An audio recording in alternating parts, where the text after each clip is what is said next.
I'm Lisa, and let me just say this right off the bat. I never thought I'd end up on a subreddit like this. I was always the peacekeeper in my family, the one who tried to smooth things over, even when things were clearly falling apart. I always believed that family was everything, that no matter how bad things got, we'd always have each other's backs. Well, if you told me a year ago that I'd be sitting here, writing this, I would have laughed. But here we are. This all started on Thanksgiving, about 6 months ago. Thanksgiving's supposed to be the time when families come together, right? Well, for me, it was the day everything unraveled. The day I realized that maybe, just maybe, my family wasn't what I thought it was. It all started with a phone call. A couple of days before Thanksgiving, my parents called me to let me know they wouldn't be able to come visit this year. I wasn't entirely shocked. My parents had been getting older, and traveling had been a struggle for them in the past couple of years, but it still stung. I've always been the one who tries to get everyone together. I mean, we live in different states, so it's not like we can just pop over to each other's houses anytime we want. But Thanksgiving, for me, was sacred. That was the one time of year I could count on everyone being there. So when my mom said, "We just can't make it this year, honey. Money's tight," I tried to be understanding. "Of course, Mom," I said. "I get it. I'll miss you, but I totally understand. We'll figure something out." But then I got a text from my brother, John, a few hours later. Now, John and I have always had a complicated relationship. He's the golden child, the one who could do no wrong in my parents' eyes. He was the one who got straight A's, went to a fancy college, and somehow always seemed to have life figured out. Meanwhile, I was the one who struggled to pay bills, juggled 2 jobs, and had a kid to take care of. Still, I never begrudged John for his success. I just wished he'd have my back more, especially when it came to family. Anyway, John's text wasn't anything unusual at first. He just mentioned that he wasn't sure if he was going to make it to Thanksgiving dinner at Mom and Dad's house this year. But then came the kicker. "I'm probably going to head to the Hamptons for the holiday," he wrote. "Might just go on a spontaneous trip. Clear my head. It's been a crazy year." I stared at my phone for a minute, trying to wrap my head around what he'd just said. The Hamptons? Really? My parents had just told me they couldn't afford to visit me, yet John was talking about going on a fancy getaway? It didn't sit right with me, but I pushed it aside, thinking maybe he was just joking. The next few days were a blur. I had a million things to do to get ready for Thanksgiving. Cleaning the house, buying groceries, figuring out what to make for dinner. But in the back of my mind, I couldn't shake the feeling that something was off. My daughter, Mia, was beyond excited for Thanksgiving. She's 8 years old, and she's the sweetest, most compassionate kid you'd ever meet. She's the kind of child who believes in the magic of family, who thinks that if we all just put in a little effort, everything will be okay. I wish I could say I still had that same belief. The morning of Thanksgiving, I was up early, putting the turkey in the oven and setting the table, when Mia came into the kitchen with her sad little face. She wasn't crying, but I could tell she was disappointed. "Mom," she said quietly, "why aren't Grandma and Grandpa coming for dinner?" I paused for a moment, unsure of how to answer. How do you explain to an 8-year-old that her grandparents, who were always there before, weren't coming this year because they couldn't afford it? I didn't want to make her feel like it was her fault, or that we were somehow less important than, well, whatever my parents were spending their money on. I knelt down to her level and smiled, even though it was the last thing I wanted to do. "Grandma and Grandpa are just having a quiet year, sweetie," I said. "But don't worry. We're going to have a great time, okay?" She didn't say much after that, but I could tell she was upset. Still, I did my best to carry on with the day. We ate a simple meal, just Mia and me, and even though I tried to keep the mood light, it wasn't the same without my parents or John. I kept thinking about what my mom had said, about how they couldn't come because they didn't have the money. It felt like a punch to the gut. A few days later, I was scrolling through social media, mostly just killing time while Mia played with her toys, when I saw it. My heart sank as I clicked on a post from my mom. There they were, in the Hamptons, sitting at a lavish dinner table surrounded by bottles of wine, gourmet food, and grinning faces. In the caption, she wrote, "Best Thanksgiving with family." My stomach dropped. Best Thanksgiving with family. She couldn't even come visit me, her daughter, but she had no problem flying halfway across the country to enjoy Thanksgiving with my brother. I stared at the photo for what felt like an eternity. And that's when it hit me. I wasn't part of that family anymore. But what really killed me wasn't just that they'd lied to me. It was the realization that my parents had always done this. They had always chosen John. They had always made excuses for him. And even though I worked my tail off to keep things together, I was the one who always came last. The more I looked at the picture, the angrier I got. It wasn't just about Thanksgiving.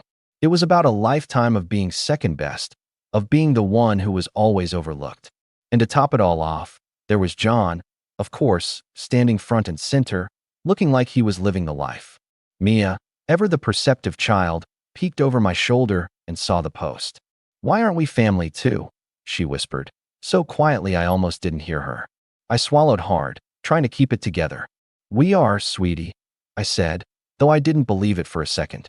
"We're definitely family." But as I sat there, looking at that picture, I knew something had to change. I wasn't going to keep pretending. Not anymore. The next few days were a whirlwind. I went from numb disbelief to boiling anger. I couldn't stop thinking about what I had seen on social media. That best Thanksgiving with family post haunted me. The worst part? My mom's smile in that picture was so fake. It was the kind of smile she gave when she was trying to convince herself of something. Maybe she was trying to convince herself that everything was fine, that they hadn't abandoned me again. But Mia was the one who really broke my heart. She didn't say much after that quiet question, "Aren't we family, too?" But I could tell it stuck with her. She was too young to fully understand the complexities of family dynamics, but she wasn't blind. She could see that Grandma and Grandpa were having a grand old time without her. That night, I tucked Mia into bed, kissed her goodnight, and sat in the living room in a daze. I should have been doing something productive, folding laundry, finishing up work, but instead, I kept thinking about how I was going to respond. Should I reach out to my parents? Call them out on their hypocrisy? Or just let it go and pretend everything was fine? I wanted to confront them. I wanted to scream, "How could you do this to me?" But something inside me told me that it wouldn't make a difference. They'd apologize, of course. My mom would cry, say she was sorry, tell me how much she loved me. And John? He'd play the victim, of course. I didn't know Mom and Dad were struggling. You know how they are. They didn't want to ruin your Thanksgiving. And I would just sit there, feeling like the fool I always felt like when it came to them. But this time, something was different. I was done being the fool. I didn't call them. Instead, I decided to do something I hadn't done in a long time. I focused on myself. I poured my energy into making sure Mia and I were okay. I took a day off work and treated us to a little spa day, something small but just for us. The next day, I got an email from my mom, asking how Mia was doing. She didn't ask about me, though. Just Mia. I felt that familiar knot in my stomach. But this time, it wasn't anger. It was sadness. I had given so much of myself to this family over the years, and all I had to show for it was a series of broken promises and empty words. A few days later, I got a call from John. I answered with a flat, "Hello." "Hey, sis." His voice was annoyingly chipper, like nothing was wrong. "So listen, I was thinking, we should all get together for Christmas. It's been too long, right? Maybe we could go all out this year, do something big. You know, a family trip to Europe or something." I stared at my phone for a second. I didn't know what was worse, the fact that he thought I'd be excited about his idea, or the fact that he genuinely thought I'd forget everything that had happened. I wasn't some doormat to be walked on anymore. "John," I said, my voice calm but firm, "I don't think that's going to work out this year." He laughed, like I was joking. "Come on, don't be like that. It's just a little holiday fun. You know, we all deserve a break." I bit my lip to keep from snapping. No thanks. I don't need a family trip to feel appreciated, especially when I've been the one left behind every single time. There was a long pause. I could tell he hadn't expected that response. "What do you mean?" he asked, sounding almost annoyed. "You know exactly what I mean," I said. "Thanksgiving. The Hamptons. Your perfect life. Do you think I didn't notice that? Do you think I didn't see how you and Mom just glossed over the fact that I was here, alone, with Mia? That you couldn't even bother to show up or send a text? And then you want to act like nothing happened? Lisa, come on. Mom and Dad were just—" "No," I cut him off. "Don't you dare defend them. They make excuses for you, but I'm the one who gets the leftovers." "Well, not anymore." There was another long silence. I could hear him shuffling around, probably trying to come up with a response. "Lisa, I didn't mean to hurt you, but you know how Mom and Dad are. They always get busy. You're always so busy too, with work and Mia. You know they love you, right? It's just complicated. I shook my head, even though he couldn't see me. You don't get it, John. It's not complicated. They choose you. Every single time. I hung up before he could respond. I didn't need to hear any more empty words. I was tired of hearing excuses. Tired of waiting for something that would never come. My mom and dad? They were the same people who had made me feel invisible my whole life. But I wasn't going to let them do that to me anymore. The next day, I did something that I never thought I'd do. I called a lawyer. I wasn't planning on cutting them off completely, not yet, at least. But I needed to protect myself. I needed to stop waiting for them to change and start living my own life. For the first time in years, I felt a sense of power, like I was finally taking control. A week later, I got another call. This time, it was from my mom. She sounded frantic. Lisa, honey, we need to talk. We've been thinking about what happened at Thanksgiving, and we want to make it right. Can we meet? Please? We've been so upset over this. I had to bite my tongue to keep from laughing. Upset? Really? They were upset now? I don't think there's anything left to talk about, Mom, I said, my voice cold. You've made your choices. But we're family, she exclaimed, like that was the magic word that would fix everything. I paused. My heart was pounding in my chest.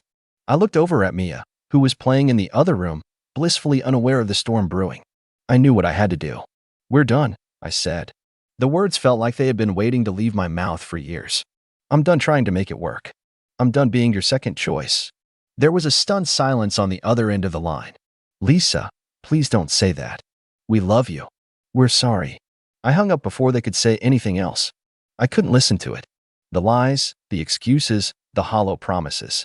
It wasn't long after that when I started to feel free. But, of course, it wasn't over yet. The next few days were eerily quiet. I had cut my parents out of my life, and while part of me felt a strange sense of liberation, another part felt the sting of loneliness. It was as if I had taken a hammer and smashed the foundation of my family. Was this really the right choice? Mia didn't seem to notice much at first. She was still young enough that her world didn't revolve around family drama. She spent her days playing with her toys, watching cartoons, and asking if she could have ice cream for dinner. But I noticed the small things. Like when she asked why Grandma and Grandpa hadn't come by for a visit in so long. I try to make light of it. They're just really busy, sweetie. But we'll see them soon. I kept telling myself that too. That this was just temporary. But deep down, I knew it wasn't. I had made my decision. I was done with the constant disappointment. Done with the empty promises and the emotional roller coaster. I wasn't just shutting them out because of Thanksgiving. It had been years of neglect, years of being the afterthought, the you're too busy child. I wasn't going to let them make me feel small anymore. But then, a few days after I hung up on my mom, I got an unexpected visitor. It was late in the afternoon when the doorbell rang. I was in the kitchen, chopping vegetables for dinner when I heard it. I didn't even need to look through the peephole. I already knew who it was. I opened the door to find my mom and dad standing there. They looked different, more haggard than I remembered. My mom's makeup was smeared, like she had been crying, and my dad looked uncharacteristically subdued. For a second, I almost felt bad. Almost. Lisa, my mom began, her voice wavering. We came to apologize. I stood there, arms crossed, not letting them in. For what, exactly? I asked, though I already knew the answer. For everything, she said, sniffling. For not being there when you needed us. For letting you down. We were wrong. We've been talking, and we just want to fix things. Please, can we sit down and talk? My dad added in a softer tone, we made a mistake. Lisa, we were wrong. But we're family. We shouldn't have let you feel like this. I took a deep breath, trying to hold my composure. The temptation to let them in was strong.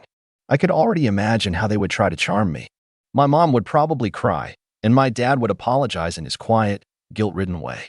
Maybe they'd even offer to pay for a fancy vacation or a new car to make it right. They loved to do that, throw money at the problem and think that would fix everything. But it wasn't just about the money. It was about respect. And they had taken that from me. No, I said, shaking my head. I don't think I can do this right now. You've had years to make it right, and you didn't. I can't just pretend everything is okay because you feel guilty now. My mom's face fell, and I could see the tears starting to form in her eyes. Lisa, please, she whispered. We love you. We're sorry. You're our daughter. We made a mistake, and we're asking for a chance to fix it. My dad, who had remained unusually quiet up until this point, finally spoke. Lisa, I know we've messed up, but please don't shut us out. We want to be a part of your life again. We want to make things right. We'll do anything. Just let us try." I stood there for a moment, not sure what to say. Everything inside me was screaming to say something, to tell them how much they had hurt me, to call them out for what they'd done. But I held back.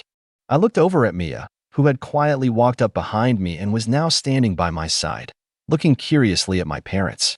She didn't speak, but her wide eyes said everything. She was still too young to understand the full complexity of family dynamics, but even she could sense the tension. "Mia," I said softly, "why don't you go to your room for a bit?" She nodded and walked away, leaving me alone with my parents. The air felt heavy, and I could tell that they were waiting for me to cave. But this time, I wasn't going to give in. "I don't want your apologies," I said, my voice steady. "I want respect. I want to be a priority in your lives, not a backup. I'm tired of always being the one who gets pushed aside." My dad stepped forward slightly, his face etched with regret. "I know we've hurt you, and I know we've let you down. I'm sorry for that. But Lisa, you're still our daughter. You matter to us." "You don't get it," I said, my voice breaking for the first time. "If I matter to you, why do I always feel like an afterthought? Why is it always John, or Mia, or the next family gathering that gets all your attention? Why am I always left out in the cold?" They both fell silent. My mom wiped her eyes, her makeup running even more. "I don't know what to say," she whispered. I swallowed hard, trying to hold back my emotions. "You don't have to say anything. You've already said enough." It was then that I realized something. This wasn't just about them. It was about me. About my boundaries. About knowing when to stop giving people chances when they've shown you who they really are. My mom looked like she was about to say something more, but I stopped her. "I can't do this anymore. I can't keep pretending that everything's okay. And I don't know if I can forgive you right now.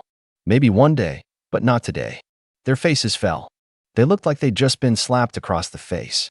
But there was something else in their eyes, too. Something I hadn't seen in years: guilt. Real guilt. And for the first time, I felt like they were finally getting a taste of what I had been living with all this time. "Maybe we'll talk again soon," my dad said, his voice quieter now. "But we'll leave you be for now." I nodded and closed the door, locking it behind me.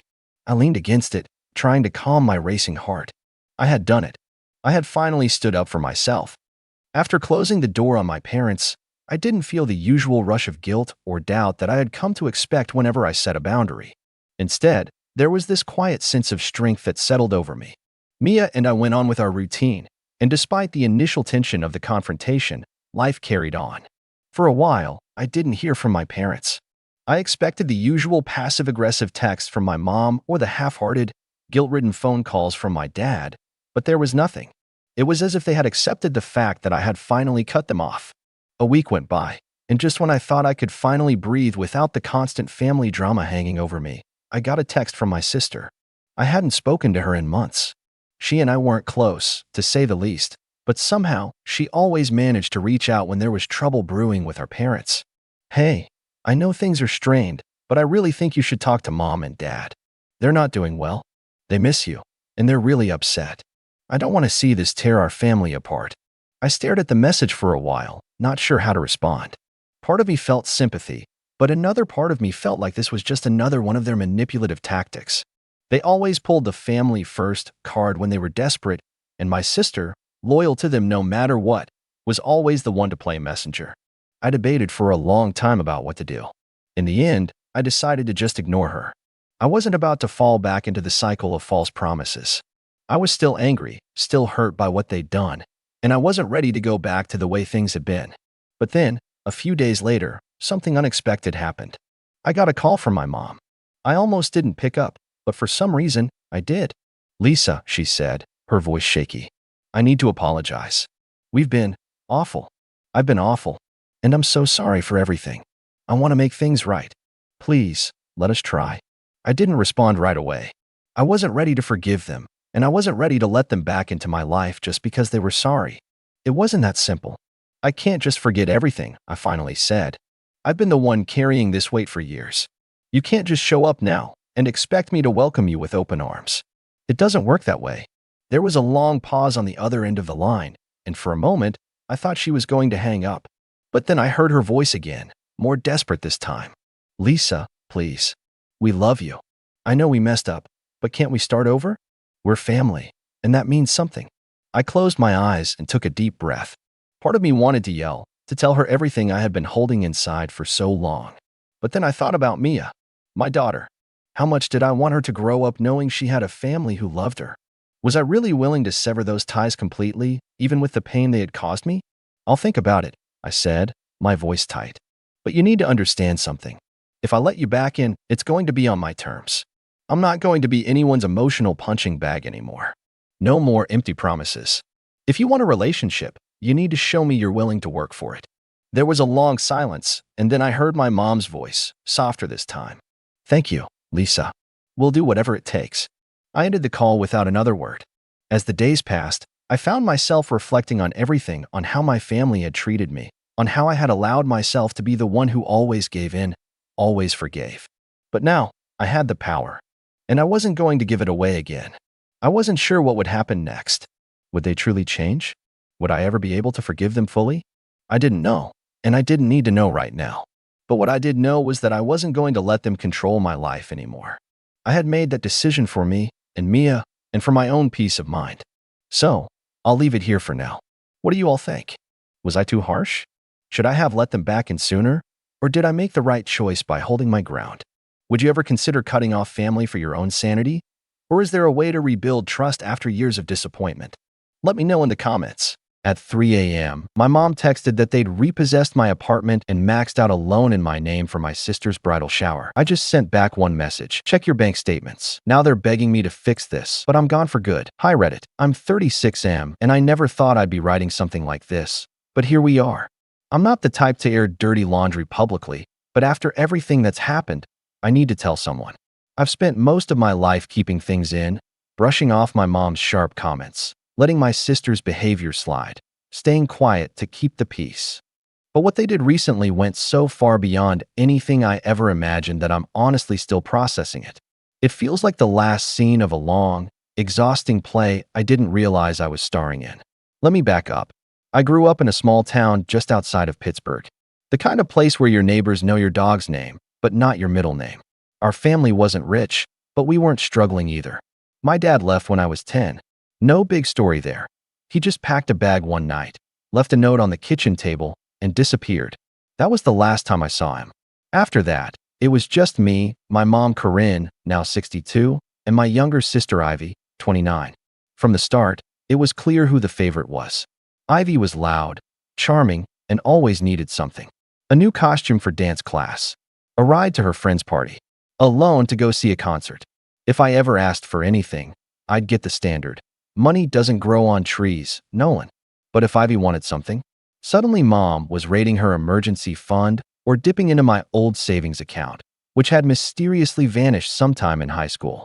When I asked about it, she said, "We used it for your sister's braces. You don't want her to be self-conscious, do you?" I learned early on to let things go. I got a job in IT straight out of a 2-year program and moved into a modest apartment an hour from town. I liked my space. Quiet. Predictable. I worked remote, had a couple close friends, and lived a simple life. Ivy, on the other hand, bounced from dream to dream. First, she was going to be an actress, then a stylist, then a wedding planner, then a life coach. Each new plan came with a GoFundMe link or a family group text asking for just a little help to get her started. Mom always made it sound reasonable. She's trying, Nolan. She just needs support. Isn't that what family does? I stopped replying to those messages years ago. And for the most part, they left me alone. But things started shifting around last October, after Ivy got engaged to a man named Marcus. He works in sales. What kind of sales? No one could really say. And he proposed with this massive ring he claimed was his grandmother's. I later found out it was a rental. Yes, apparently that's a thing now. The moment she got engaged, Ivy went into full princess mode. Suddenly, it was all about her year. My mom fell into line immediately, talking about flower arrangements and custom backdrops, and flying in some influencer Ivy followed on social media to officiate. It was over the top, even for them. They started posting countdowns online and tagging me in every one. Only 6 months until Ivy's big day? #bridal goals. I didn't respond. I had already told them, clearly, that I wouldn't be financially involved in any part of the wedding. I said it politely but firmly. I'm happy for her, but I'm not in a position to contribute. I've got my own goals I'm working toward. That wasn't a lie. I'd been quietly saving to buy a small condo. Nothing flashy, just something that was finally mine. They ignored my boundaries the way they always had. Then came the first ask. A voicemail from my mom, cheery as ever. Hey honey, just a quick favor. Ivy really wants to do a themed engagement photo shoot in the city, and she needs to rent a vintage convertible. Could you front her the deposit? She'll pay you back as soon as Marcus gets his bonus. No mention of how much. No offer to call me back. Just an assumption that I'd say yes. When I didn't reply, she followed up with a text. It's just $600, Nolan. Don't be like this. I ignored that too. That's when they got quiet for a while, which, in hindsight, should have worried me more. A few weeks passed, then a few months. No voicemails. No weird family emails. I figured maybe, just maybe, they were learning to respect my space. Around that time, I got a new work contract that boosted my income a bit, and I felt like I was finally hitting my stride. Life was calm. Then came the night everything changed. I was half asleep when my phone buzzed at 3:07 a.m. One message from my mom. We had to do it. You'll understand when you wake up. Please don't be dramatic. That's all it said. My stomach turned. I stared at it for a full minute, just trying to figure out what she meant. We had to do it. Do what? I called her. No answer. Called again, straight to voicemail. Then Ivy. Nothing. Then Marcus. Still nothing. It was like they'd vanished.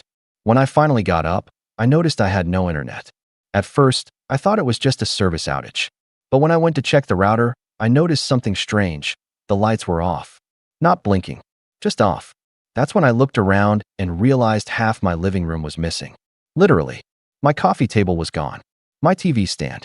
Even the cheap side chair I never sat in. In their place was a neon pink sticky note taped to the wall. Sorry. We'll fix it.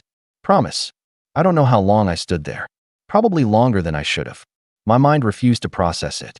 I checked my accounts. My heart dropped. My bank app was locked. My savings account. Empty. My credit card had a $27,000 charge under a vendor name I didn't recognize. My email inbox was full of password change confirmations I hadn't requested. And my landlord? He texted me later that morning to confirm the early move-out request I sent last week. I stared at my phone for a long time after that first morning, trying to make sense of it all. How could they have done this without me knowing? How did they get access to my accounts? How did they even convince my landlord to kick me out? I kept going over everything in my head, replaying the past few months. The vague asks for money that suddenly stopped. The silence. The text at 3 a.m. The first logical thing I did was call my bank. I wasn't sure if I'd be able to speak to anyone directly at that hour, but I had to try. After a painfully long automated menu, I finally got to a customer service rep. I gave them my details, and when I asked about recent activity on my accounts, my stomach clenched. Oh yes, sir. There is a recent loan application approved under your name. The loan was disbursed 2 days ago for $27,000. Wait, what? A loan? I never applied for any loan, I said, voice shaking. I see here it was a personal loan, approved after an application submitted online. I asked for the application details. They said they would email me the documents immediately. While I waited, I did the only thing I could think of. I started combing through my email for any sign of a phishing attempt. But there was nothing. No suspicious emails, no password reset requests. Except one password reset from my bank account, sent 3 days ago. I looked closer. The IP address on the request wasn't from my city or even my state. It was from somewhere a few hundred miles away, suspicious enough for me to suspect someone close to home. My mind was spinning. My own mother and sister? Could they really go this far? I waited anxiously for the documents from the bank. When the email finally arrived, it was worse than I expected. The loan application was signed electronically. The name and personal info matched mine exactly. The contact phone number was my old number, one I hadn't used in years, but they somehow had access to. The employer listed was my current one, but the job title had been changed to something completely fake. The most chilling part was the signature. It wasn't mine. It was a poor imitation. The loops and strokes of my name looked almost like a child had scribbled it. I took a deep breath and called my mom. I needed answers. She answered on the first ring, sounding tired but firm. Nolan, I figured you'd call eventually. Mom, why did you do this? Why take out a loan in my name?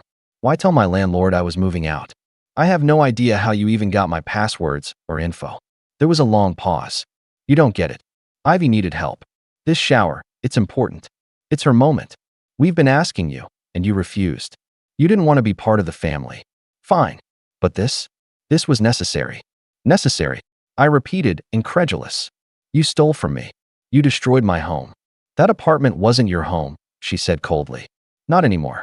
You abandoned us the moment you stopped caring. You think we wanted to do this? We had no choice. The line went dead.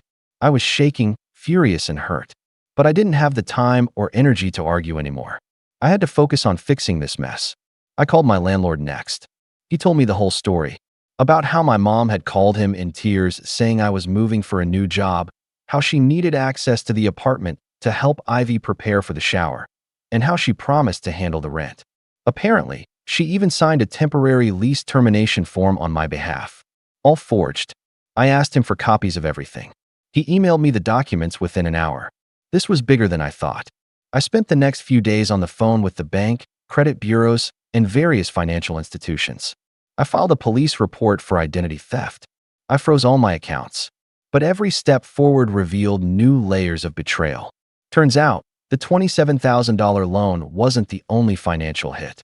There were multiple charges on my credit cards, thousands of dollars spent at florists, event planners, luxury hotels, even a private chef for the bridal shower weekend. My credit score plummeted overnight.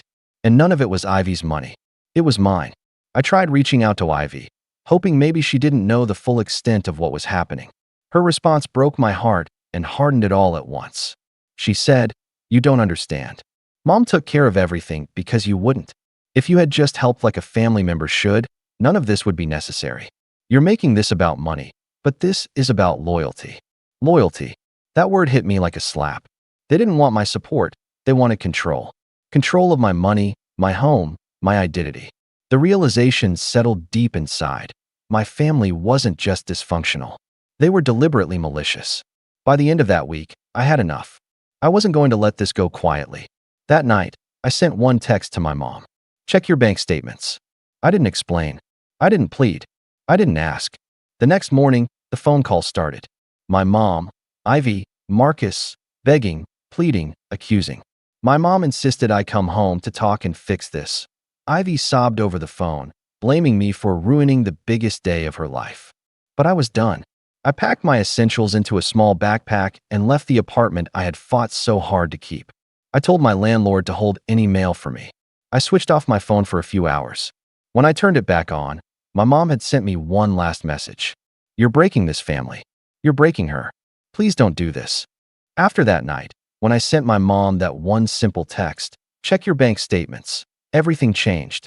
They thought they had me trapped in their web, but I was just getting started. I had spent years quietly letting them walk all over me. But this time, I wasn't going to be the victim. I spent the next few days in that Airbnb, going through everything I had: bank statements, emails, texts, receipts, contracts, photos of the empty apartment, everything. I created folders on my laptop, organized spreadsheets to map out every cent stolen from me, every forged signature, every lie they told to people I trusted. I wasn't just angry, I was methodical. I knew I couldn't just confront them head-on and expect to fix this. They were experts at twisting the truth, rewriting history, playing the victims in front of everyone else. They had done it my whole life. So instead, I started small, subtle. I emailed my landlord with all the forged documents and the police report I'd filed, making it clear that any further cooperation with my mom or Ivy without my consent was illegal. The landlord, finally understanding the full story, agreed to put a hold on any lease termination or property access without my written approval. Then I contacted the bank's fraud department again, this time armed with the forged loan application, and demanded they investigate the fraudulent loan. The bank froze the loan repayment schedule and started their own audit. That was just the start. But the real power play was coming next. You see, my family's entire perfect image relied on a web of lies they spun to everyone in our hometown. They told friends, neighbors, even distant relatives that I was the selfish one, the black sheep who abandoned them, refused to support Ivy, and cared only about myself. That was their story, the one they told to justify stealing my money and crashing my life. I decided it was time to rewrite that story in a way they never saw coming. The first step was gathering allies. I started quietly reaching out to people I knew back home, longtime family friends, neighbors, and even some of Ivy's so-called friends who had expressed frustration over her constant manipulation but were too afraid to say anything. I told them the truth. I showed them the evidence. The forged loan, the empty apartment, the stolen money, the lies Ivy and Mom told about me, and the fact that they had dragged so many innocent people into their web. Slowly, word started spreading, but not the way they wanted. Next, I contacted a local journalist I remembered from a few years back. She had done some investigative work on family fraud cases and seemed genuinely interested.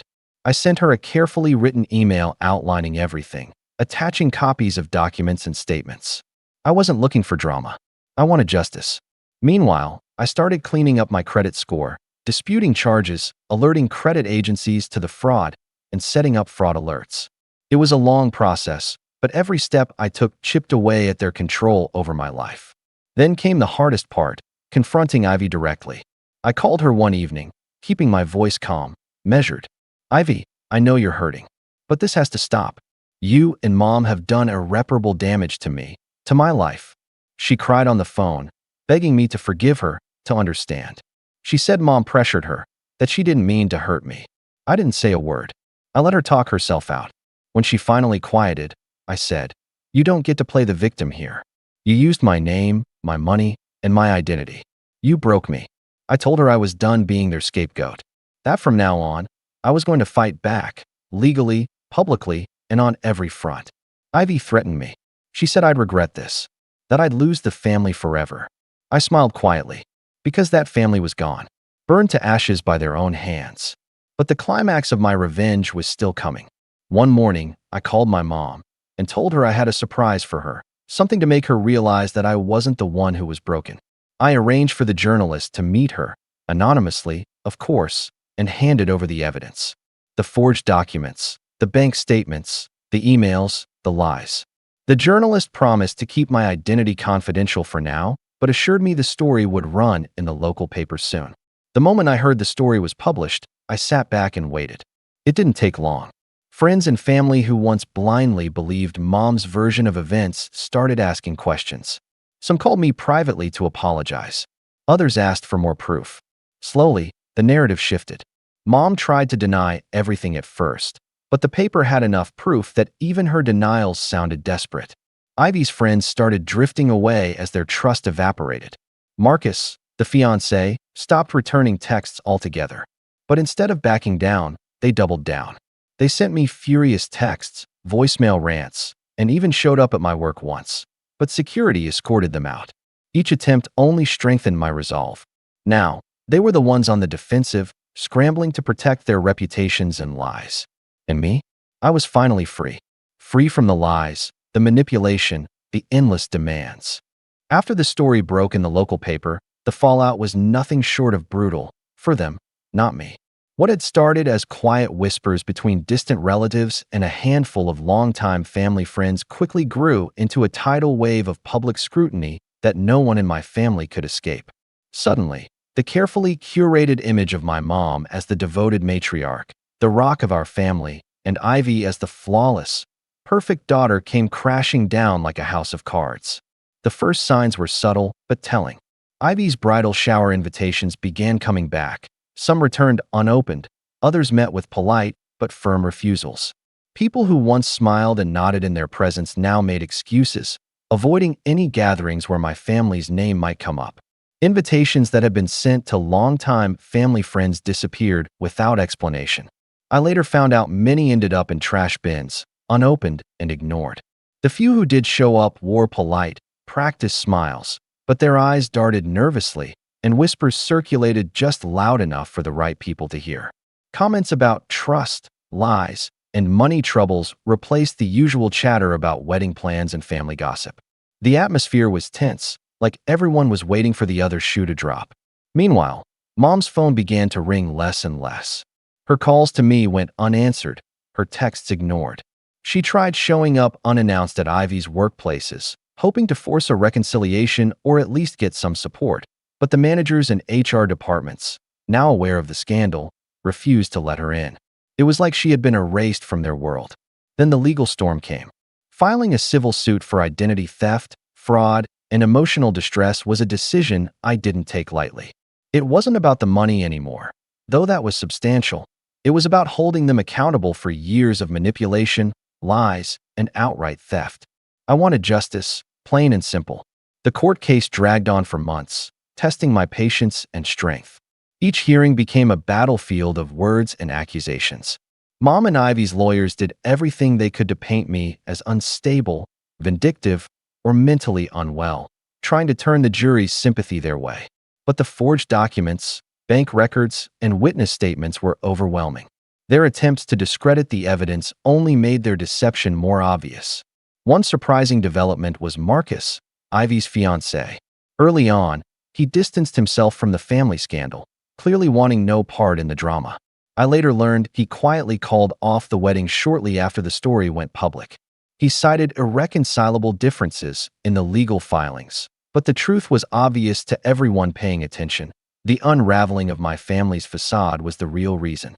Ivy's relentless manipulation and my mom's greed had finally cost them the one thing they pretended to care about: family unity. The judge in the case showed little patience for their lies and theatrics. When the final verdict was announced, Mom and Ivy were ordered to pay restitution for the stolen funds, plus cover all legal fees. More importantly, the court officially cleared my name of any wrongdoing connected to the loan and fraudulent charges. The loan was rescinded, my credit score slowly began to heal, and the bank removed the fraudulent debt from my record entirely. But the real victory went far beyond numbers on a credit report or money recovered. It was about reclaiming my life, my dignity, and my reputation. I never returned to the apartment they'd taken from me. Instead, I relocated to a new city where no one knew my family's name or history. I found a fresh start with a new job and gradually rebuilt friendships that weren't tangled in lies or expectations. I learned what it was like to breathe without the weight of their control on my shoulders. And most of all, I made peace with one undeniable truth: my family was broken beyond repair. They chose greed, deception, and manipulation over love or trust. The people I once hoped they could be were gone. All that remained were the villains who had caused so much pain. In the end, I cut off all contact.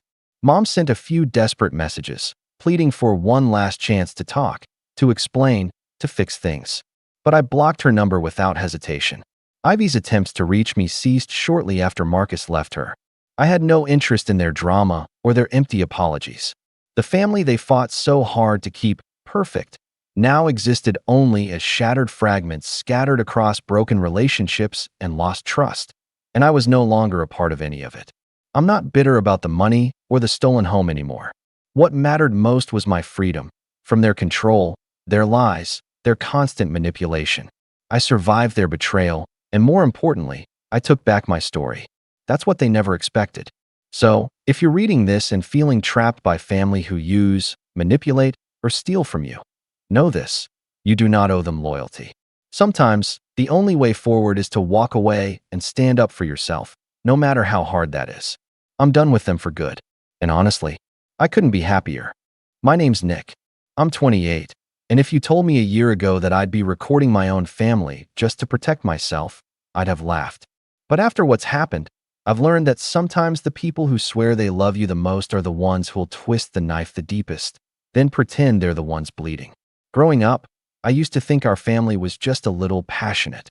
That's what Mom always called it when arguments erupted over dinner, or when my older sister, Rebecca, got what she wanted while I got told to be more understanding. She's 5 years older than me, always had a sharp tongue and a way of turning every situation in her favor. If something went wrong, she'd find a way to make it my fault. And Mom would sigh and tell me to let it go. Nick, she's your sister. Dad wasn't really in the picture after the divorce. He called on birthdays, sent the occasional check, and that was about it. So it was just the three of us: me, Mom, and Rebecca. For most of my childhood, I thought that was enough. I didn't realize how much I was bending myself to fit into a family dynamic that never really had room for me unless I was useful. It started to become obvious when I got my first job out of college. I was working as a technician at a local IT company, not making a fortune but earning enough to help Mom when she needed it. Rebecca, on the other hand, always seemed to be in crisis mode, needing a temporary loan, asking mom to watch her kids, or having some new excuse about why she couldn't keep a steady job. She had 2 kids with her husband, Adam, and somehow, despite their constant money problems, they managed to afford weekend trips, new furniture, and a kitchen renovation that fell into their laps. The first time I realized just how different our standards were was on Mom's birthday 2 years ago. I'd saved up to buy her a necklace. Nothing fancy, but thoughtful. When she opened it, she smiled softly and said, "You shouldn't have spent so much." Rebecca then handed her a framed photo of her family and made a big show of how memories are more valuable than material things. Mom teared up and hugged her, calling it the most heartfelt gift. I remember sitting there, feeling that familiar sting of being dismissed.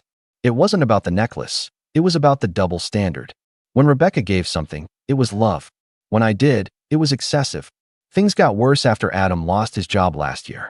Rebecca started visiting Mom more often, always looking stressed, always with some story about how they were trying their best. And every time, Mom would sigh and dip into her savings to help out. I'd tell her, "Mom, you can't keep enabling them. You need to think about your own future." But she'd just shake her head and say, "You don't understand, Nick. You don't have kids. You do anything for family." Then, 3 months ago, Mom called me one evening sounding anxious.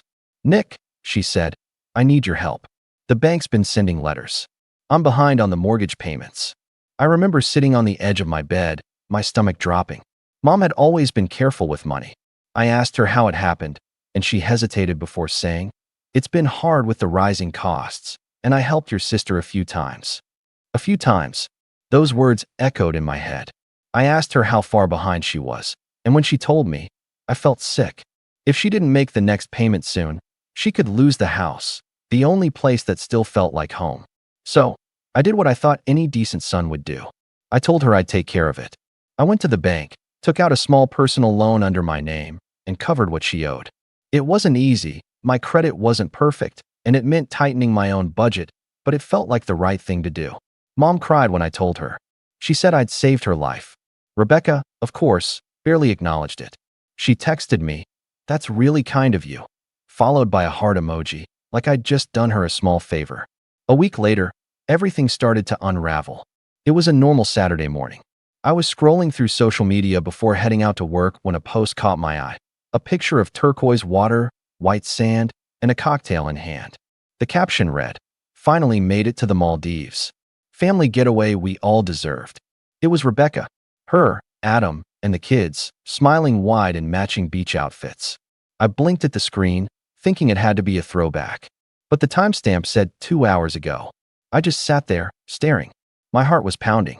The same sister whose husband was between jobs. The same sister whose family could barely afford groceries. The same sister Mom had been bailing out for months, was now on a luxury vacation halfway across the world. I tried to tell myself maybe Adam's family had paid for it. Maybe they'd won some contest. Anything but the worst possibility. But as the days went by, Rebecca posted more, dinners by candlelight, boat rides, private villa tours. It didn't look like a spontaneous trip. It looked planned. I decided to visit Mom that Sunday. She looked tired, like she hadn't been sleeping well. I sat down with her in the kitchen and asked gently, "Mom, did you know Rebecca's in the Maldives?" Her face went blank. "Oh, she mentioned something about a short trip." "What? A short trip? Mom, that place costs thousands." She frowned, avoiding my eyes. "I'm sure they found a deal. You know," she said, "Adam's cousin works in travel." I could tell she didn't believe it either. But she didn't want to face what it implied. Then I asked, "Did you give her any money recently? After I helped with the mortgage?" That's when she hesitated. Just for a second, but long enough to answer the question without words. I pressed gently, "Mom, please, just tell me the truth." She looked down at her cup of tea. She said she needed help catching up on bills. I didn't know it was for that. I felt my jaw tighten.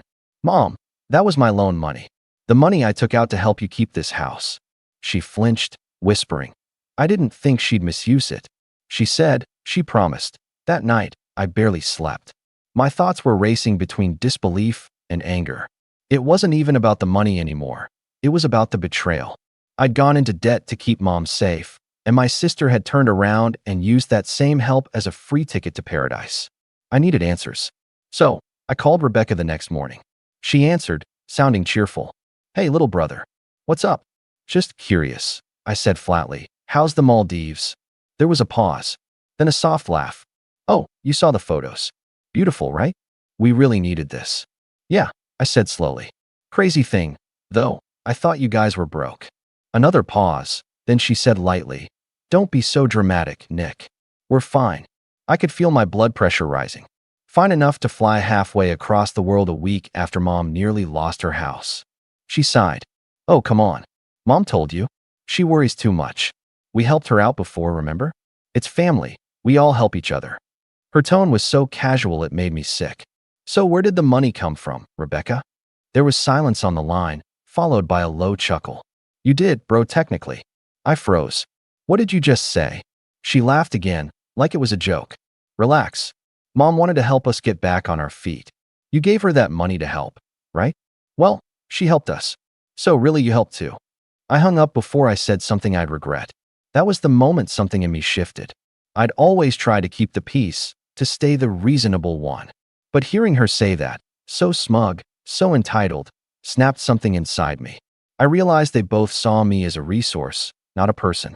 Someone to fix their mistakes. Someone who'd always say yes. But not this time. Because what Rebecca didn't know was that I'd been recording that entire phone call. And when I showed up at Mom's house later that week, I had every intention of using it. When Rebecca arrived that evening, still sun-kissed from her trip, the first thing she said when she saw me was, Oh, don't tell me you're still upset about that money. I looked her dead in the eye and said quietly, Tell the truth about what you did, or leave right now. She sneered. You always make yourself the victim. Mom watched silently, torn. I unlocked my phone, hit play, and set it on the table. Seconds later, my sister's voice filled the room. Her laugh, her words, her arrogance. For a moment, the only sound in the room was my sister's voice echoing from the phone. It replayed that exact line, her smug laughter, her words dripping with entitlement. You did, bro, technically. Mom's face drained of color as if someone had pulled the air right out of her lungs. Rebecca's smirk faltered for a split second before she rolled her eyes and scoffed. Oh, come on, Nick. You're really recording private conversations now? That's low, even for you. I didn't answer. I just looked at her, really looked at her, and realized I didn't recognize the person standing in front of me anymore. This wasn't just the sister I grew up with. This was someone who saw me as nothing but a bank account with legs. Mom finally spoke, her voice trembling. Rebecca, is this true? You used Nick's money for your trip? Rebecca threw her hands up. Oh my God, you're all being so dramatic. We just needed a break. Everything's been so stressful. Adam lost his job. The kids were miserable. I was barely holding it together. What's the big deal if we took some time to recharge? I could barely believe what I was hearing. The big deal, I said, my tone sharper than I intended, is that Mom could have lost her house, and I took out a loan to stop that from happening. You took that money, the one thing keeping her safe, and used it to sip cocktails in the Maldives. Rebecca crossed her arms, glaring at me like I was the problem. It's not like you're struggling, Nick. You have a stable job, no kids, no responsibilities. You can afford it. You've always been so selfish about money. That word, selfish, made me laugh out loud. Not because it was funny, but because it was so absurd it hurt. Selfish? You took money meant to save Mom's home. You lied. You laughed about it. And I'm the selfish one. Mom was still sitting at the table, silent, her eyes glistening. Rebecca, she said softly, please tell me he's wrong. Rebecca looked at her with that same defiance she'd always used to win arguments as a kid. I didn't lie. You said you wanted to help us get back on our feet, remember? You offered. I just took the chance to breathe a little. Mom buried her face in her hands. Oh my God. Rebecca. I felt my chest tighten. I wanted to shout, to demand she admit what she'd done, but deep down I already knew how this would play out. It always did. Rebecca would manipulate, cry, spin the story until she was the victim again.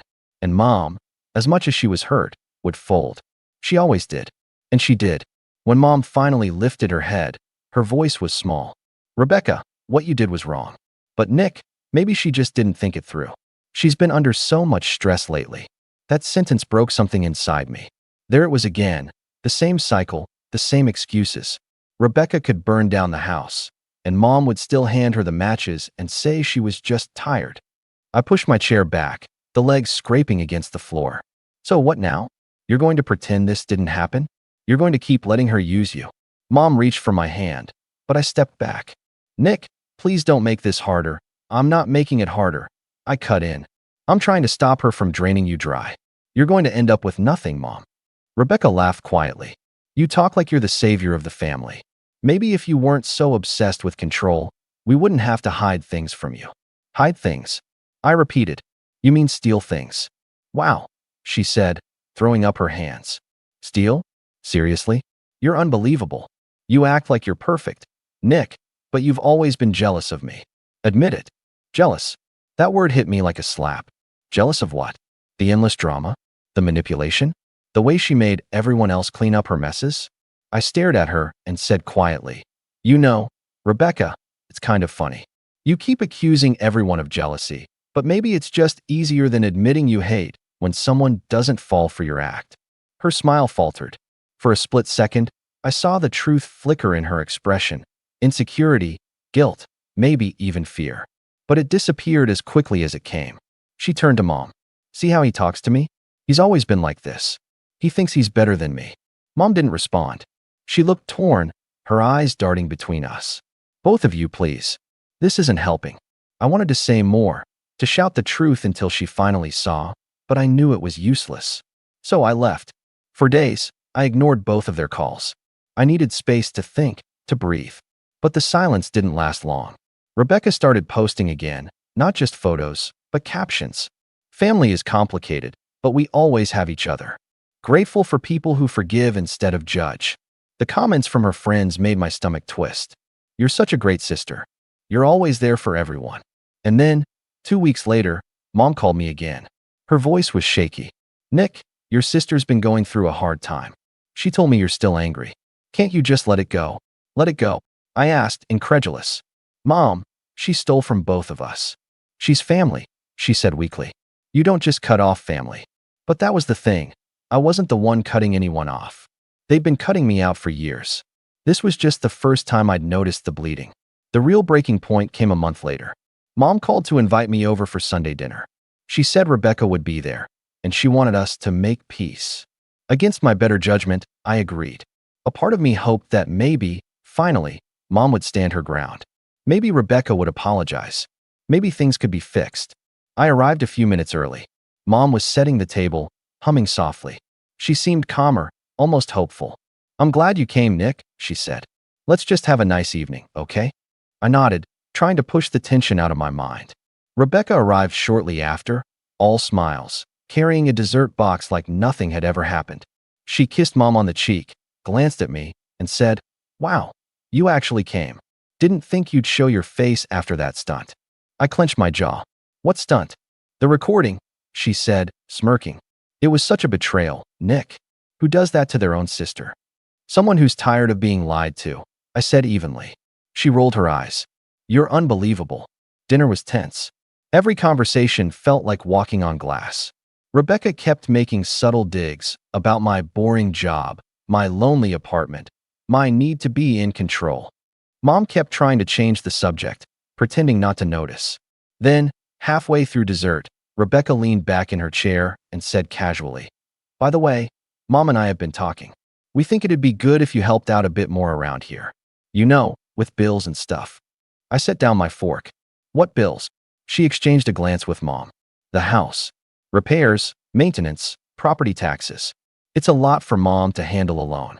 And since you're doing well, I turned to Mom. You agree with this? She looked guilty. Nick, the roof needs fixing. And Rebecca's been helping me with groceries lately, so I laughed, a short, bitter sound. Helping with groceries? You mean with my money? Rebecca slammed her hand on the table. You're such a martyr, Nick. You think every little thing you do makes you the hero of the story. You're not the only one who sacrifices for this family. I leaned forward. What exactly have you sacrificed, Rebecca? Because from where I'm sitting, all you've done is take. Her eyes narrowed. You really don't get it, do you? Mom loves me more because I'm there for her. I visit, I call, I help out. You just throw money around and think that makes you a good son. That was the dagger. I looked at Mom, waiting for her to say something, to defend me, to correct her, but she stayed silent. Rebecca smiled faintly, seeing my reaction. See? Even she knows it's true. And that was it. That was the moment something inside me snapped completely. I stood up slowly. You know what, Rebecca? You can have your version of the truth. You always do. But I'm done playing along. Meaning what? She asked, her tone suddenly wary. I looked between her and Mom. Meaning that whatever's coming next, you won't see it coming. Rebecca laughed, though her voice trembled slightly. Oh, please. What are you going to do, Nick? Post another recording? I smiled faintly. No. This time, I'll let you expose yourself. And then I walked out, leaving both of them at the table, Mom pale and silent, Rebecca fuming but confused. That night, as I sat in my car, I decided something. If they wanted to play games with my trust, my money, and my silence, then fine. I'd play too, but on my terms. And when I was done, they wouldn't just lose my help. They'd lose the one thing they valued more than anything else, their reputation. After that dinner, I disappeared from the family's radar. Not out of spite, exactly, though there was a little of that. Mostly, it was because I had to rebuild myself. The part of me that had been stretched thin from years of pretending that their entitlement was normal, that their manipulation was love, that my worth was measured by how much I could give without complaint. The week after I walked out of Mom's house, I spent long hours alone in my apartment, thinking about everything that had happened. Rebecca's smug laughter, Mom's silence, Adam's indifferent smile in every vacation photo. It was like peeling back layers of wallpaper, only to realize the wall underneath had been rotten all along. For the first time in years, I let myself feel everything I'd been burying. Anger, frustration, sadness, betrayal. It was messy, uncomfortable, and exhausting, but it was also freeing. I remember sitting on the edge of my bed one night, staring at the ceiling, thinking about how I had been bent, stretched, and ignored for decades, and feeling a spark of clarity. They didn't define me. Their approval, their validation, their praise, none of it mattered. What mattered was me, what I could do for myself, what I could build without constantly being pulled into their chaos. I started small. I canceled all the unnecessary monthly payments that had been going to help Rebecca. I made a budget that worked for me, planned out a way to pay off the loan I'd taken from Mom, and slowly started saving again. I told myself it wasn't revenge, it was survival. But secretly, I knew this was the foundation for something bigger, a way to reclaim my power, my pride, and eventually my dignity. Work became my refuge. I threw myself into projects, staying late, learning new skills, networking quietly. I wasn't looking for promotions. I was building leverage. For the first time, I realized I could succeed on my own terms. The sense of accomplishment I felt wasn't just financial, it was psychological. Every task completed, every client satisfied, every problem solved without anyone else's interference felt like a tiny victory against years of being underestimated. During that period, I also started paying attention to my own life outside of work. I reconnected with friends I had drifted from because family drama had consumed too much of my time. I started taking care of my health more seriously, running a few mornings a week, cooking meals instead of grabbing takeout, even reading books that weren't related to work or self-help. It was mundane, steady progress, but I realized that building a life for myself wasn't about drama or confrontation. It was about laying bricks, one day at a time, until I had something solid to stand on. Meanwhile, the family dynamic outside my control began to crack on its own. I'd occasionally hear through mutual acquaintances or social media that Rebecca and Adam's financial situation wasn't as perfect as they portrayed. There were hints, canceled plans, late payments, vague explanations about expenses. I didn't revel in it. I stayed in my own lane. But it was satisfying to know that the fantasy they projected to the world was fragile, built on shaky ground. Then came the pivotal moment, the opportunity that changed everything. At work, my manager approached me with a project that had been languishing for months because no one had the time or patience to handle it properly. It was risky, complex, and high profile, but I knew it was exactly what I needed. I said yes without hesitation. The project consumed me. I spent nights analyzing data, creating strategies, and finding solutions where others had given up. And slowly, it began to pay off. The client was thrilled, internal stakeholders were impressed, and word of my competence started spreading quietly. Within months, I was offered a promotion, Not the flashy kind with a new title, but one that came with decision-making power, autonomy, and resources I'd never had before. I accepted. It was like stepping into a new world where I was finally respected not because I was related to someone else or because I was quietly giving away my money, but because I had earned it. With that newfound stability, I began to rebuild my finances aggressively. I paid off the loan I had taken from Mom entirely, then set up an emergency fund, then invested in a small side business I'd been thinking about for years, an online tech consultancy focused on helping small businesses automate operations. It was slow at first, but with the skills I had honed and the reputation I was building, clients started coming in steadily. I realized I was capable of independence, real, tangible independence, and it was intoxicating. Even more than the financial aspect, I felt a shift in my own sense of self-worth. I wasn't just someone who gave to keep the peace. I was someone who could set boundaries, take risks, and succeed without relying on the approval of others. I stopped worrying about how my family viewed me. The anger that had fueled me at first gradually transformed into something colder, sharper, the kind of resolve that doesn't need to be shouted to be effective. And then, a month into this rebuilding, something unexpected happened. I ran into a former colleague at a conference. He asked how things were going, and I mentioned, almost casually, that I'd started consulting on the side. His eyes lit up. "Actually," he said, "I've been looking for someone exactly like you for a big project. High stakes, but big payoff. Interested?" I thought about it for a moment and said yes. That single decision changed the trajectory of my business. The project was huge, challenging, and exhausting, but it validated everything I'd been working toward. By the end of the quarter, I had secured multiple long-term clients, and my consultancy was finally on its feet. I wasn't rich, not yet, but I was building something that no one in my family could ever take away from me. While I was growing professionally, I noticed subtle changes in my personal life as well. Friends I'd lost touch with came back into the fold, drawn not by obligation, but by respect. I started dating again, cautiously at first, but the confidence I'd gained allowed me to navigate relationships in a healthy way, setting boundaries I'd never known I could enforce. I realized that part of the revenge, the real revenge, wasn't about humiliating Rebecca or proving Mom wrong. It was about becoming someone who couldn't be manipulated, controlled, or dismissed. And yet, even as I was rising, there was a shadow lingering. I hadn't forgotten Rebecca's laugh, her words, the way she had treated me as a source rather than a person. I hadn't forgotten Mom's silence, the way she always tried to smooth over conflicts rather than confront the truth.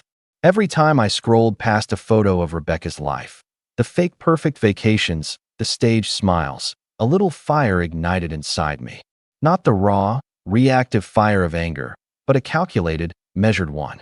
I was building, and soon, they would see the results. Then, one evening, I received a message from a mutual family friend. It was short, almost casual. "Rebecca and Adam are struggling financially. Something about debts they can't cover. Thought you might want to know." I stared at it, feeling a strange mix of satisfaction and disbelief. This wasn't about celebrating their misfortune. It was about the scales beginning to tip, the invisible ledger of favors and lies finally balancing itself out. And for the first time, I realized how powerful it was to be untouchable, to be the one who had all the cards and could decide when, if ever, to play them. That night, I thought about all the years I had spent bending, compromising, and sacrificing. I thought about the loan I'd taken, the sleepless nights worrying about Mom's house, the constant manipulation I had endured. And I smiled quietly to myself because I knew that I wasn't just recovering. I was thriving. I was reclaiming everything they had taken from me, not through confrontation, but through patience, strategy, and relentless self-respect. But deep down, I also knew the next phase was coming. Building myself up was only the beginning. There was a reckoning on the horizon, and I would be ready. Not because I wanted revenge in the childish sense, but because some truths needed to be exposed, and some people needed to face consequences for treating me, for taking from me, as though my life and effort meant nothing. For now, though, I kept my head down, my work steady, and my plans quiet. I smiled when Rebecca's posts appeared online, all sun and smiles, oblivious to the storm brewing quietly just beyond her curated reality. The difference this time was I wasn't angry anymore. I was calculating. I was patient. I was untouchable. And when the time came, the revelation would be inevitable and devastating.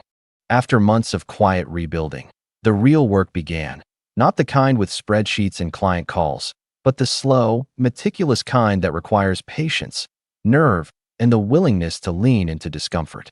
I wasn't interested in theatrics for the sake of spectacle.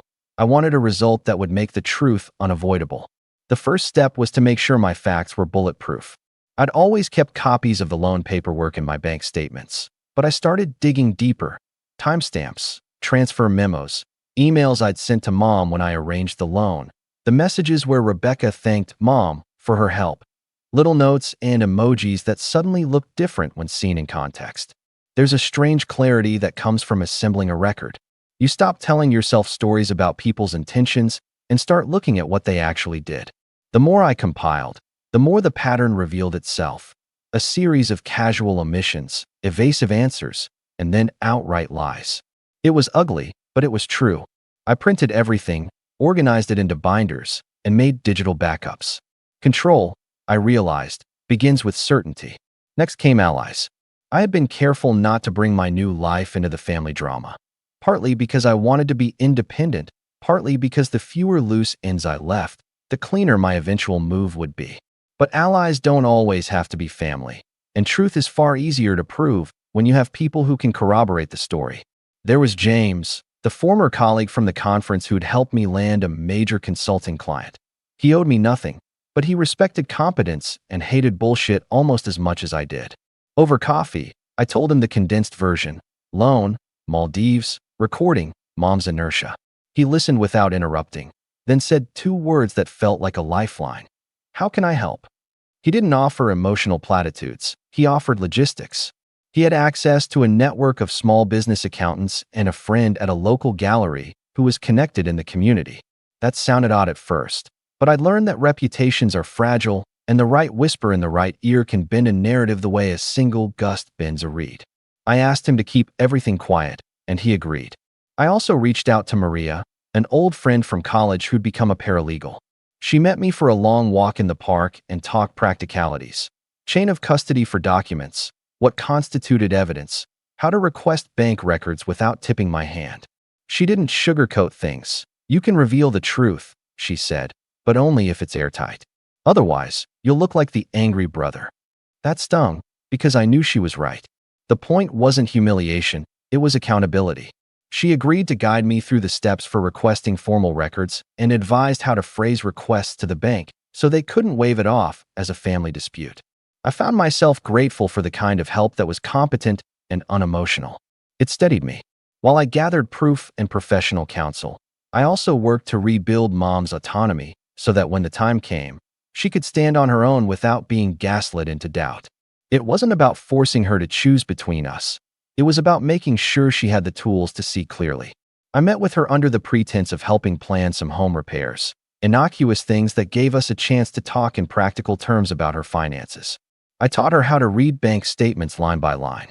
I showed her the binder of documents I'd assembled, but only the parts that concerned her mortgage and the loan I'd taken out. I didn't want to overwhelm her with betrayal. I wanted to give her facts so she could make decisions. She was hesitant at first, as if the reality of what had happened would shatter something in her. But then she surprised me. She asked questions. She took notes. It was a small, quiet reclamation of agency, and it felt like watching someone wake up to sunlight after years of living with the curtains half drawn. Financial leverage was important, but so was timing. I didn't want to confront Rebecca in the heat of a petty outburst or a family dinner where feelings would cloud judgment. I wanted a moment when the truth would land where it mattered, among people whose opinions could not be swayed by charm or tears. In our small town, social capital still mattered. Rebecca thrived on it.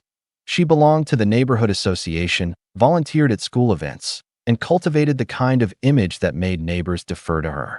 If the narrative could shift in those circles, it would ripple outward. So I built a plan that moved on two fronts: the factual trail to discredit the narrative of benevolent help, and a quiet strategy to let people see the discrepancy between the curated story Rebecca sold and the reality the documents proved. There were practical risks, of course. Exposing a family's private finances can break things that can't be repaired. I thought about that a lot. Was I becoming the thing I once despised? Someone wielding power to wound? I came back to the same answer. I wasn't seeking cruelty. I was seeking truth and fairness.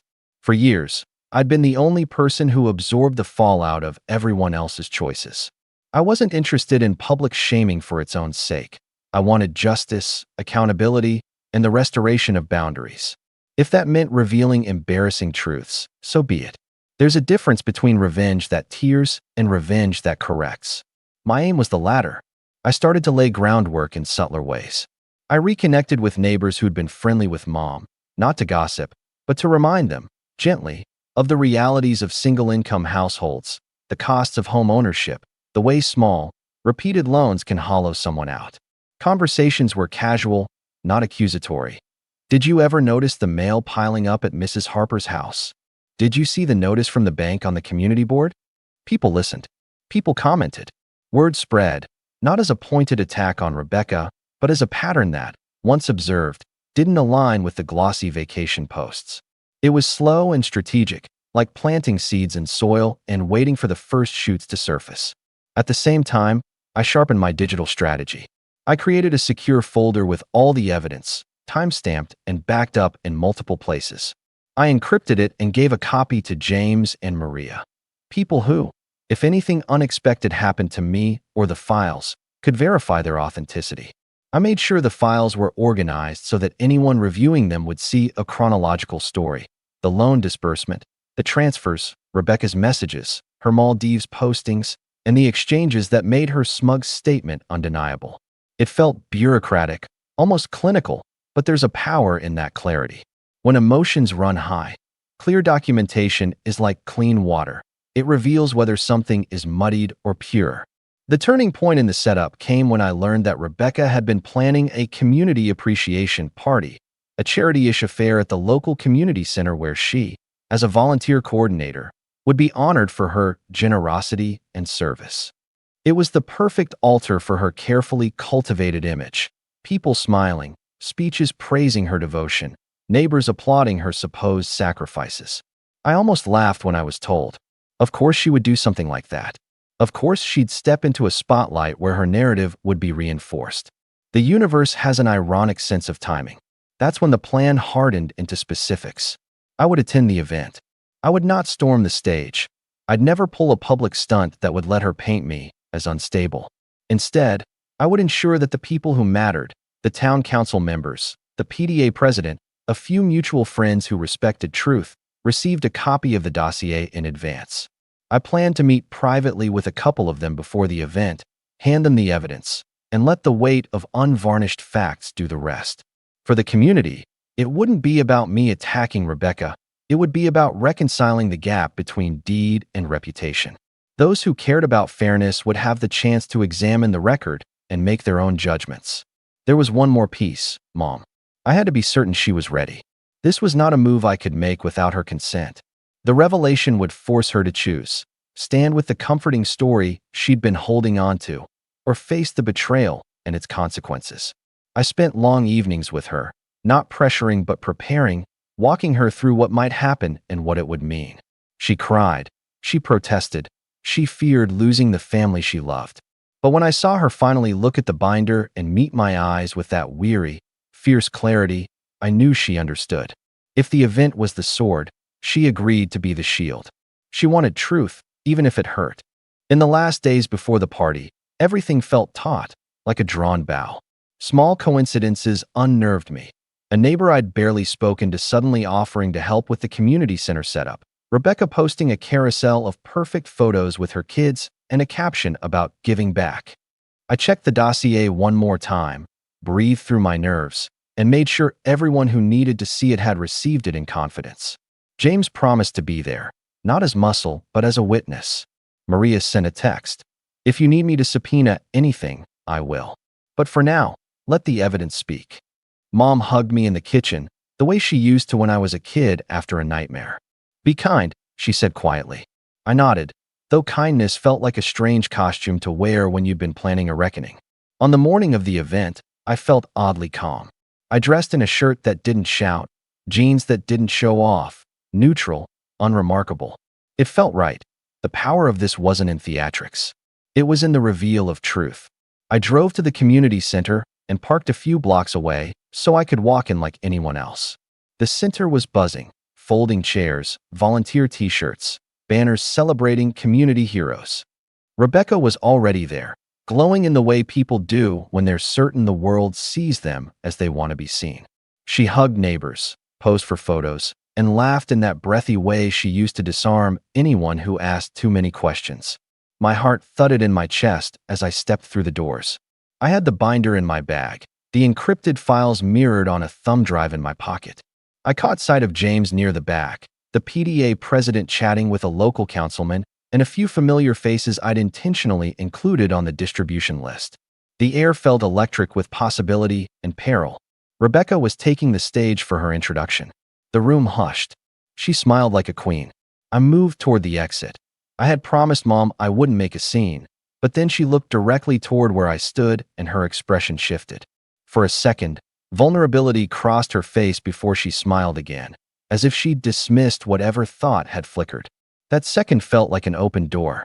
I sat back down, my fingers tightening around the handle of my bag. The plan was set, the players in place, and the truth ready to be given a home. As Rebecca began her speech, praising community spirit and talking about gratitude, my phone buzzed in my pocket. I glanced down. A message from Maria. They reviewed the records. Ready when you are. Then another. PDA president just texted. Meeting in 10. My breath shortened. This was it. I could stand up now, hand the binder to the PDA president, let the quiet machinery of verification start, and watch the carefully built facade begin to fracture. Or I could wait, let Rebecca finish her speech, and risk her pivoting, explaining away, weaving new lies. I looked up at Rebecca's smiling face, at Mom in the third row with hands clasped so tight her knuckles were pale, and felt the swell of something that wasn't just anger anymore.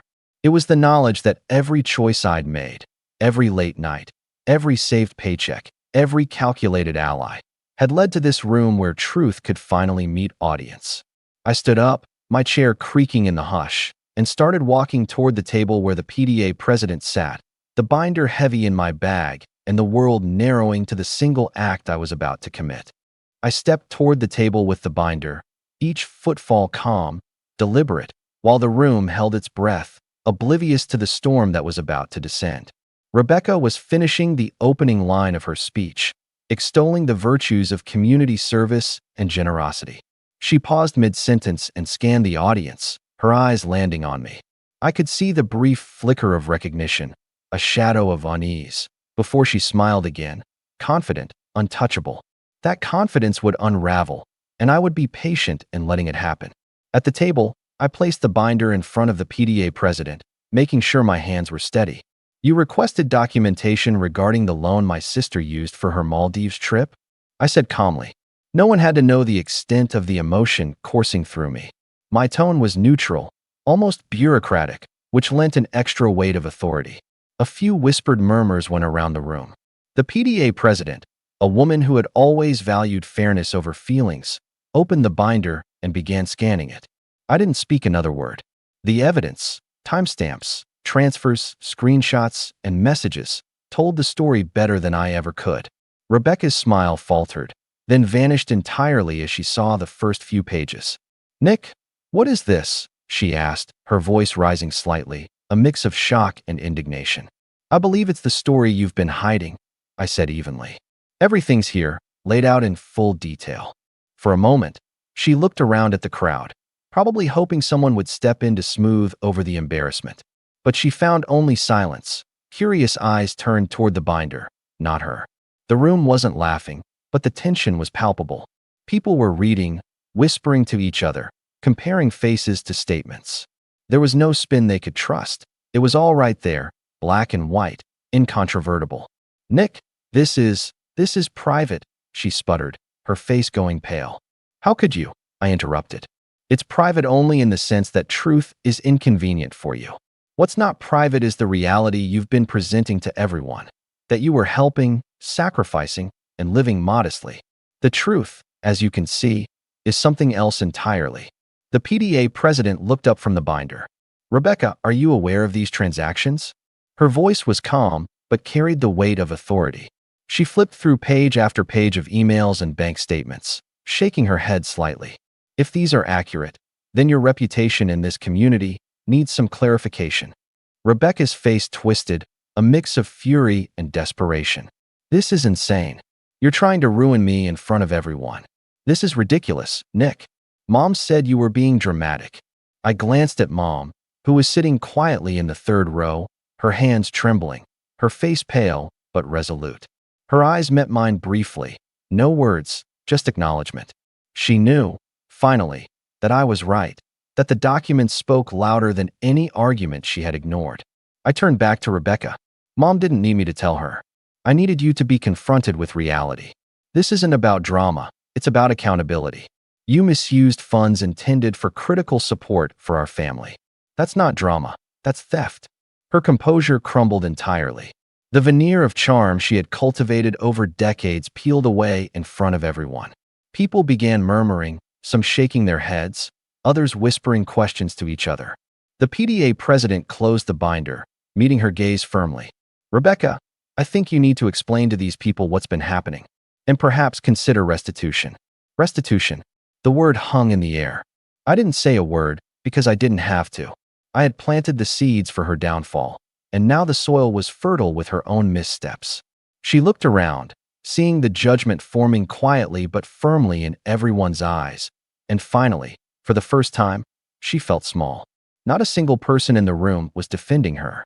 She had relied on assumptions of loyalty and manipulation, but the truth is its own force, and it had no interest in favoritism.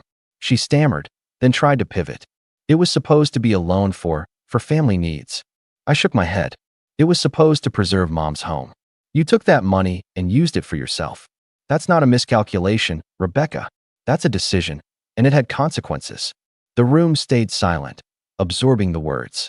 Her usual allies, neighbors, acquaintances, were visibly uncomfortable. No one wanted to side with someone who had clearly misrepresented facts in such a blatant, self-serving way. People were whispering, looking through the documents, nodding at one another. The ripple effect had begun. Rebecca's face turned red with anger and humiliation.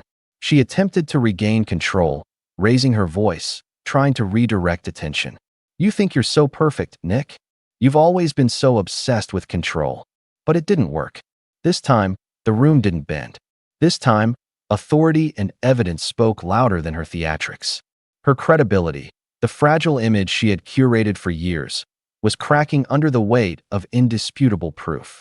The PDA president interjected gently but firmly. Rebecca, the facts speak for themselves. Your personal interpretation of events does not change what the records show. The whispers grew louder, neighbors shaking their heads, some avoiding her eyes entirely. She stumbled over words, attempting to explain herself, but the more she spoke, the more the audience saw the pattern, not the narrative she wanted to sell. Years of carefully cultivated charm evaporated under the harsh light of truth. And then came the final blow, a call from her own financial advisor, who had been looped in quietly by Maria. He confirmed the same discrepancies I had documented: withdrawals for personal vacations, unexplained transfers, and loans taken without full disclosure.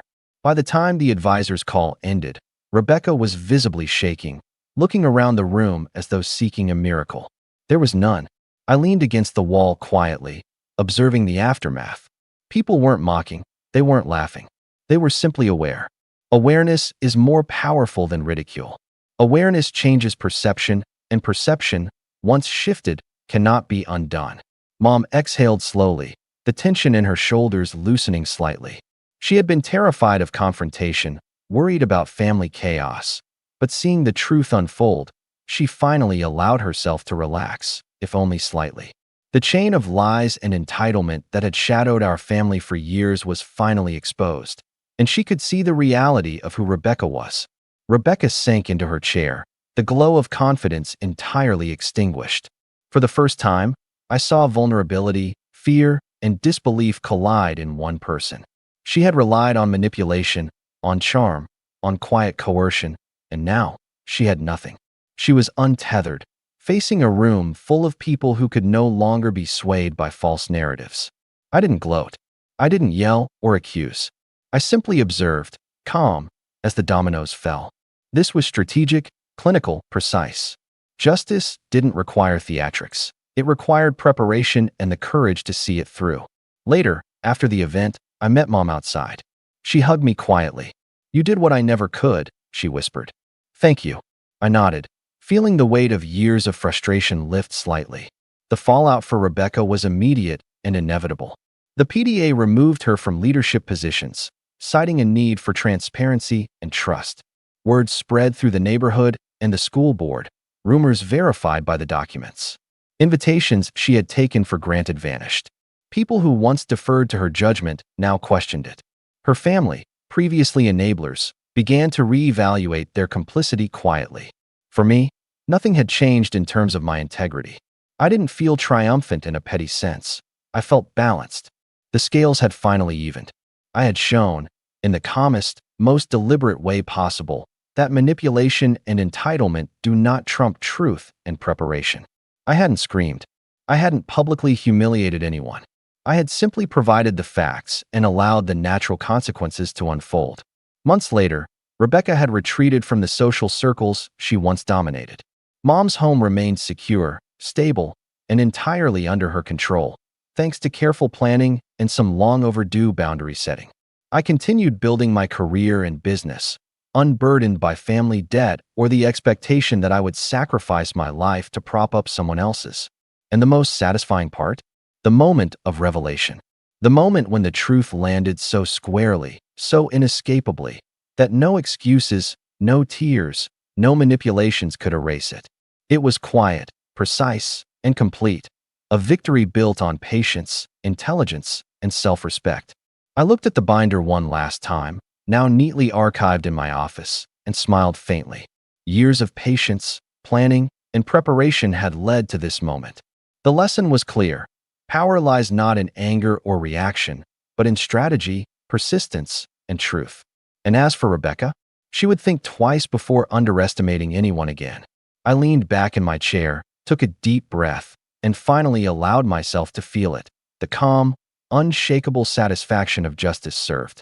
The scales were balanced, and I had won. My parents told me I wasn't needed at my brother's wedding, so I didn't go.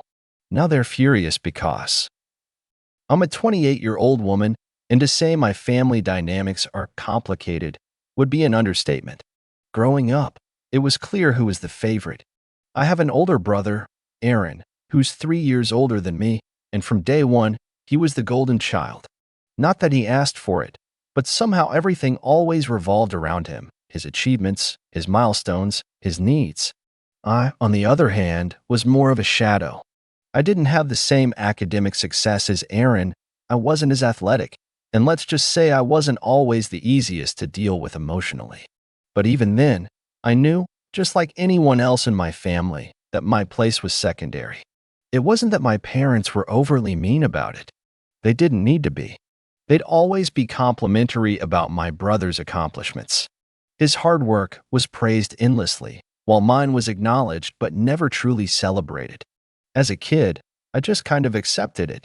It wasn't worth it to try to stand out because it felt like the spotlight was always on him, even if I did something great. I'm sure many of you can relate, those moments where you do something amazing, and the response is lukewarm compared to your siblings' every move being applauded.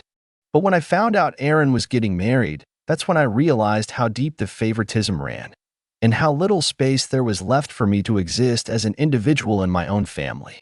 When Aaron first announced his engagement to Zoe, I wasn't expecting much. I figured it would be another event centered around him, with everyone fawning over his perfect life. He'd always had everything handed to him, and I was used to it. But as the wedding planning progressed, I started noticing something that made my stomach churn. No one seemed to care whether or not I was involved. I'm not saying I needed to be the maid of honor or anything, but I thought it was a given that I'd be included in the wedding preparations. My parents were constantly talking about the guest list, the venue, the food, every little detail. But whenever I tried to make myself useful, it was like I was invisible. I'd ask if there was anything I could help with, if they needed extra hands for decorations or organizing. But every time I offered, I was met with a polite but firm, "Oh, we've got it covered, sweetie." It stung. I tried not to show it, but it was hard to ignore how everything seemed to revolve around Aaron and Zoe. And then came the bombshell, the conversation I'd never seen coming. A few weeks before the wedding, I received a call from my mom. She sounded cheerful at first, like she was about to tell me some exciting news. But as she spoke, the words hit me like a ton of bricks.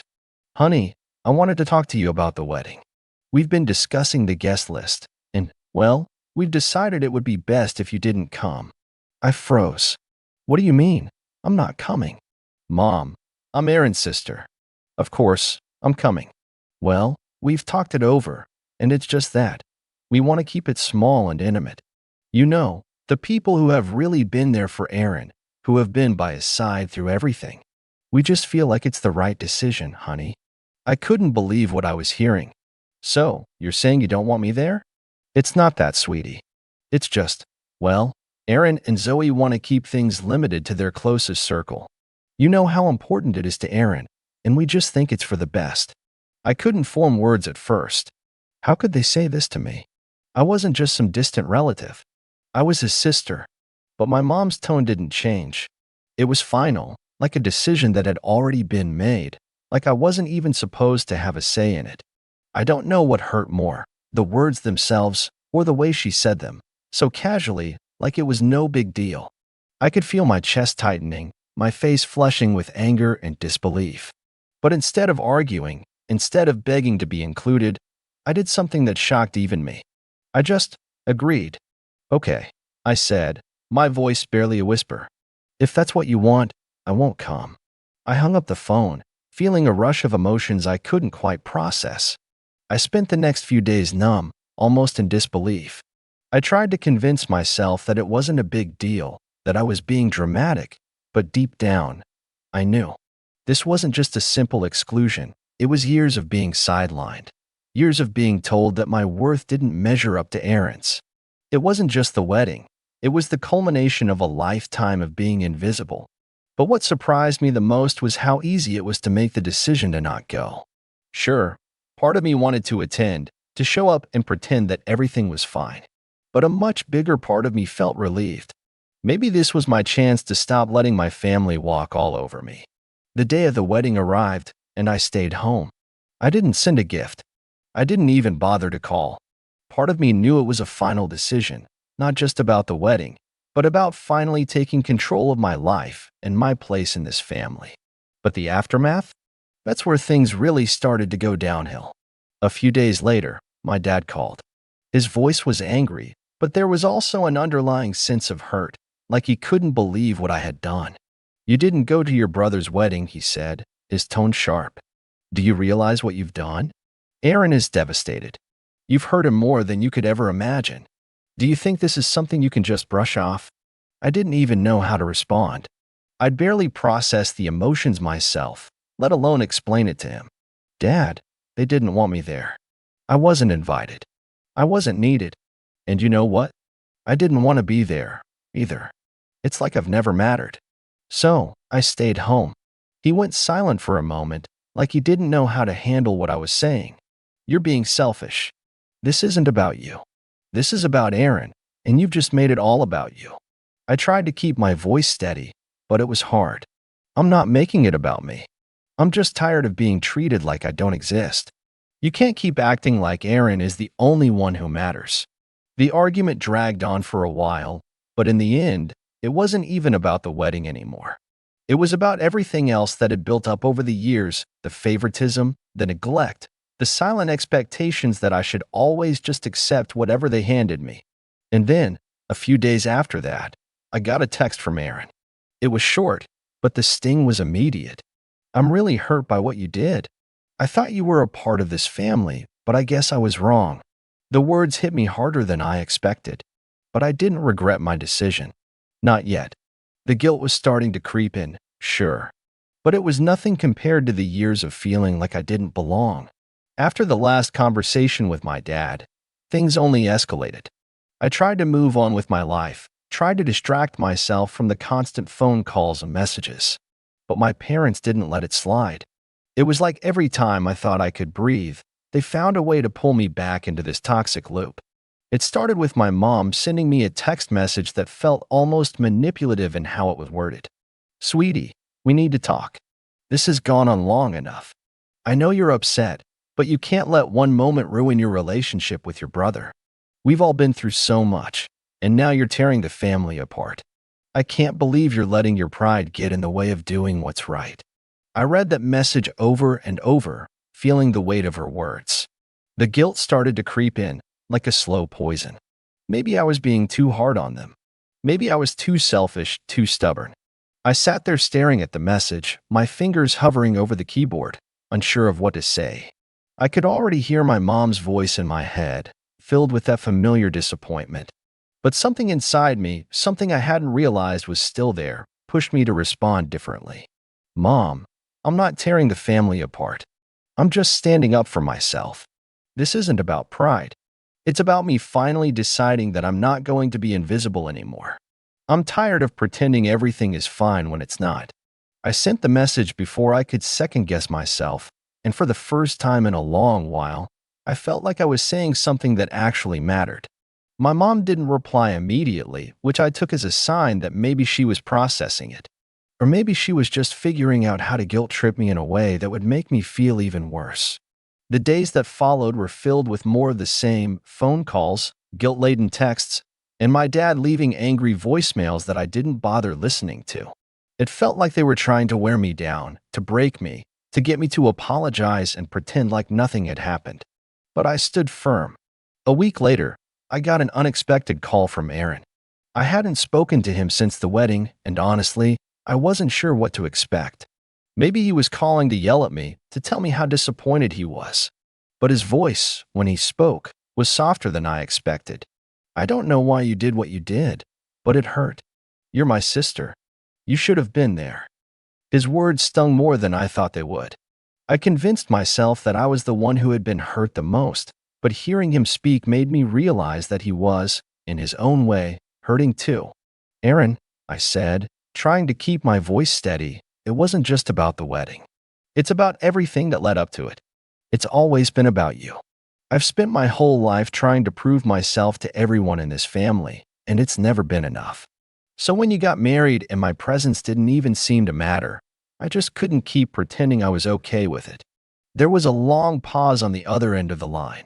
I could almost hear the gears turning in his head, like he was processing everything I had just said. For a moment, I thought maybe he'd get it. Maybe he'd finally see things from my side. But then, as if a switch flipped, his tone changed. "Look, I don't know what you want from me. It's not like I've ever asked for any of this. I don't get why you're making this about something bigger than it is. You've always been so dramatic about things. You should have just been there for me, like any normal sister would." That was when it hit me. He wasn't even listening. It wasn't just my parents who couldn't see my side. Aaron was in on it too. He had been, and maybe always would be, wrapped up in the family narrative where he could do no wrong. I felt the familiar frustration bubbling up inside of me, but instead of lashing out, I took a deep breath. Maybe I was wrong. Maybe I should have been there. But I can't keep doing this, Aaron. I can't keep pretending that I'm okay with being the afterthought in this family. I'm not your sidekick, your cheerleader, or your support system anymore. I'm my own person, and I need to take care of myself first." His silence on the other end of the phone was deafening. Then, after what felt like an eternity, he spoke again, his voice quieter now. "I don't know what to say to that. I thought you'd always have my back. But I guess I was wrong." And just like that, the conversation ended. No resolution. No apology. Just an unspoken understanding that whatever bond we had was now hanging by a thread. A couple of days passed, and I thought maybe things would calm down. I tried to keep busy, focusing on my work and getting back into my routine. But the messages and phone calls from my parents didn't stop. They started becoming more desperate, more emotional, and even borderline threatening. My mom started calling multiple times a day, and the tone was different now, less manipulative, more pleading. "Honey, please. You can't do this. We're begging you. Please, just come home. We'll fix everything. We'll make it right. Aaron is so upset, and it's breaking your father's heart." At first, I thought I might just cave, that the pressure would be too much to bear. But then I reminded myself why I had done this in the first place. I couldn't keep allowing my family to guilt trip me into submission, to make me feel like my worth was only valuable when it aligned with their expectations. But the thing that really threw me for a loop was what happened next. My mom, in a final attempt to make me feel guilty, forwarded me a message from Zoe, the woman Aaron had married. Zoe wrote, "I don't know what's going on with you and Aaron, but this is affecting everyone. We thought you'd be a part of our lives, but now it feels like we can't trust you." It's heartbreaking. That message, more than anything else, hit me hard. It wasn't just my parents or Aaron, it was now Zoe too. I had always known she was close with my parents, but seeing her take their side, seeing her frame the situation as my fault, it was like a slap in the face. Was I really the one causing all this pain? Or was this just another way to make me feel small, like I didn't have the right to stand up for myself? A few weeks after everything had settled down, or at least seemed like it was, I got a call from my mom. I could already tell by the way her voice sounded that she was probably crying. She always did that when she was trying to guilt trip me, but this time felt different. This time, there was an edge of desperation in her tone. "Honey, I know things haven't been easy, but please, we need to talk. Aaron is really struggling. He misses you, and so does your father. You can't just keep shutting us out like this. We're family, and we need you." I wasn't surprised that she was still trying to play the victim here, but hearing the desperation in her voice made me pause for a second. It would have been so easy to just cave, to pick up the phone, apologize, and go back to pretending like everything was okay. But something inside me snapped. I told her I'd think about it. The truth was, I wasn't interested in going back to the way things were. I had spent enough time being the family doormat, and now it was time to make them feel what it was like to have someone who was always there, but never seen. So I began thinking about it, plotting my next move.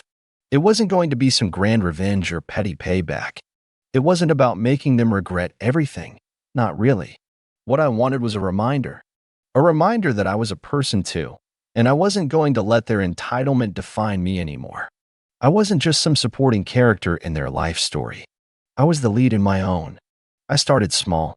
I pulled back from the family group chats, the ones that Aaron and Zoe still used to share pictures, updates, and little family moments. I didn't respond to any of their messages anymore. When they asked me for help, I give a polite but firm no. I'm busy. It wasn't rude. It was just setting boundaries. And it felt powerful. Then came the real kicker. I reached out to a lawyer.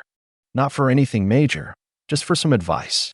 I was planning ahead, setting myself up so that if I ever needed to cut ties with my parents or any of my family, I'd have a way out.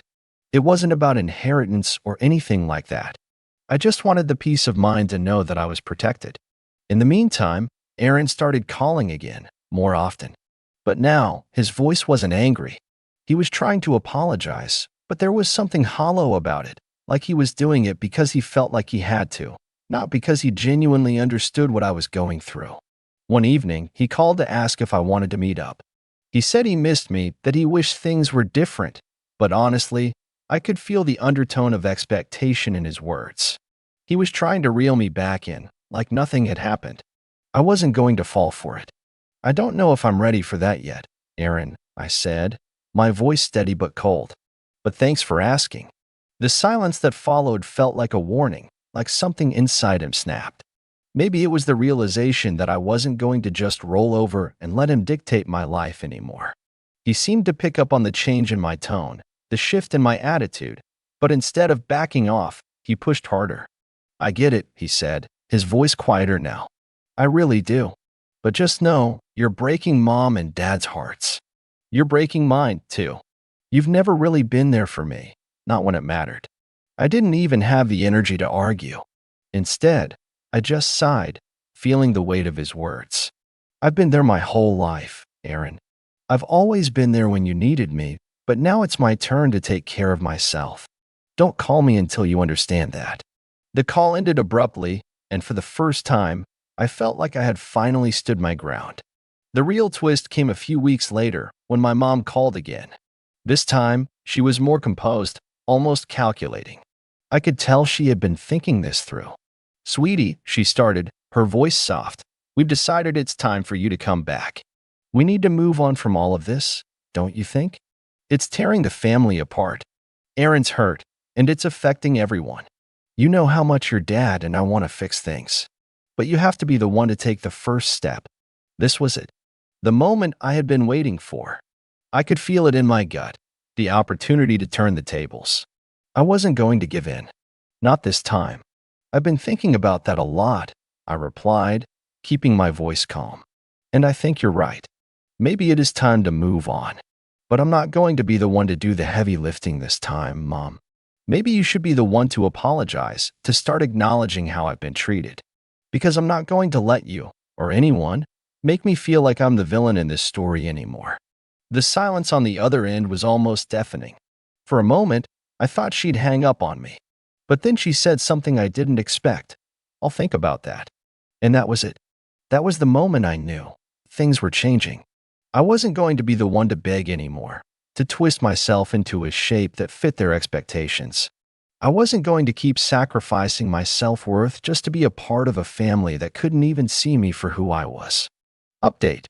It's been a few months since everything with my family fell apart, and I honestly still can't believe the turn of events. The whole thing, from the wedding fiasco to the tense phone calls, has shifted something inside me. I've changed. I've grown stronger, and for the first time in my life, I don't feel like I'm the one who has to apologize for everything. After that last conversation with my mom, where she tried to guilt-trip me into coming back into the fold, I felt the need to stand my ground once and for all. I didn't just say no out of spite or anger. I said it because I was finally putting myself first. The more I thought about it, the more I realized that I wasn't the problem in this family. It wasn't me who had manipulated relationships, played favorites, or set up these unreasonable expectations. It was them. The tipping point came when my dad left me a voicemail one night. The kind of voicemail that sounded too polished, too rehearsed. The way he spoke was cold, almost robotic, like he was reading from a script. "You're being unreasonable, you know. It's not about you anymore. It's about family. We've always put you first, and this is how you repay us? We gave you everything, love, support, guidance, and now you're shutting us out. Do you really think that's fair? Do you really think you can just walk away?" I don't even know why I listened to the whole message. Maybe I was hoping for something different, a change in tone, some acknowledgement that maybe they were wrong too. But that never came. All I heard was the same manipulative narrative they'd been pushing for years, that I owed them something, that my life was only meaningful if it revolved around their needs. I let the voicemail sit for a while, replaying it in my mind. But after a few days, I realized what I needed to do. I wasn't going to let them control me anymore, to make me feel like I was some kind of failure just because I didn't fit their mold. I wrote a letter. I didn't know if I would send it at first, but as I wrote, the words flowed out like a long-needed purge. I wasn't going to hold back anymore. Here's what I wrote. "Mom, Dad, I don't know how we got to this point, but I can't pretend anymore. For years, I've been treated as less than, expected to sacrifice everything just to keep the peace. You made it clear that I wasn't as important as Aaron, that my needs didn't matter, that I was just there to support his successes while my own were brushed aside. This family hasn't been a place of love and support for me. It's been a place where I've been made to feel invisible. I'm done. You want to know why I didn't come to Aaron's wedding? It wasn't because I didn't love him. It was because I realized that being there would only reinforce that I am still willing to let you control me. That's not who I am anymore. You've spent too long making me feel like I'm the problem, that it's my fault for setting boundaries. But the truth is, I'm not the one who's been hurting this family. You are, and I'm not going to be a part of it anymore. I'm choosing myself. I hope one day you understand that." When I finished the letter, I stared at it for a while, unsure of what to do next. I could already imagine the fallout. My parents wouldn't take this well. They'd probably try to twist it into something that made them look like the victims, but at that moment, I didn't care. I wasn't doing this for them. I was doing it for me. I sent it. The fallout was just as bad as I had imagined. I got calls and messages, angry ones, hurt ones, manipulative ones. But I didn't respond. I let them scream and cry and try to make me feel guilty. I knew they'd play the victim, twist everything I said to fit their narrative, but I was done being a part of their drama. And sure enough, the texts and calls kept coming. My dad tried one last time, leaving a voicemail that was almost laughable. "We can fix this. We can all move on, but you have to apologize first. We're still your parents. Don't you owe us that?" No, I didn't owe them anything. The more I thought about it, the more I realized that they had taken so much from me. I knew they'd never understand why I had to do this. They'd never accept responsibility for the way they treated me. But at least I knew the truth. I knew that I wasn't the villain in this story. They were. Weeks went by with no contact, and at first, I felt a little guilty. I wondered if I was being too harsh, if I should have reached out to them, tried to make things better. But then I remembered all the years of disappointment, all the times I had let them walk all over me, all the moments I had sacrificed for their happiness while mine was thrown away. I had every right to live my own life, to find my own happiness. And that didn't include them. And so, I kept living my life. I focused on the things that made me happy. I built new relationships, spent time with people who valued me, and slowly, I started to heal. It wasn't easy. There were days when the loneliness was overwhelming, when I wondered if I had made the wrong choice. But then I reminded myself, this wasn't just about me getting revenge. It was about me finding my own voice, my own worth. And in the end, that was all the closure I needed. My parents? They're still stuck in their old ways, trying to make everyone else feel like they're the ones who've done something wrong. They haven't changed, but I have, and that's the real victory. I'm Noah, 26, and if you met my family at first glance, you'd think we were close. We take nice pictures during holidays, exchange gifts, and my mom always insists we're tight-knit. But what people don't see is how carefully that image is constructed, how my parents have always favored my sister, Alina, and how I learned early on that keeping quiet was easier than trying to earn their approval. I used to think it was just sibling dynamics, but over time, it became clear that it went deeper than that. It wasn't just favoritism, it was hierarchy. Alina was the face of the family, the pride, the golden beacon they used to prove their success. I was the supporting act, expected to clap from the sidelines. Growing up, every milestone I reached was somehow reinterpreted to highlight her achievements. When I got accepted into my dream university on a full scholarship, my mom said, "It's because you learned discipline from watching Alina work so hard." When I got my first promotion, Dad said, "Alina set the bar, and you followed." That's what family is about. Inspiration. I used to laugh it off, pretending it didn't bother me, but it chipped away at me quietly, year by year. I worked hard, harder than anyone realized, partly because I wanted independence and partly because I wanted to stop feeling like a footnote in my own life. By the time I graduated, I wasn't just holding a degree, I had built something. While studying, I had started investing small amounts into digital ventures and property management. It began as a hobby, then became something serious. I didn't flaunt it. I kept my head down, saved, and learned. My parents never asked about my work. To them, if it wasn't about Alina, it wasn't worth mentioning. She was doing her master's in communications and had been telling everyone she'd soon take over the family legacy. I didn't even know what that legacy was supposed to be. We didn't own any business, but my parents beamed whenever she said it. When I got my graduation date, I didn't plan anything big. My parents, however, insisted on organizing a family celebration. They said it would be a combined event, a chance to celebrate both of you, because Alina had just finished her thesis. I hesitated but agreed. I figured maybe this time, they'd mean it. Maybe they'd actually celebrate my moment too. The dinner was set at a nice restaurant, not extravagant, but fancy enough to impress extended family. My mom called it a night to remember. I arrived in a suit, slightly nervous but hopeful. Alina was already there, glowing in her designer dress, surrounded by relatives who seemed magnetically drawn to her laughter. When she saw me, she smiled politely, like I was a guest she barely knew. "Oh, Noah, you made it," she said, leaning in for a quick hug that felt like an obligation. My uncle patted my back. Congrats, kid. What did you study again? Something with computers, right? Before I could answer, Alina chimed in. He's into that online stuff. You know, techie things. He's really good at it. Her tone was patronizing, the way you describe a hobby, not a career. My mom laughed. Yes, Noah's always been good with gadgets. But Alina, your presentation last week was incredible. Your professor said it was the best in your class, didn't he? I smiled and nodded as the conversation naturally drifted back to her achievements. I had learned to blend into the background. It kept the peace. Dinner went on like that for a while. I stayed quiet, answering questions when asked, smiling when needed. I wasn't bitter, not exactly. I just stopped expecting anything. But as the night went on, I couldn't shake a strange feeling.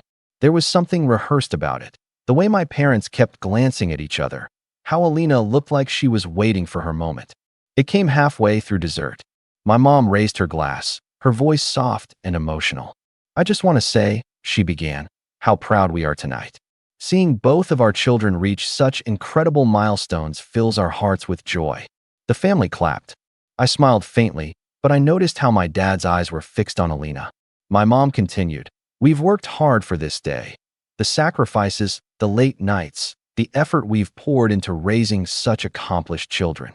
Then she turned to me, her smile a little too sweet. Noah, you've done well, dear. But as parents, we always knew our efforts would shine brightest through Alina.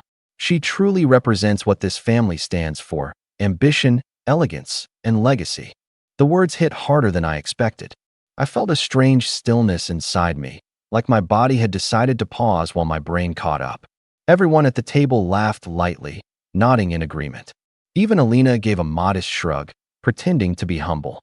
I could have said something. I could have reminded them that I'd worked without their help, that every achievement I'd earned was mine alone. But instead, I just smiled, nodded once, and picked up my fork again. That's nice, Mom, I said quietly, then went back to my plate. There was a flicker of discomfort in her eyes, like she expected me to argue, to seek validation so she could dismiss it. But I didn't. I ate in silence, letting their conversation drift around me. What none of them knew was that everything they took pride in, every family asset, every legacy they bragged about, wasn't actually theirs anymore. Over the past 2 years, I'd been buying up the investments they'd neglected, managing the small properties under my own name, and even quietly taking control of a few businesses they thought still belonged to them. I wasn't planning revenge. Not at first. I just wanted independence, a life free from their control. But as my mom raised her glass that night and declared that all their efforts had been for Alina, something shifted inside me. For the first time, I realized that silence wasn't peace. It was permission. I smiled again, a calm, practiced smile, and let them keep talking about Alina's bright future. My uncle joked that one day she'd run the whole family fortune. My dad laughed, saying, that's the plan. I kept eating, kept listening, kept pretending. Because in 2 days, when they'd finally learn whose name was on every document, every deed, every account, their laughter wouldn't sound the same. The morning after the graduation dinner, I woke up with that heavy, dull feeling you get after pretending for too long. The night kept replaying in my head. My mom's words, the laughter, the way Alina's smile widened when everyone cheered for her. I wasn't angry exactly. It was more like a quiet ache that had settled somewhere deep inside me. I tried to shake it off by making coffee and opening my laptop to check emails from clients. But even the familiar sound of the keyboard didn't help. Alina called around noon. I almost didn't pick up. Her name flashing on my screen always came with a mix of curiosity and dread. When I finally answered, her voice was sweet, almost too sweet. Hey Noah, just wanted to say last night was amazing, right? It was something, I said. She laughed lightly. Oh, don't be like that. Mom and Dad just get emotional sometimes. You know how they are. I could almost picture her shrugging, probably scrolling through her phone while saying it. They meant well, she added. And honestly, you should take it as a compliment. They just see me as the family representative, but that doesn't mean they don't love you. Yeah, I said, sipping my coffee. Love takes many forms, I guess.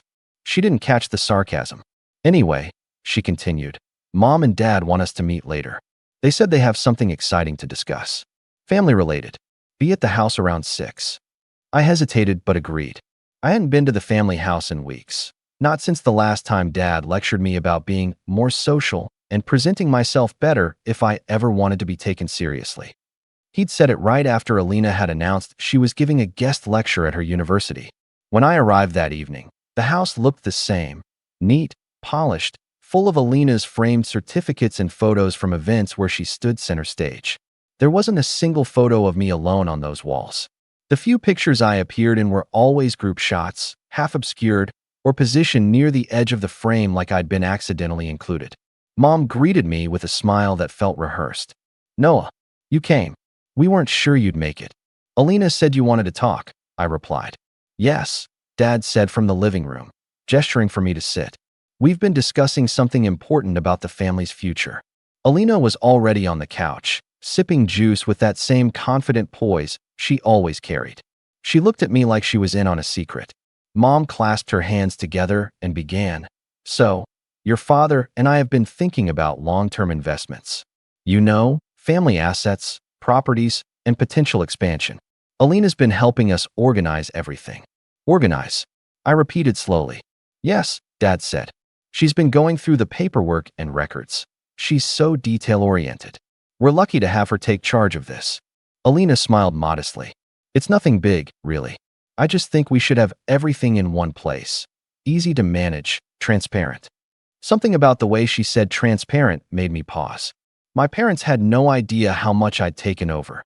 The properties they once thought were still theirs had long been transferred under my name.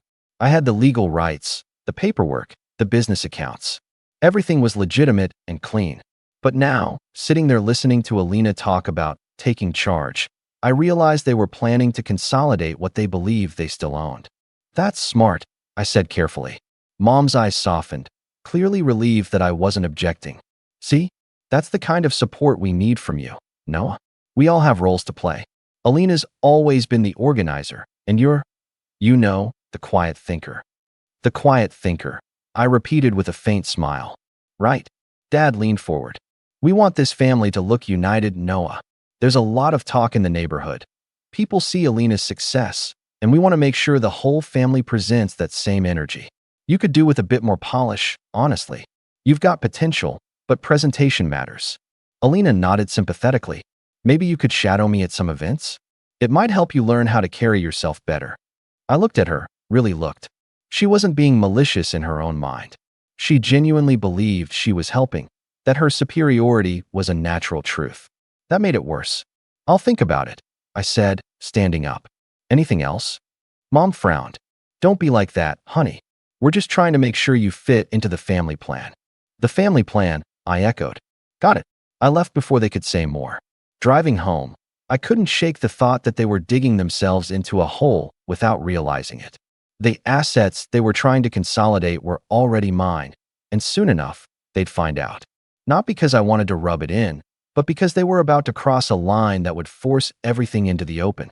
A week later, I got a call from an old family friend, Mr. Hanley, who handled most of my parents' old paperwork before I took over. He sounded awkward. "Noah, I'm calling because your father asked me to start transferring property ownership into a family trust, one that names Alina as the primary executor." I felt my jaw tighten. "He did, huh?" "Yes. But, well, the thing is, those assets are legally under your name now." I didn't want to say anything until I confirmed, but it looks like they're unaware. "They are," I said calmly. "Thanks for the heads up, Mr. Hanley. Don't make any moves yet. I'll handle it." He paused. "Are you sure you want to? This could get messy."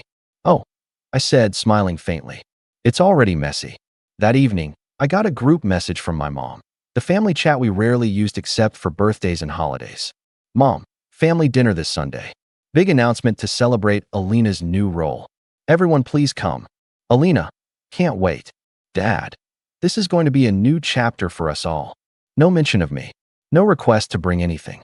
Just an expectation that I'd show up, smile, and clap for my sister again." Sunday came faster than I expected. When I arrived, the dining room was decorated with gold ribbons and flowers. A banner read, "To new beginnings, the family legacy continues." My parents had gone all out. Relatives were there too, even a few old neighbors. Alina was glowing, greeting people like a celebrity. I watched from a distance as she laughed and thanked everyone for coming. My mom rushed up to me, whispering, "You're late. Sit down before we start." "What are we celebrating exactly?" I asked quietly. She smiled mysteriously. "You'll see." As everyone took their seats, Dad cleared his throat. "We've always believed in family unity, in supporting one another. And tonight, we're proud to announce that Alina will officially be managing the family's assets, overseeing our properties, finances, and investments." There was applause. My mom's eyes glistened with pride. Alina stood, pretending to be humble, hands clasped in front of her. "I'm honored to continue what my parents started," she said. "This family means everything to me." I stared at her, trying to process the absurdity. They were publicly assigning her ownership of things that, legally, no longer belonged to them. My mom reached for my hand, squeezing it like a peace offering. "Isn't it wonderful, Noah? You'll finally have less to worry about. Alina can take care of all that complicated business stuff for you." I pulled my hand back gently. "That's generous of her." Alina smiled. "I'll need your cooperation, of course. Some of the accounts are still under your management, right? I'll just need access to those details so we can make everything official." Everyone at the table was watching me, waiting for me to agree. "Sure," I said softly. "We'll talk about it soon." My mom exhaled in relief, mistaking my calm for compliance. "That's my boy," she said proudly. "Always reasonable. We raised such good children." Dinner carried on, full of laughter and chatter about the next steps and how Alina would streamline everything. I nodded and smiled where appropriate, but inside, a quiet storm had started to brew. When the guests left, Mom hugged Alina and said, "You've made us so proud, sweetheart. You really are the heart of this family." I was standing by the doorway, jacket in hand. Mom turned to me. "And Noah, thank you for being supportive. We'll set up a meeting with the notary next week, all right?" "Of course," I said, slipping my hand into my pocket. "I'll bring all the documents." She smiled, not noticing the edge in my voice. Driving home, I realized they'd crossed from mere favoritism into outright disregard. They weren't just overlooking me anymore. They were trying to erase me from the picture entirely. But the irony was perfect. Every family, property, every investment, every company they believed was theirs was already under my name. Legally, permanently. And the documents they wanted me to bring to the meeting? Those papers would be the very thing that shattered their illusion of control. Still, I didn't rush it. I waited. Let them plan. Let them dream. Let them think they were finally securing their legacy. The following week felt strangely calm. Too calm, in fact. The kind of calm that comes right before a storm you can sense, but can't yet see. My parents were unusually cheerful, constantly messaging me in the family chat about progress updates and exciting steps. Alina even called me twice, each time speaking in that falsely gentle tone she reserved for when she thought she was being generous. "Noah," she said during one of those calls, "I talked with Mom and Dad, and we've decided it would be best if I handle the administrative side of everything. You've got your tech work and your online projects. It's better for you to focus on that. I'll take the boring stuff off your plate." "That's considerate," I said evenly, staring at my computer screen. "What exactly do you need from me?" "Oh, nothing big. Just some of the documents related to the properties. Mom said you keep them safe, right? Bring them to the notary meeting next week so we can finalize things." Her voice was calm, confident, rehearsed. It wasn't a request. It was an expectation. I said sure before hanging up, then sat in silence for a while, listening to the faint hum of my ceiling fan. They had no idea those same documents already had my name written all over them. But even though I was ahead of them legally, something about their tone bothered me. There was too much assurance, too much control. My gut told me they weren't just planning a simple transfer. They were planning to lock me out completely. That Friday, I found out how right I was. I was in my office, working through client contracts, when I got an email notification from my bank. It wasn't a usual alert. The subject line read, "Confirmation of requested account access modification." I froze. I hadn't requested any changes. My pulse quickened as I opened it and read through the details. Someone had attempted to add a cosigner, my father's name, to one of my smaller business accounts. The request had been flagged for verification because the credentials didn't match. At first, I thought it was a glitch. Then I noticed the attached note on the request. Authorization granted by family representative, Alina Matthews. My stomach dropped. I called the bank immediately, forcing my voice to stay calm. "This is Noah Matthews," I said. I just received a notice about an unauthorized account change. The representative sounded apologetic. Yes, Mr. Matthews. We received documentation earlier this week indicating your family intended to consolidate their accounts. We flagged it because your personal details didn't align with the primary account holder on file. The paperwork had your sister's signature. My throat went dry. Did they send copies of any documents? Yes, sir. They provided property and business registration forms. However, those forms were forged. I finished for him. There was a pause. That's what we suspected, sir. We've frozen the request and initiated an internal review. Good, I said quietly. Do me a favor and keep every copy of what they sent. I'll need it soon. I ended the call and sat there for a long moment, staring at the floor. I'd always known my parents didn't respect boundaries, but this wasn't just about control anymore. It was theft. Fraud. They were trying to take over what I had built, as if it was their birthright. A deep, heavy calm settled over me, the kind of calm that doesn't come from peace, but from clarity. They had crossed a line they couldn't uncross. That evening, I drove to the family house. My parents were in the living room, discussing something on the phone when I walked in. Alina sat on the couch, typing rapidly on her laptop. When she saw me, her expression flickered, surprise first, then composure. Noah, you're early, she said, closing her laptop halfway. Yeah, I said, setting my bag down. Thought we could talk before Sunday's meeting. Mom smiled nervously. Of course, dear. Everything all right? Depends, I said, sitting down. Who authorized the account changes with my bank? The room went quiet. Dad's face shifted immediately, his jaw tightened, his eyes narrowing. What account changes? He asked. The ones under my name, I replied. The ones your family representative tried to access using forged documents. Alina looked offended. Forged? Noah, don't be dramatic. I just organized things. Mom said it was fine. Mom placed a hand on my arm, as if I were a child throwing a tantrum. Sweetheart, don't misunderstand. We were just trying to streamline things for everyone's benefit. It's not like we were taking anything from you. Yes, you were, I said evenly. You tried to move assets that belonged to me. Dad's tone hardened. Watch it, Noah.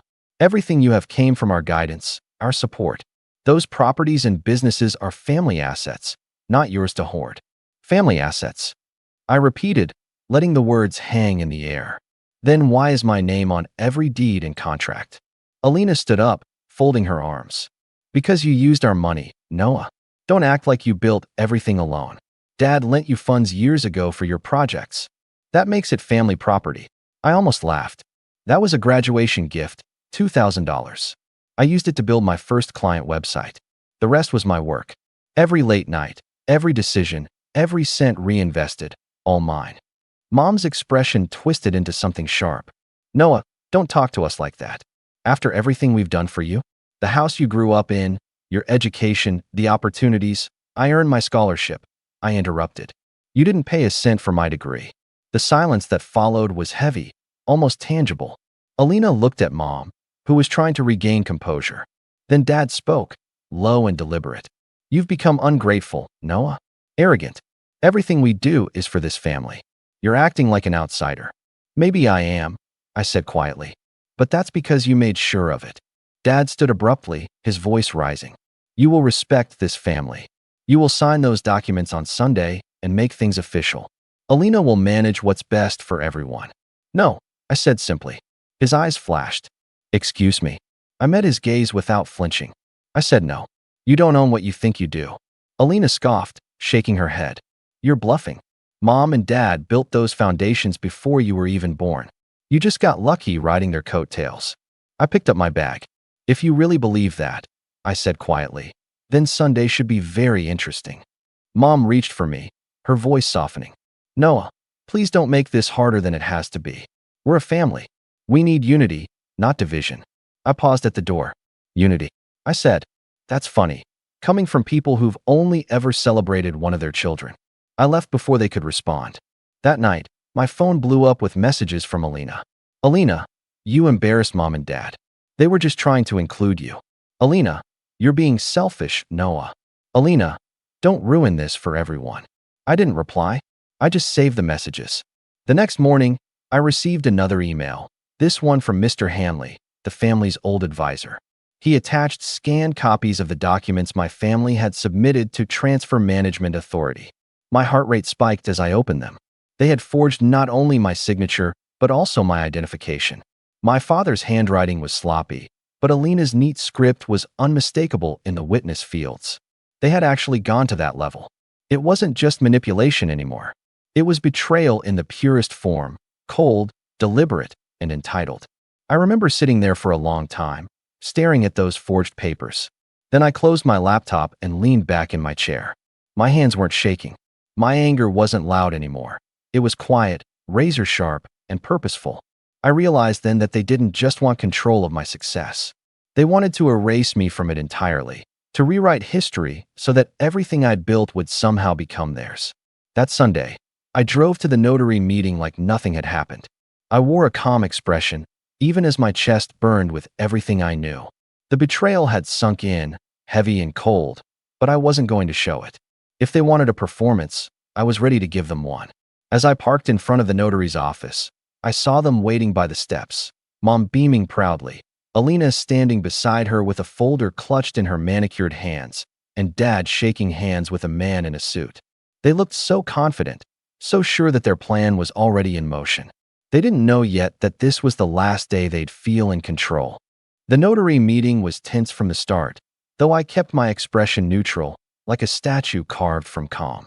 Mom was smiling as if victory was already hers, and Alina was practically glowing, holding a stack of documents as if they were her personal trophies. Dad's face was tight, jaw locked, a mixture of pride and impatience that he tried to hide behind a mask of control. They thought they had me trapped, the quiet child who always deferred, who needed guidance. I let them believe it. I sat down across from the notary and let them speak first. "Thank you all for coming," the notary said, flipping through the papers. "We'll begin with the transfer of management documents." He looked at me. "Mr. Matthews, you'll need to review these first." Mom's smile widened. "Oh, Noah, don't worry. It's all straightforward. Alina has organized everything perfectly. You'll just need to sign off." I nodded slowly, pretending to skim the documents. Everything looked official, neat, pristine, the kind of paperwork that could impress anyone without legal knowledge. My parents expected me to reach for a pen. They expected me to be overawed, compliant, and grateful that Alina would help manage things for the family. I didn't move. "Everything okay, Noah?" Dad asked, his voice tight. "It's just a formality." I finally looked up. "Formality," I said softly. "Or fraud?" Mom froze mid-sentence. Alina blinked, lips parting like she hadn't expected a single word of resistance. The notary adjusted his glasses. "I see there's a question about the legitimacy of these documents." I leaned back in my chair and smiled faintly.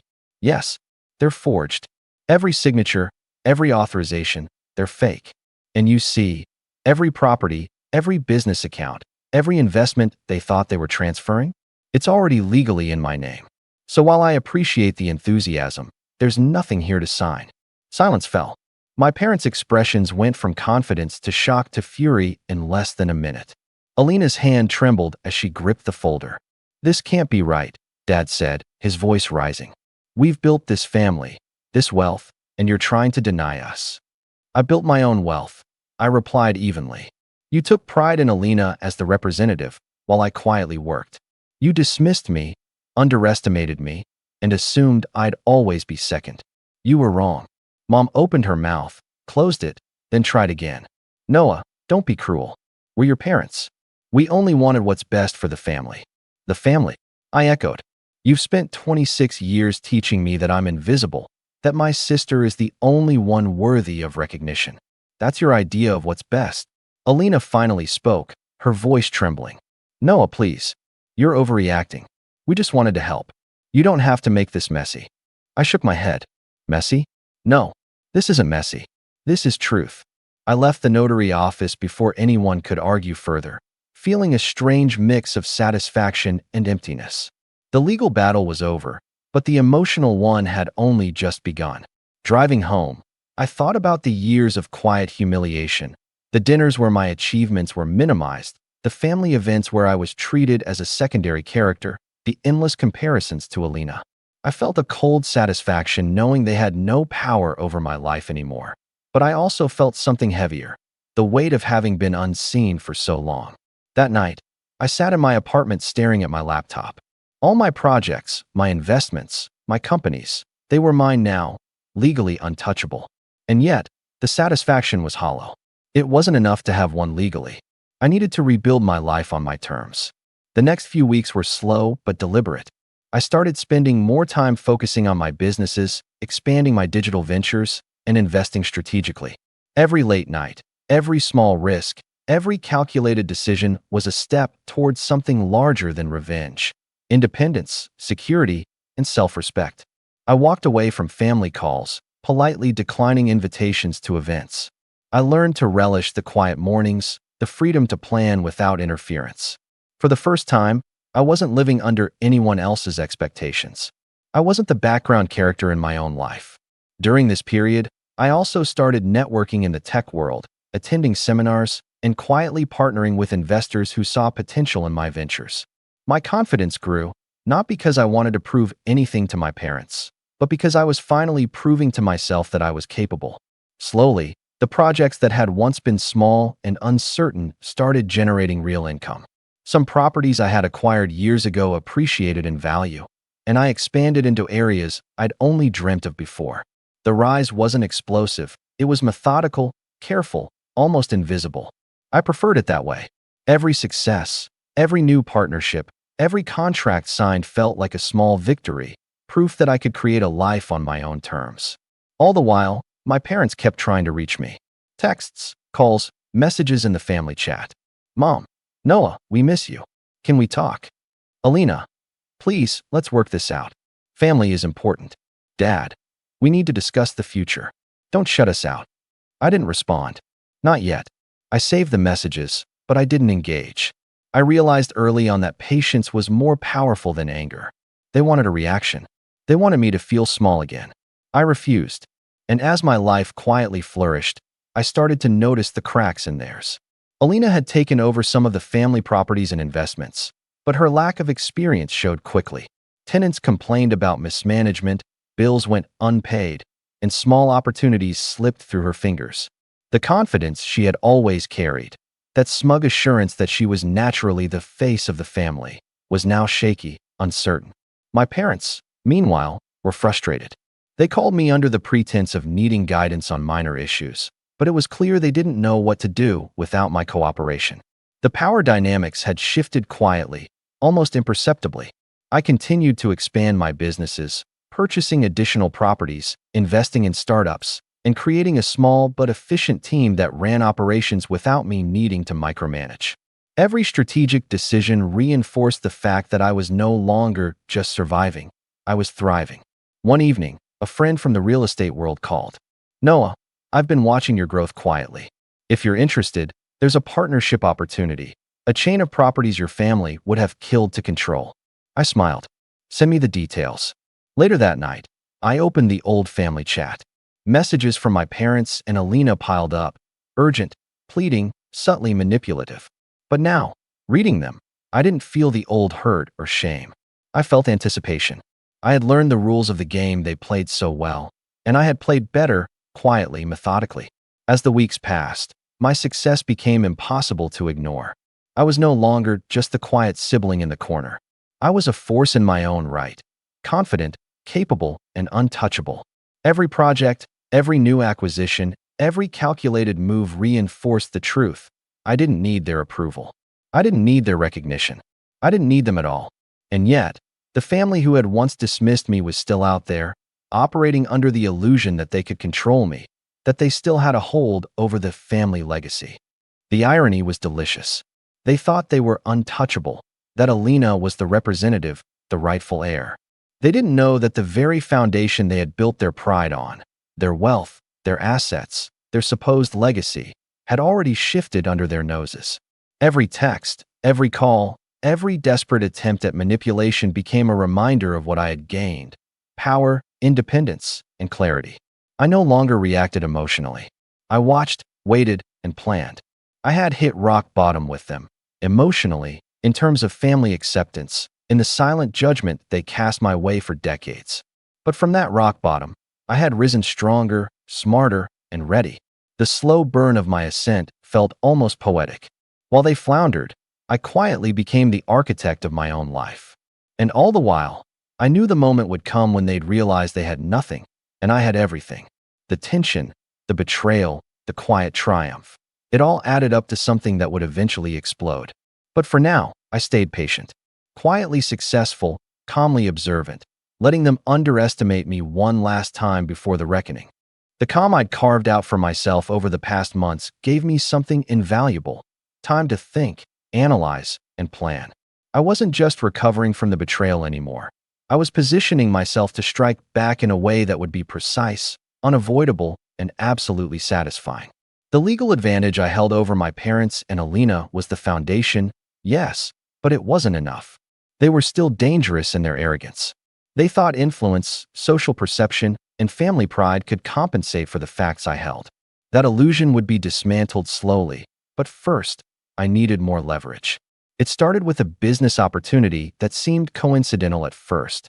A venture capitalist I had met at a conference reached out. He had been quietly observing my growth in real estate and digital projects and wanted to discuss a potential partnership. He was impressed by my ability to manage multiple assets efficiently and quietly, something he said was rare for someone so young. We scheduled a meeting at his office, sleek, intimidating, filled with people who ran corporations far larger than anything my parents had touched. Sitting in that office, I realized how much my perspective had shifted. I was no longer the overlooked child at family dinners, quietly counting the hours until it was socially acceptable to leave. Here, I was on equal footing with people whose wealth, intelligence, and influence dwarfed my parents' entire network. They could buy a house in a single transaction. I could negotiate acquisitions that would encompass entire neighborhoods. This was a power I had never imagined I could wield, and I recognized that it was the key to turning the tables permanently. Over the next few weeks, I spent more time refining my operations. I began acquiring properties neighboring the ones my parents still claimed were theirs. I formed partnerships with investors who had previously turned down Alina, showing them that I could deliver returns while she struggled to maintain a reputation built solely on her name. Every successful deal, every property under my control, further solidified my position. Slowly, quietly, I was creating a situation in which my parents assumed authority over the family's wealth would be irrelevant. They had no control, and soon they would understand that the illusion of control had never existed. Meanwhile, I observed them from a distance. Alina's confidence started to falter as complaints about mismanaged properties reached her. Tenants were calling, bills were late, small investments fell through, all things that required immediate attention. I didn't intervene. I watched as the frustration built, as my parents started scrambling. They were beginning to realize that their plan to consolidate assets under her management wasn't working. Every failed payment, every minor disaster, fed into my sense of inevitability. I had waited years for this moment, and now the timing was perfect. But I also learned something critical in this period. Perception is as powerful as reality. My parents had always manipulated appearances, the fancy dinners, the awards for Alina, the carefully curated image of a perfect family. They believed controlling perception was enough to maintain authority. To truly strike back, I needed to control both the facts and the perception. I started documenting everything. Every email, every message from Alina trying to manage accounts, every misstep my parents made while pretending they had control. I built a detailed, indisputable record that would make their public claims of authority look absurd when exposed. Simultaneously, I refined my personal brand. I began posting selectively about business successes, new property acquisitions, and digital ventures. The posts were modest, but visible, professional enough to catch the attention of industry insiders, just casual enough to appear organic. Within weeks, I noticed subtle changes. Friends of my parents reaching out to me, investors asking for introductions, small local media outlets requesting interviews. My rise wasn't noisy or flamboyant. It was slow, steady, undeniable. The final piece fell into place when I leveraged my legal standing. While my parents were focused on Alina's management, I quietly consolidated all documents in one secure location. Every investment, every property deed, every company registration was under my direct control. I had full access to accounts, operational control over businesses, and the legal authority to make decisions independently. The realization that I could act at any moment without their consent was intoxicating. They had spent decades believing they were untouchable, that Alina's representation made them secure. I had made sure their security was a mirage. And yet, I waited. Patience was part of the plan. Acting too soon would diminish the impact, reduce the shock, and perhaps allow them to regain control before the damage was irreversible. I watched as Alina struggled. My parents fumed behind polite facades, and the tension mounted. Every failed attempt by them to assert authority was a reminder of how perfectly the pieces were aligning. Finally, I realized that my true power wasn't just the assets, the companies, or the legal documents. It was the narrative. They had always controlled the narrative. Who was the successful child? Who represented the family? Who was worthy of recognition? By quietly gaining control of both reality and perception, I was poised to rewrite that narrative entirely. I could orchestrate a reveal that would be inescapable, public, and deeply humiliating for those who had once dismissed me. By the end of this period, my life had transformed in every meaningful way. I was no longer just surviving or reacting. I was confident, respected in my professional circles, and quietly enjoying the irony of my parents' misplaced arrogance. The foundations for revenge were set: legal control, financial power, public recognition, and a carefully documented record of their missteps. All I needed was the right moment, the precise opportunity to expose the truth, assert authority, and force them to confront the reality they had spent a lifetime ignoring. I chose a quiet Sunday afternoon for it, not because I wanted drama, but because drama looks better when it isn't desperate. I told only the minimum of people: my lawyer, a journalist I'd trusted months earlier, someone who'd covered local business and had a reputation for fair reporting, and a handful of tenants and business partners who'd been burned by Alina's management. I invited my parents and Alina to what I framed as a small gathering to discuss the future of the family holdings. They assumed it was another opportunity to congratulate her or to finalize the paperwork she wanted. They dressed for triumph. I dressed for clarity: a plain shirt, no theatrics, and a calm face. We met at the same restaurant where they'd held the graduation dinner, same polished wood, same lights that made everything look a little more important. I arrived early and set out what I needed: copies of deeds, bank statements, notarized transfers, the thread of emails showing attempts to change account signatories, and the correspondence from the bank confirming they'd flagged and frozen the fraudulent requests. My lawyer sat beside me.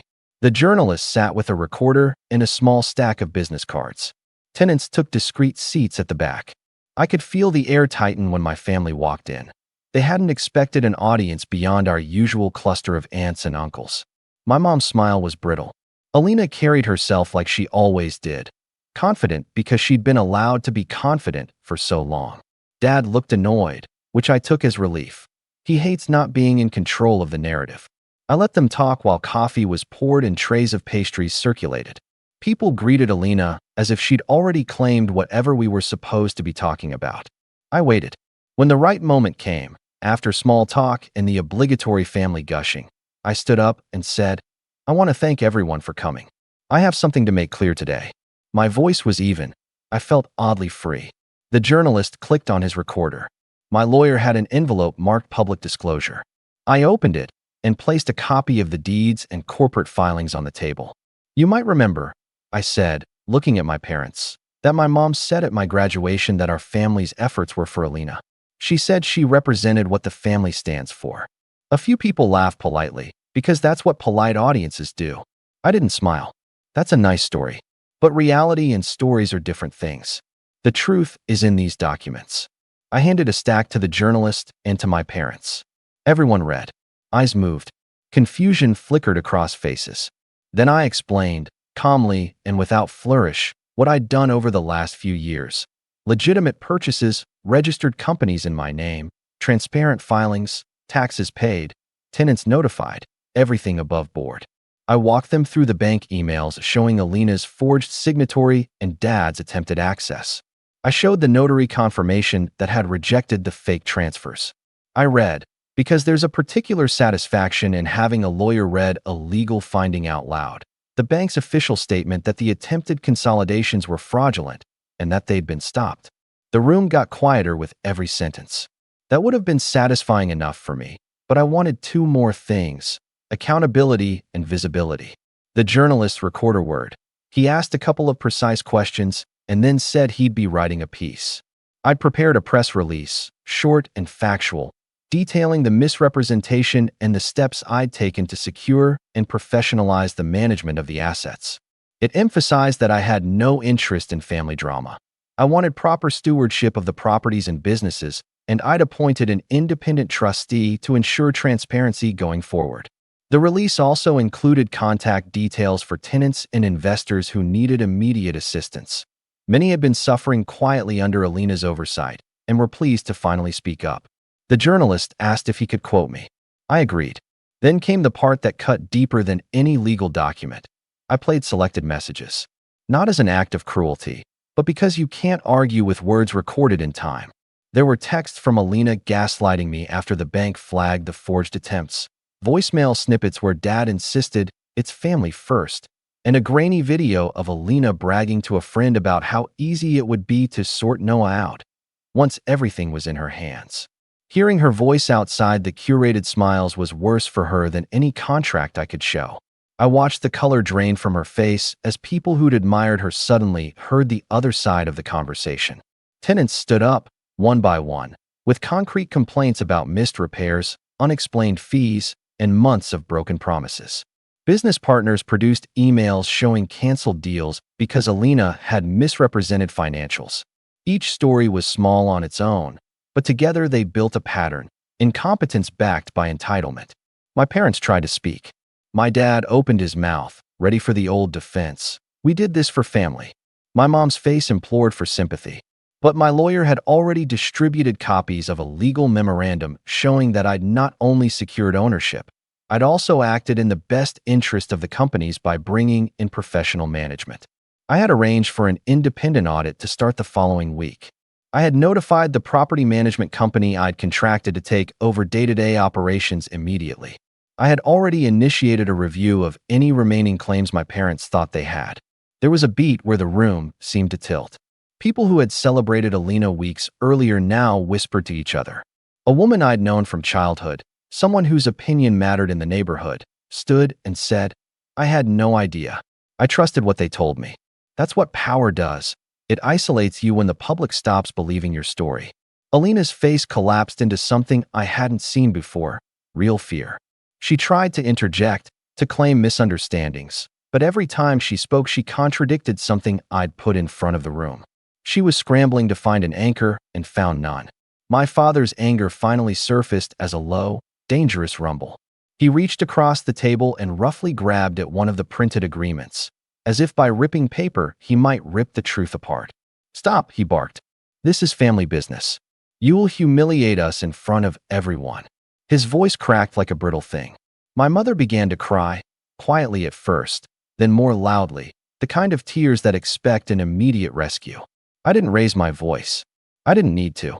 I let the proof speak and the room react. Then I said something I knew would unsettle them. If you truly cared about the family, you would have asked questions before signing forged documents and attempting to steal access. You would have respected the work anyone, not just Alina, put into these ventures. You would have held us up because we deserved it, not because someone told your story better. My words hung, precise and cold. The journalist had stopped taking notes and was looking at my parents like someone who'd watched a magician reveal a trick. My mother sobbed louder. Alina's mouth opened and closed like a fish out of water. My father's face was purple with something close to rage. Then, from somewhere in the back, my phone buzzed. I glanced at it. A new notification from the family chat. I hadn't checked it in days. I'd left it silent on purpose. My thumb hovered. The messages were pouring in, angry, confused, pleading, accusatory. Someone had started forwarding snippets of the press release. The family chat that had always been so carefully curated was already filling with screenshots, voice notes, and demands for explanation. Alina saw the screen and lunged toward me, voice sharp. "You can't do this. You can't turn our family inside out in front of everyone." Her calm facade was gone, replaced by something raw and unpolished. I met her, quietly, and said, "I didn't start this, Alina. I only ended your ability to continue pretending." Her hand stopped midair. The room waited, breath held, for what would come next. Outside, through the restaurant windows, I could see a cluster of neighbors who'd heard the murmurs. A few already had their phones out, faces turned toward us like an audience. The journalist's recorder was still on. My lawyer's hand was on a document labeled Public Notice of Trustee Appointment. Alina's lips moved, but no sound left them for a moment. Then she did the only thing she could. She dropped her eyes, swallowed, and looked at my parents as if pleading for rescue. My father's hand trembled. My mother wiped her face and tried to smile through the tears, the way people do when they're practicing a reaction they haven't quite learned yet. The family chat continued to explode in real time. Voices in the room rose, overlapping, then fell into a stunned hush as someone opened the topic no one wanted to face. What happens now that the illusion has been exposed? The journalist clicked off his recorder and asked if he could speak to me outside. My lawyer leaned closer and said, calmly, "We've done everything by the book. We can publish as soon as you say the word." I looked at my parents. I looked at Alina. I thought of every dinner where I'd been a footnote, every compliment redirected, every small humiliation stored like a debt. I felt no triumph, only a clear, inevitable satisfaction that the truth was finally out where everyone could judge it. My phone buzzed again, another message. I read the first line, and for a second my pulse jumped. Then I set the phone down, stood, and said, in a voice that was quieter than everyone expected, "I'm done hiding." Before anyone could respond, the restaurant doors opened and a woman I hadn't expected stepped in. Mrs. Hamley, Mr. Hamley's wife, who had been a fixture at family events for decades. She looked toward my parents with an expression that had nothing but pity. "Noah," she said softly, "we need to talk about the trust." That name, trust, echoed through the room. My mother's hand flew to her mouth. My father's face went white. Alina's eyes fixed on me, and in that instant I realized the moment I'd worked toward had finally arrived. The air thrummed with something vast and unrecoverable, the beginning of a reckoning. Hey everyone, I'm 22, female, and this is a story about how my family, especially my parents, made me feel like I was invisible while treating my younger brother like royalty. I've tried to keep things civil for years, but recently everything blew up. I wanted to share this here because I'm still trying to process it and figure out what to do next. A little background first. I live with my parents and my brother, Liam, who just turned 16. Our family has always been a little complicated.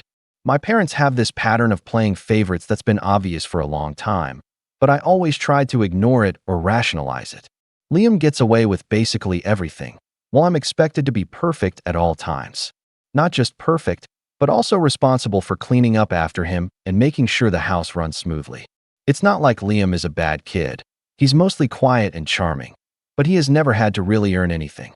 My parents just give him whatever he wants because he's the baby or he works harder in school, even though I study twice as much and hold down a part-time job to pay for my own expenses. 2 weeks ago, things got especially bad. It started with Liam getting a brand new smartphone, one of those top-tier models that cost way more than what I make in a week. When I asked my mom how he managed to get it, she just smiled and said, "He deserves it for doing so well in school." I tried to explain that I've been juggling work and classes and still pulling good grades, but that didn't seem to matter.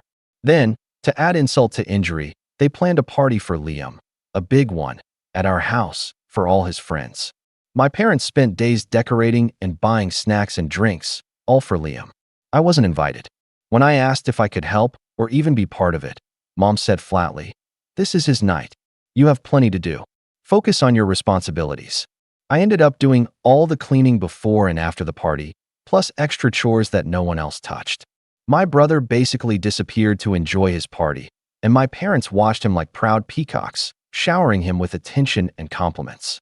Meanwhile, I was scrubbing floors and making sure everything looked perfect. One evening, after I finished what felt like an endless list of chores, Dad called me into the living room for a talk. He told me that all the extra work was to teach me discipline, and that I needed to stop complaining and step up like a responsible adult. He compared me to Liam, saying, "Your brother is getting rewards because he's doing what's expected of him. You need to learn that hard work sometimes means sacrifice." I felt crushed. It wasn't just about the chores. It was about how little they appreciated everything I was already doing. How none of it was ever enough. I stayed silent because arguing would only make things worse. That night, After everyone had gone to bed, I packed a small bag quietly. I didn't say goodbye. I just left. I stayed with a friend nearby, needing some space from the constant unfairness and the feeling that my family didn't care about me beyond what I could do for them. I didn't answer calls or texts from my parents for almost a week. Then, out of nowhere, my mom called me, crying. She begged me to come back, saying she hadn't realized how much her words and actions had hurt me, that she thought she was helping, but only made things worse. When I hung up that call with Mom, I was left sitting on my friend's couch, the phone still warm in my hand, but my head spinning in circles. Her voice was desperate, broken even, and I could hear Dad crying in the background, something I had never witnessed before. It was jarring because the parents I knew, the ones who had dismissed me, who had brushed off my feelings, were suddenly the ones begging. I spent the night turning things over in my mind. Part of me felt guilty for running away like that. Was I being childish? After all, they did say they were sorry. But the other, louder part of me was angry and hurt. This wasn't a one-time mistake on their part. It was years of favoritism, dismissiveness, and blatant unfairness that had pushed me to the edge. The next day, I decided to answer their texts, not to go home, but just to acknowledge them. They sent messages flooded with apologies and promises to change. My phone buzzed constantly. "We miss you. Please come back. Let's talk and fix this." It all felt a bit too much, almost like an act. Still, I wanted to believe them.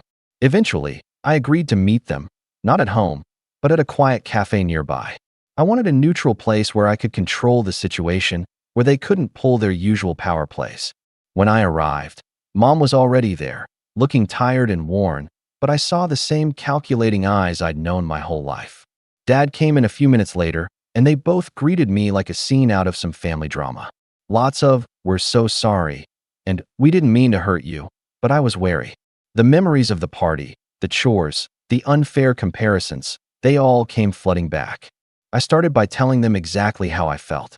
I spoke slowly, choosing my words carefully so I wouldn't be interrupted. I told them how their actions made me feel like I was nothing more than an unpaid housekeeper, how their praise for Liam made me invisible, how Dad's disciplined talk was just another way to dismiss me. Mom's face tightened, and Dad's eyes flicked away for a moment. But then Mom said something that hit me harder than I expected. "You don't understand," she said quietly. "Liam needs structure.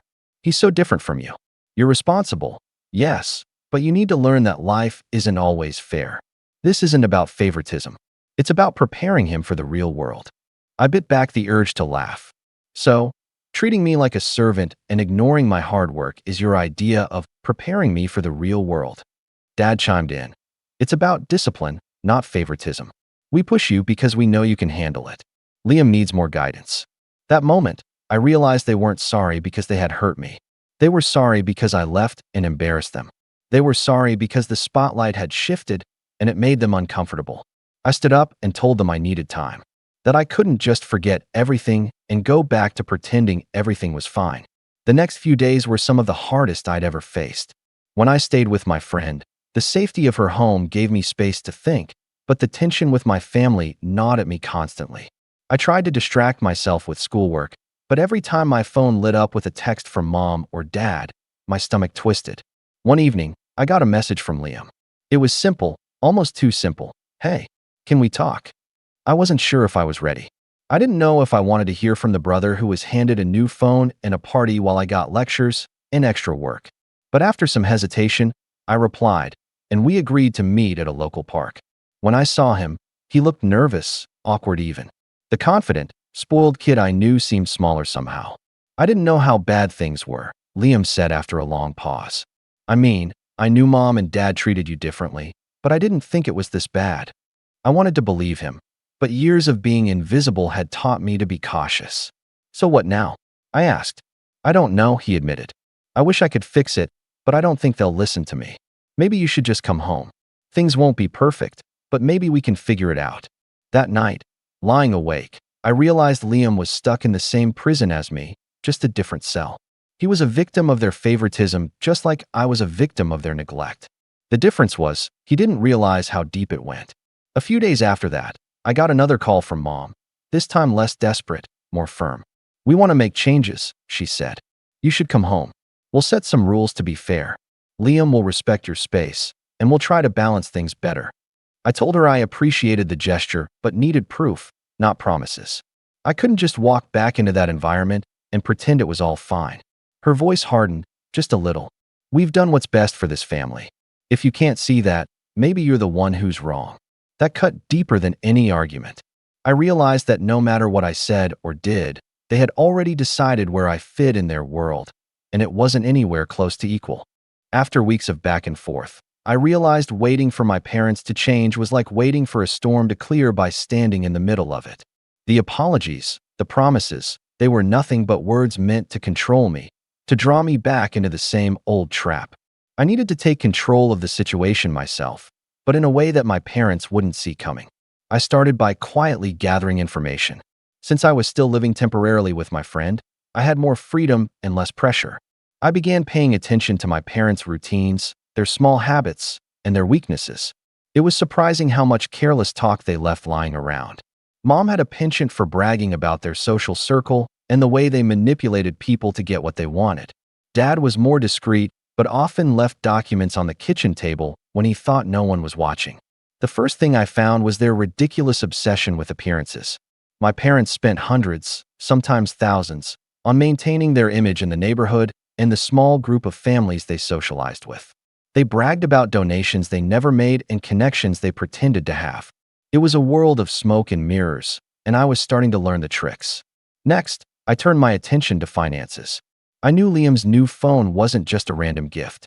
Mom and Dad had somehow pulled strings, probably borrowing money or charging it on credit cards they didn't want me to know about. I found receipts and statements lying in the trash, proof they were spending extravagantly on Liam while pinching pennies with me. I also learned that my parents had been complaining to relatives and family friends about me behind my back, painting me as ungrateful, lazy, and difficult. Their stories twisted every detail, making me the villain in every conversation. It was infuriating but also enlightening. I realized that any attempt to reason with them was futile because they had already decided their narrative. With this knowledge, I made a plan. But it wasn't about burning bridges or making a scene. I wanted quiet, unshakable revenge, the kind that leaves no room for excuses or denials. I started with small, strategic moves. First, I applied for a scholarship I had long thought impossible because it was competitive and required a personal statement and references. I poured my heart into it, explaining my struggles balancing school, work, and family responsibilities. I didn't hold back. I sent in the application and waited. Meanwhile, I began making subtle changes at home, things I knew would make my parents uncomfortable. I told Mom that I was applying for internships, and while she scoffed, I was serious. I cleaned my room meticulously but stopped doing the extra chores around the house, leaving them for Mom and Dad to handle. The house quickly showed signs of neglect, but I wasn't the one suffering. They hated it. When Liam had another party planned, this time without my knowledge, I told my parents I was working late and wouldn't be around. I used the time to print out copies of important documents I'd quietly collected, bank statements showing their careless spending, copies of the nasty messages Mom had sent to relatives, and evidence of how they had lied about me to everyone. I contacted a family friend who worked as a lawyer. I explained my situation carefully, emphasizing that I wasn't interested in lawsuits or drama, but wanted to understand my rights as an adult living under their roof. The lawyer gave me pointers on handling family conflict, especially when abuse or neglect was involved. Then came the turning point. My parents sent a message inviting me to a family meeting at home, promising it would be a fresh start. I was skeptical but agreed to attend, planning to keep my cards close. When I arrived, the atmosphere was tense but polished. Mom had her usual perfect host smile plastered on, and Dad looked uncomfortable but was trying to appear calm. Liam was there, pretending not to notice the storm brewing beneath the surface. They started with the usual apologies, but I cut them off. I pulled out my folder and placed it on the table. "I've done some thinking," I said quietly but firmly. "I've kept quiet for too long while you've treated me like I'm invisible. But I've also learned a few things about this family, things you didn't expect me to find." I handed Mom a copy of the bank statements. "This is your spending on Liam's phone and parties. You say you reward him, but it's clear who really gets the money." Dad's face flushed, and Mom's smile faltered. "I also have copies of the messages you sent to relatives, twisting the story to make me look like a problem." I want you to explain that. Mom opened her mouth, but I held up my hand. This isn't about attacking you, I said. It's about finally being heard. I'm done being the scapegoat. If you want me back in this family, you need to start by acknowledging what you've done and making real changes, not empty promises. The room was silent for a moment.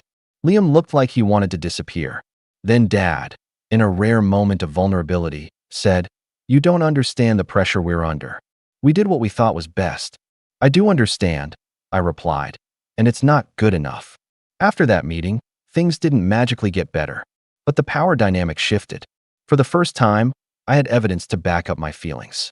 I wasn't just the responsible daughter who did everything right and got nothing in return. I was someone who could stand up and make them accountable. They tried to dismiss the documents as misunderstandings or taken out of context, but I had done my homework. Every paper, every message was organized and easy to verify. Liam stopped inviting his friends over as often. I'm not sure if it was because my parents were watching him more closely or if he just didn't want to deal with the tension. Either way, the party stopped, and so did the extravagant gifts. I focused more on myself, my school, my work, and my future. I even applied for a summer internship that I got, one that would put some distance between me and my family. But here's the kicker. Just when I thought I was gaining ground, my parents escalated. They started excluding me from family events completely, pretending I didn't exist whenever relatives were around. At one point, I found out they told family friends that I had left because I was selfish and ungrateful. That hurt more than anything else. They weren't just ignoring me. They were rewriting the story to make themselves look like the victims. I knew then that this family wasn't going to change on its own. If I wanted respect, I had to build a life where I didn't need them. Moving out was far harder than I ever imagined it would be. I kept telling myself it was just a practical step, packing a few things, finding a new place, but it wasn't. It was years of memories, small and large, tangled up with disappointment, hurt, and silent moments of feeling invisible, all squeezed into a handful of boxes. Each item I folded and packed wasn't just stuff. It was a piece of my past life that I was finally letting go of. The night before I left, I stood in my old room for what felt like hours. The walls, the furniture, the scattered books, all familiar, yet somehow foreign. This was the place where I had grown up trying to meet impossible expectations, where my successes were ignored and my failures magnified. I ran my hand over the desk where I had done homework until late. The shelves that held trophies Liam never acknowledged, but Mom and Dad proudly displayed for him. The silence in the room was heavy, but I knew staying there meant continuing to be trapped in a story that wasn't mine. On the morning I left, I didn't say a word to anyone. No dramatic goodbyes or emotional pleas. I was tired of the patterns, the promises they would never keep, the tears that seemed more like manipulation than genuine regret. I slipped my key into my bag, slung it over my shoulder, and quietly closed the door behind me. With every step away from the house, I felt a mixture of fear and relief. Fear of the unknown, relief from the weight that had been suffocating me for so long. The first few weeks in my new apartment were a strange blend of freedom and loneliness. For the first time in years, I had a space that was truly mine. No one was there to hand me extra chores, to compare me to Liam's achievements, or to question why I wasn't more disciplined. I could eat when I wanted, study how I wanted, and rest when I needed to without guilt. Yet, the silence was sometimes deafening. There were moments when the walls felt too empty, and I missed the family I wished I had, not the one I left behind. It was during this time that the real consequences hit. My parents never reached out again with heartfelt apologies or attempts to understand me. Instead, the whispers began. I heard through a mutual acquaintance how they were telling everyone that I had abandoned the family, that I was selfish and making poor decisions. They painted themselves as the victims in a story where I was the ungrateful daughter who couldn't be satisfied. It was painful to know that my own parents were rewriting our story, casting me as the villain to preserve their own image. Liam, too, retreated from me. Messages went unanswered, calls ignored. It became clear he had fully bought into our parents' narrative. The brother I once thought might understand or even feel conflicted had become another voice in the chorus condemning me. For the first time, the isolation I had felt for so long became absolute. But through all of that silence and exclusion, I never regretted my decision. Leaving was the bravest act of self-respect I could have made. Months rolled by. I threw myself into my studies and my work. The scholarship I had worked so hard to secure finally came through, easing the financial strain I had feared. The internship I landed opened doors I hadn't dared to dream of before, and eventually, it turned into a part-time job that gave me independence I'd never experienced. I made new friends, people who saw me, not as a dutiful daughter or a footnote in a family drama, but as someone worthy of friendship and respect. Slowly, I built a life that belonged to me. I never contacted my parents or Liam again. After one particularly cruel voicemail where Mom accused me of ruining the family's reputation and being selfish, I blocked their numbers. It hurt more than I wanted to admit, but it was also liberating. No more listening to their lies or their judgment. No more being caught in the crossfire of their need to control. Now, I live on my own, surrounded by people who value me for who I am. My parents and Liam have become a painful but closed chapter. They remain the villains in my story, not because I harbor bitterness for the sake of revenge, but because their choices showed me the truth of who they are. Through all this, I've learned that family isn't just about blood or history. It's about respect, kindness, and unconditional support. When those things aren't present, sometimes the bravest and healthiest thing you can do is walk away. Protect your peace, protect your heart. So this is where I stand today. No contact, no forgiveness, just peace. To anyone reading this who might be in a similar place, know this: it's okay to put yourself first. You deserve to be seen, heard, and valued. And sometimes, loving yourself means leaving behind the people who refuse to see your worth. Thanks for watching. Share your thoughts in the comments. If you like this story, don't forget to like and subscribe for more content like this. My name's Peter, I'm 29, and I've always been the kind of guy who keeps his head down and tries not to cause waves, especially when it comes to family. Not because I'm spineless or anything, but because the moment you say something even slightly critical, it somehow turns into, "Why are you making things awkward?" Or worse, "You know how your cousin gets. Just ignore it." But ignoring things only works until it doesn't. And in my case, that doesn't came at a banquet where I learned, in real time, how disposable I was to the people I'd spent years trying to keep peace with. The story really starts about 2 months before my cousin Hannah's 25th birthday banquet. She's the golden child in the family, charming, photogenic, and always at the center of every group photo. You know the type. Whenever there's a wedding or some kind of gathering, she's the one getting ready in the center of the house while the rest of us are scrambling to help set things up in the background. Growing up, she and I were never super close, mostly because I was the quiet cousin, and she made it clear early on that I didn't fit into whatever clique she was trying to create within the family. My mom, bless her heart, still pushed me to make an effort with Hannah over the years. I tried. I really did. I went to her graduation party, even though I had work the next morning. I helped her brother move apartments when none of her friends showed up. I even lent her money once when she lost her job for a couple months. Not that she ever brought it up again. Not that I expected her to. But it does give you a certain lens when someone treats you like you're invisible afterward. Anyway, Hannah's birthday banquet was supposed to be this big, fancy, sit-down dinner at one of those restaurants where they carve meat at your table and have actual cloth napkins instead of the paper kind folded into triangles. My aunt, the host and unofficial PR manager of the family, had sent out these eveets that looked like they were made by a wedding planner. Formal attire. Dinner provided. Come ready to celebrate our shining star, or something equally saccharine. I wasn't sure I even wanted to go, but my girlfriend Eliza nudged me toward it.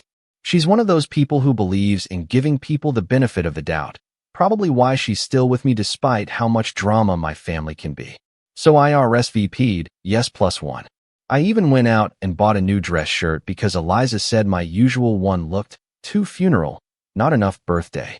We arrived at the venue about 15 minutes early, which is apparently a rookie mistake because the birthday girl wasn't even there yet. Just my aunt fluttering around the tables like a stressed-out wedding planner. The moment she saw me, her face lit up in that artificial way people do when they weren't expecting to see you and now have to rearrange something. "Oh, Peter," she said, her voice climbing into that uncomfortable octave people use when they're about to pretend something isn't a problem. "I didn't realize you were bringing someone." "I put it on the RSVP," I said casually, gesturing to Eliza beside me. "This is Eliza. We've been together a little over a year. Eliza smiled and extended her hand. My aunt hesitated, then gave a quick shake like she was touching something sticky. Right? Yes. Lovely to meet you. You too can find a spot wherever. The dinner starts soon. That's when I noticed the long rectangular table at the center of the room, set with fancier glassware, personalized name cards, and little white roses in tiny vases. The family table. I glanced over and saw names written in gold cursive. Hannah, Aunt May, Uncle Derek, even Hannah's boyfriend Brandon, who I knew for a fact had only been around 6 months. My name wasn't on there. Neither was Eliza's. In fact, there was no extra space at all. Should we just sit over there? Eliza asked gently, motioning to the side tables near the wall. I was about to nod when Hannah breezed into the room wearing a floor-length red dress like she was about to accept a Grammy. Her eyes landed on me and curved into a smirk that I've known since childhood. She walked over, air-kissed the air near my cheek, then turned to Eliza with a forced grin. "And you must be the plus one," she said, emphasizing it just enough to make it sting. "Eliza," my girlfriend replied, still polite. Hannah turned back to me. "So glad you could make it. We didn't have a card for you at the head table, but feel free to grab a seat wherever. We try to keep it just family, you know." I didn't say anything. I just nodded and led Eliza toward a 2-person table tucked near the bar, as far from the action as you could get without being physically in the kitchen. I wasn't angry yet, just embarrassed. The kind of slow-burning embarrassment that starts in your chest and moves outward until your face feels hot and you wonder if anyone else noticed. I didn't even want to look at the rest of the room. I just focused on Eliza, who was trying to make the best of it. "This is nice," she said softly, unfolding her napkin. "We've got a good view of the bartender." I laughed, mostly because it was easier than saying how humiliated I felt. As dinner was served, I noticed the waiter going table by table, delivering plated meals. When he reached us, he paused. "Sorry," he said with a confused frown. "I just want to double-check. Are you two part of the family group?" Before I could answer, Eliza stepped in with a calm smile and said, "We're not part of that group." "They are." She gestured toward the head table with her chin. The waiter glanced back, nodded, and gave us 2 plain grilled chicken plates. No appetizers, no dessert options like the others were getting. It was like we were on the budget version of the party, and everyone else got the premium package. That's when it really started to sink in. I wasn't just seated at a different table. I wasn't just overlooked. I was intentionally excluded. After everything, after years of bending over backward for this family, of staying quiet, of showing up when I didn't want to, I was treated like I was barely even a guest. Like I was lucky to have a chair at all. But the real kicker didn't come until the very end of the night, when the check came. The waiter returned with a leather folder and asked, politely, "Who should I bring this to?" He was standing right in front of me. Hannah looked up from the head table, saw the folder in his hand, and didn't even blink. Before I could respond, Eliza reached out gently and said again, "Oh, we're not part of that group. They're the hosts." Her tone was still calm, but there was something steelier in her eyes now. The waiter looked surprised, then nodded and walked away toward my aunt and Hannah, who both shot glances in our direction like we'd done something uncivilized. I didn't say anything. Not yet. But something in me, something I didn't even know was still awake, started quietly rising to the surface. I didn't sleep much after the banquet. I kept replaying it in my head. Each awkward glance, every dismissive word, the waiter's hesitation, Hannah's smirk. But what haunted me the most wasn't any single moment. It was the collective weight of everything I'd brushed off for years. All the small slights that I convinced myself weren't worth making a fuss over. Turns out, ignoring enough paper cuts doesn't make them disappear. It just means you eventually bleed out without realizing it. Eliza tried to cheer me up the next day. She made breakfast, cracked a few jokes about the chicken prison plate we got, and told me she was proud of me for staying composed. I appreciated it, but I was quiet. Not cold, just distant. I wasn't angry anymore. Something worse had settled in my chest. Clarity. I couldn't unsee what I saw, couldn't unhear what was said, and I couldn't keep pretending I was part of a family that only saw me as filler for a guest list. But clarity is a dangerous thing. Once you have it, you start seeing patterns everywhere. Like how every group photo from the banquet that got posted on Facebook had everyone tagged, except me. Even Eliza was tagged. But not me. I stared at one of the photos for a solid minute. Me, blurry in the background by the bar, while everyone else posed with fake champagne flutes and wide smiles at the family table. It looked like I'd photobombed a stranger's celebration. I didn't comment. I didn't message Hannah.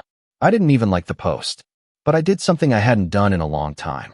I started paying attention. The next few weeks, I started noticing how often this kind of thing happened.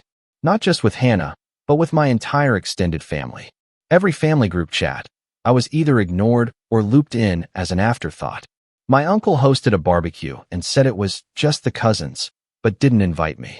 My aunt posted a throwback Thursday of all the grandkids at the lake house one summer, cropped me out completely. And when I texted my mom about it, she replied with, "Don't take things so personally, Peter. You know how they are." That phrase, "you know how they are," I'd heard it all my life. It was the excuse for everything. The reason why I had to keep swallowing my feelings. You know how they are meant you're not allowed to be upset. Not unless you wanted to be the problem. The breaking point came 2 weeks later, when my mom invited me to Sunday dinner at her place.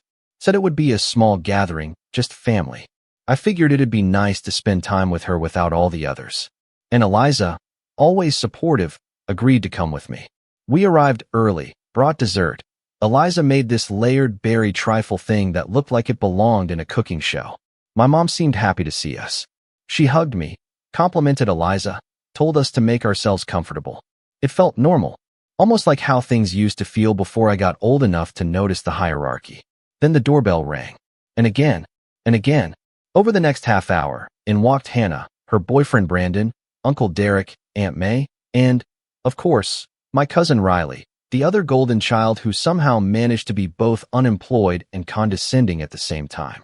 One by one, they breezed in like royalty, arriving fashionably late to their own gala. "Oh," I muttered under my breath. So much for a small gathering. Eliza squeezed my hand under the table. I could already feel the storm brewing behind her polite smile. Dinner was awkward from the jump. My mom had arranged the seating so that Hannah and Riley sat directly in front of each other, both flanked by their parents, while Eliza and I were off to the side again. Not the kiddie table this time, but definitely not the center of attention. Conversations flowed over us like we weren't even there. Hannah talked about how she might move to New York because LA is getting too basic, and Riley bragged about some new crypto app he was advising for. Brandon chimed in occasionally, usually just to say something like, "Facts," or "That's crazy, bro," and then went back to scrolling on his phone. When Eliza tried to ask a question, something harmless, like, "What's the app called?" Riley looked at her like she'd spoken out of turn and mumbled, "It's kind of insider stuff. Probably wouldn't be interesting." I watched Eliza blink twice, set her fork down, and say nothing. I felt a shift in my gut. Not anger. Not yet. Just shame. For bringing her into this. For exposing her to the same treatment I'd endured for years and convincing myself it wasn't that bad. Dessert came out. Everyone oohed and awed over the store-bought cake my aunt brought. Nobody touched the trifle Eliza made. My mom didn't even set it on the main table.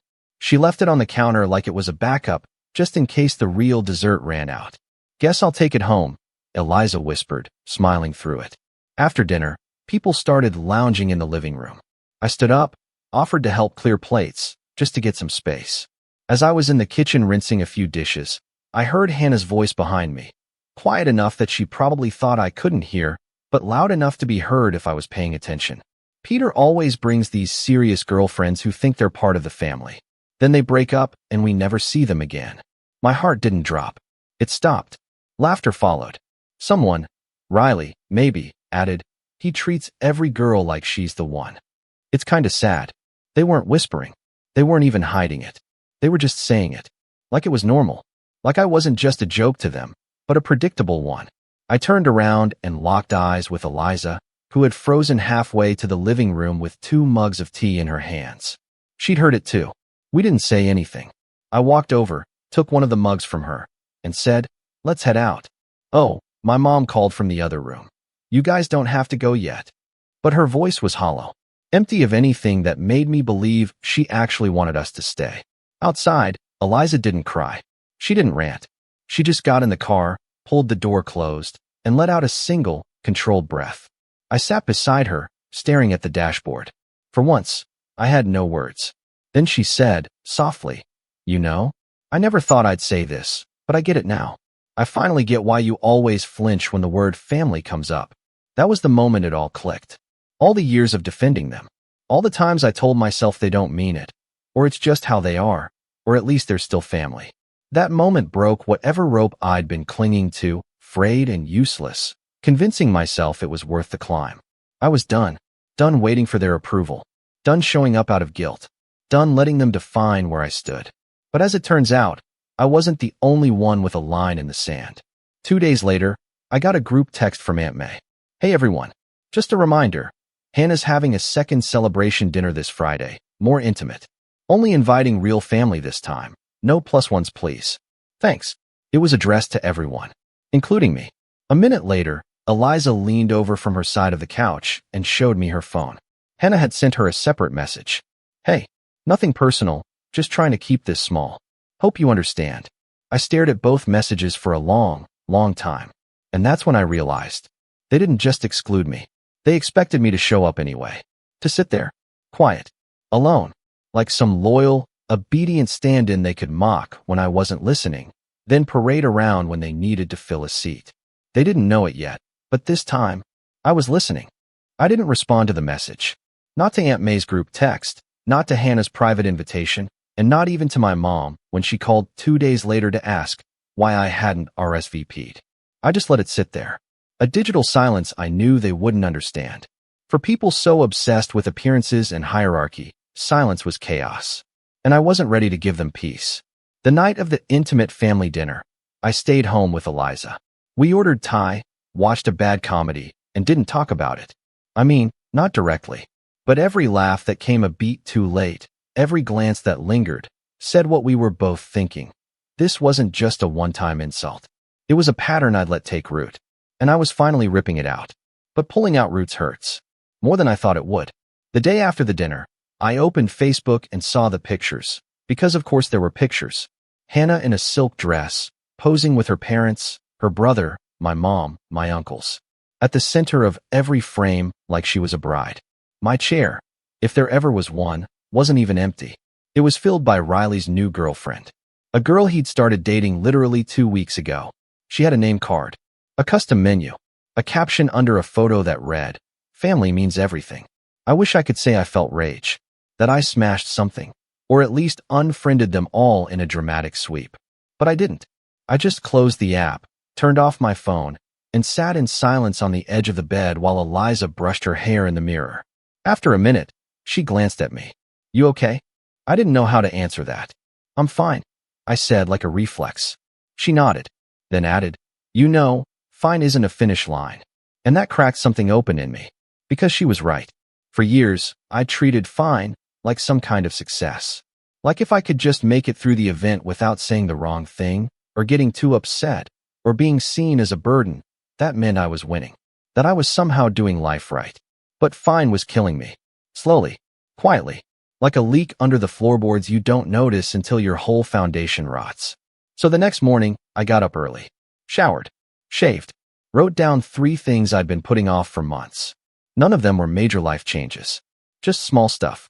Sign up for the photography class I'd bookmarked a year ago, call the gym near my apartment, and finally fix the leaky kitchen tap that made that weird plink noise every 5 seconds. It wasn't revenge. Not yet. But it was the first brick in the wall I needed to build between me and them. That week, I went to the gym twice.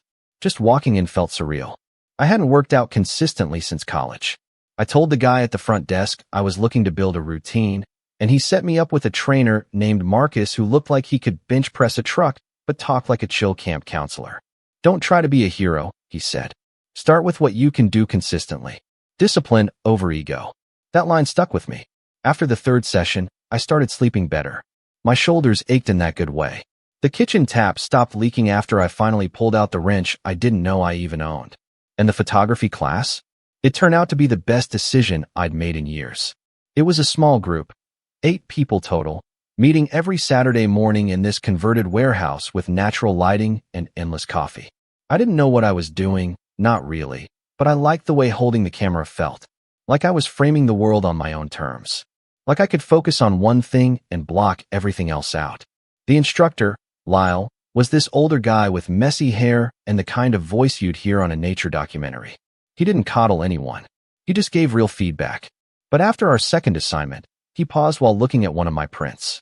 "You've got a good eye," he said. And something about the way he said it, simple, honest, without any expectation behind it, nearly broke me. Because it was probably the first time in a long time that someone saw me for me, and not just for where I fit, or didn't, in a family photo. I started going early, staying late, volunteering to help set up. I wasn't trying to become some world-class artist or anything. I just liked the rhythm of it. The quiet satisfaction of capturing something real. One morning, after class, Eliza and I went for coffee. She asked if I was planning to share some of my work online.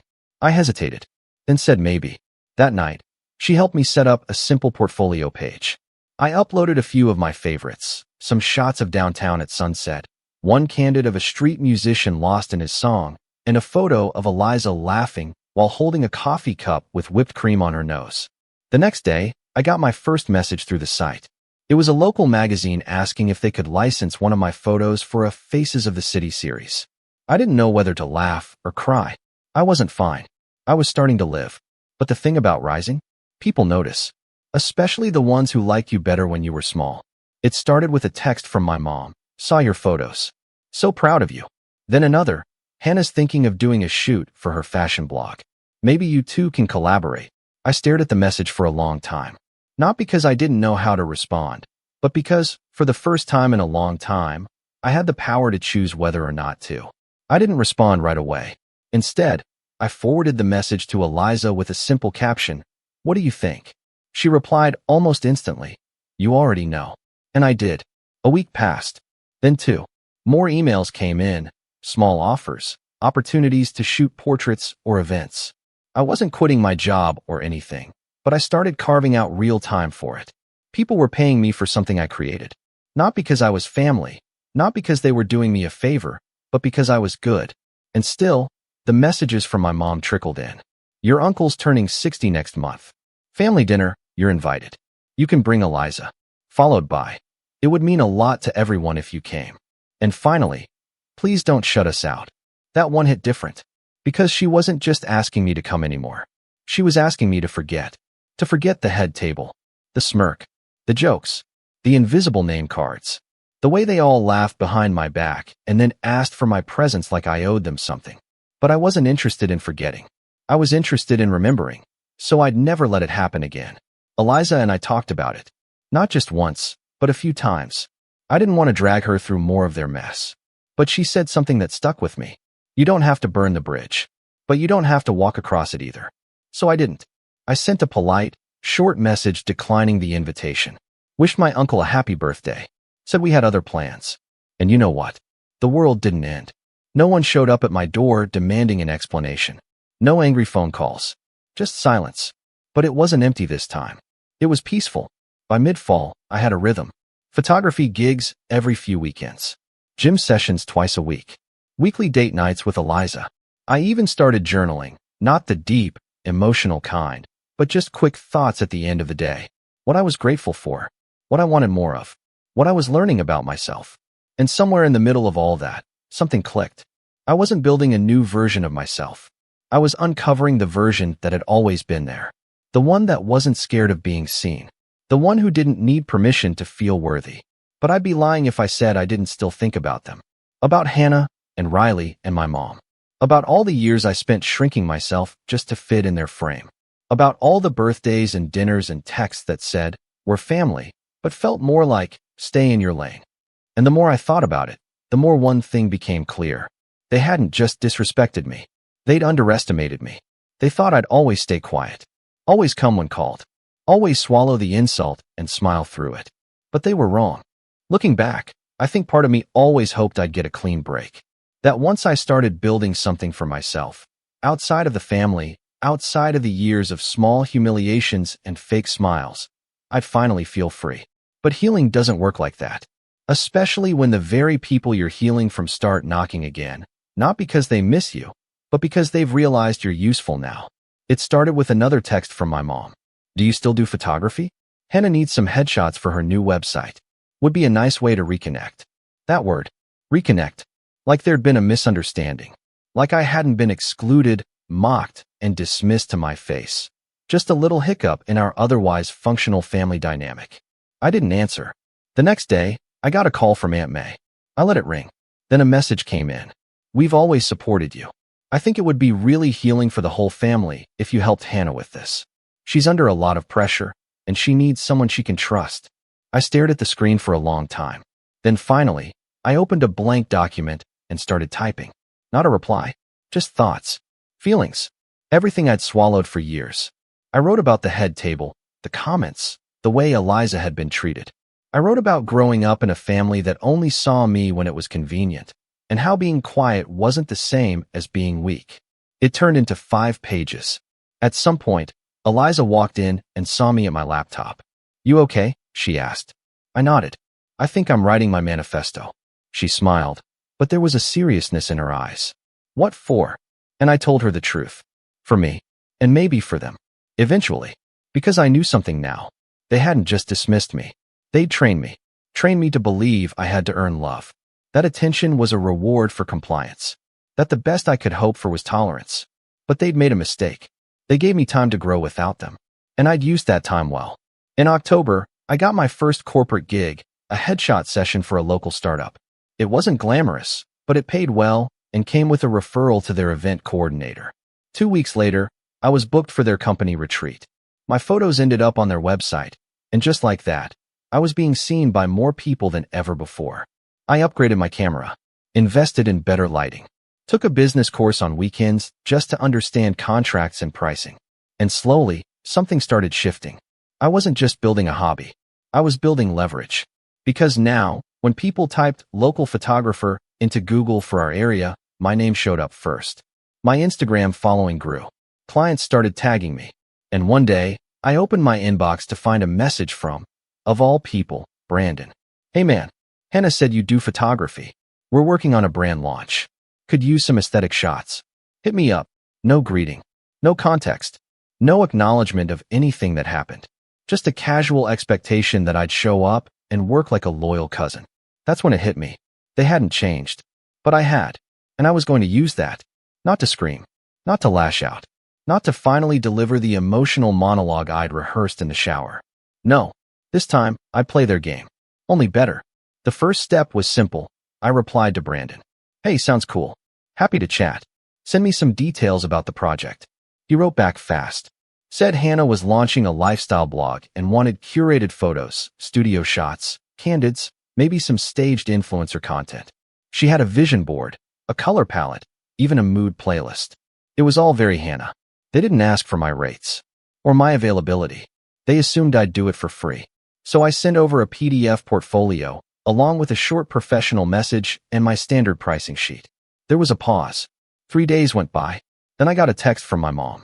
"Is there any way you could help them out? Hannah's trying to get this off the ground. It's not about money." I didn't reply. Instead, I waited. 2 more days passed, and Brandon messaged again. "We're on a budget right now, but happy to give you exposure. Hannah's got a decent following. Could be good for you." Exposure.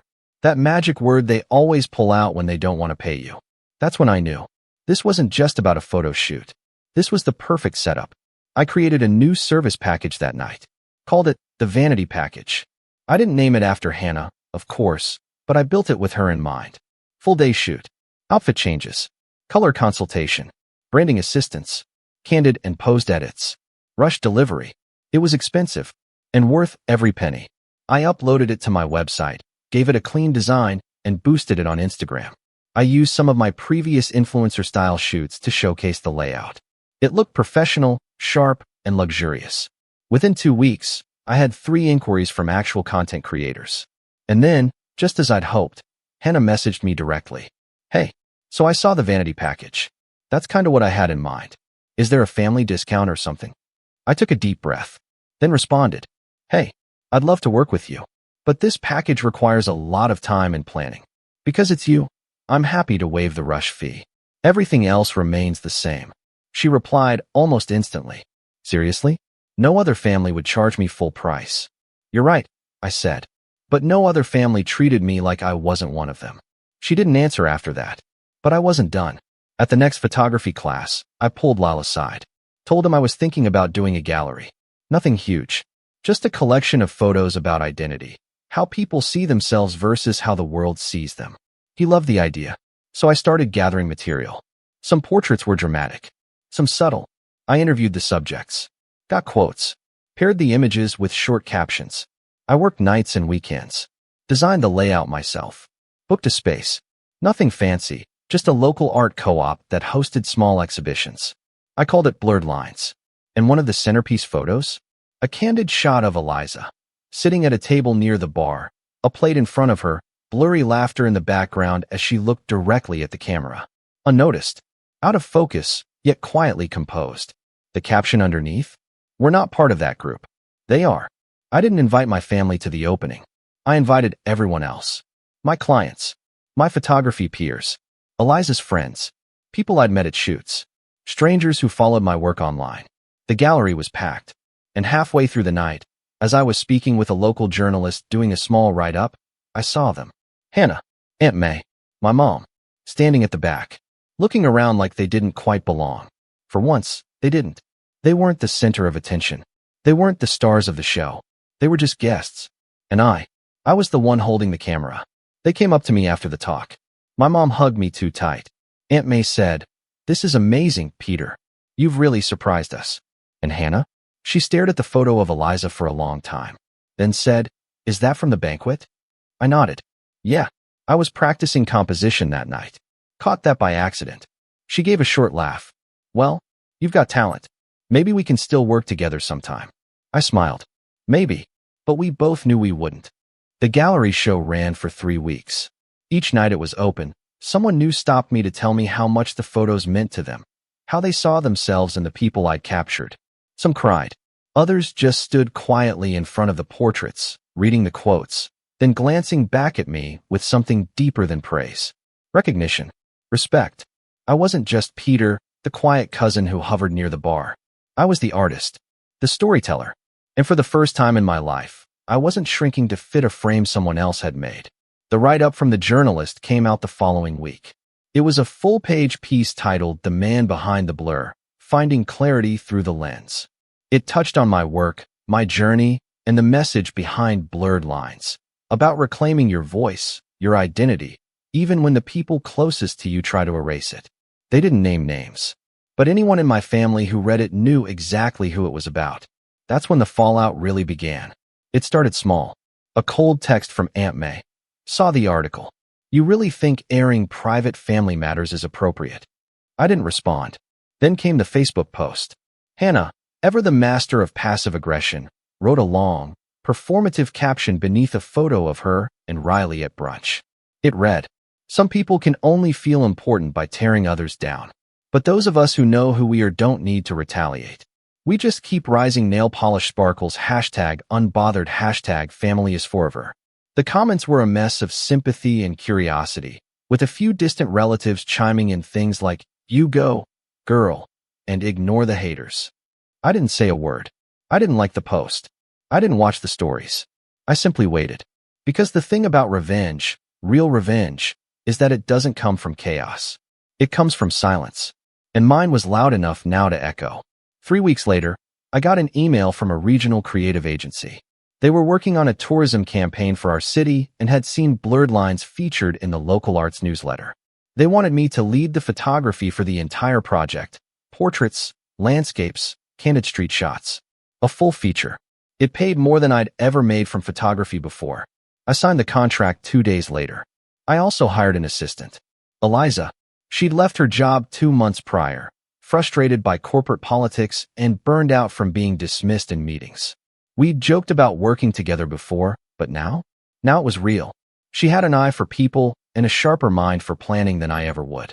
Together, we mapped out routes, tracked lighting schedules, scheduled shoots with local business owners and artists. And then, because life has a twisted sense of humor, I got a DM from Hannah. "Hey, so Brandon and I are launching a boutique brand, and we really want to shoot a campaign. I know we didn't connect before, but we're ready to move forward professionally. What's your availability?" It was like she thought nothing had happened. Like the months of silence, the insults, the shade, the fake smiles at the gallery. None of it mattered now that I was someone she needed. I typed a reply, deleted it, typed another, deleted that one too. Then I clicked over to my website, created a brand new landing page called Red Flag Clients, and wrote a list of polite red flags. People who want to pay and exposure. People who dismiss previous behavior as just family stuff. People who only reach out after you've succeeded. Then I screenshotted it and sent it to her with a single message. Thanks for thinking of me. I'm fully booked this year. She didn't reply. 2 days later, my mom called. I didn't pick up. Then she texted, I don't recognize you anymore. You've changed. And that's when I realized she was right. I had changed. I'd stopped apologizing for being different. I'd stopped playing the part they'd written for me. I'd stopped needing their approval. And in doing so, I'd become someone they couldn't control anymore. The final piece of revenge wasn't a single moment. It was a slow, steady reckoning. My uncle tried to hire me to shoot his company's end-of-year event. I quoted him my full rate. He balked. I stood firm. He ended up going with someone else. The photos were fine, but they weren't mine. Riley's girlfriend reached out through her brand's email, asking if I'd be open to a collab shoot. I replied professionally, thanked her, and declined. Then I blocked her on Instagram. A family friend ran into Eliza at the farmer's market and asked, Is Peter mad at everyone or something? She just smiled and said, No, he's just done pretending. Word got around. At the next major family gathering, some cousin's engagement party, I wasn't invited. Eliza and I went hiking instead. Took some incredible shots of the sunset bleeding across the valley. I posted one later that night with a caption that simply read, Sometimes the best view comes after the biggest climb. It blew up. Hundreds of likes. Dozens of comments. Among them, one from a verified lifestyle influencer with over 1 million followers. Obsessed with your work. Demanding you now, let's collaborate. That one job turned into 4.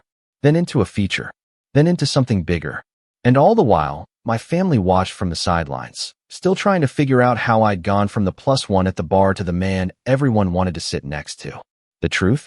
I hadn't changed who I was. I'd just stopped letting them define it. A few months later, Eliza and I hosted our own little dinner party. Nothing fancy, just a backyard barbecue with friends, some clients who had become close, a couple neighbors. The kind of gathering that feels like home, even if no one shares your last name.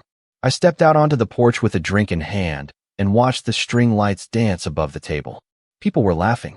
Music was playing. And in that moment, I felt something I hadn't felt in years. Belonging.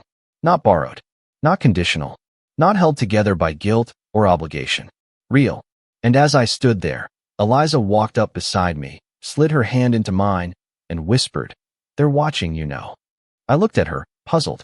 She nodded toward her phone on the table. Hannah viewed my story. Twice. So did your mom.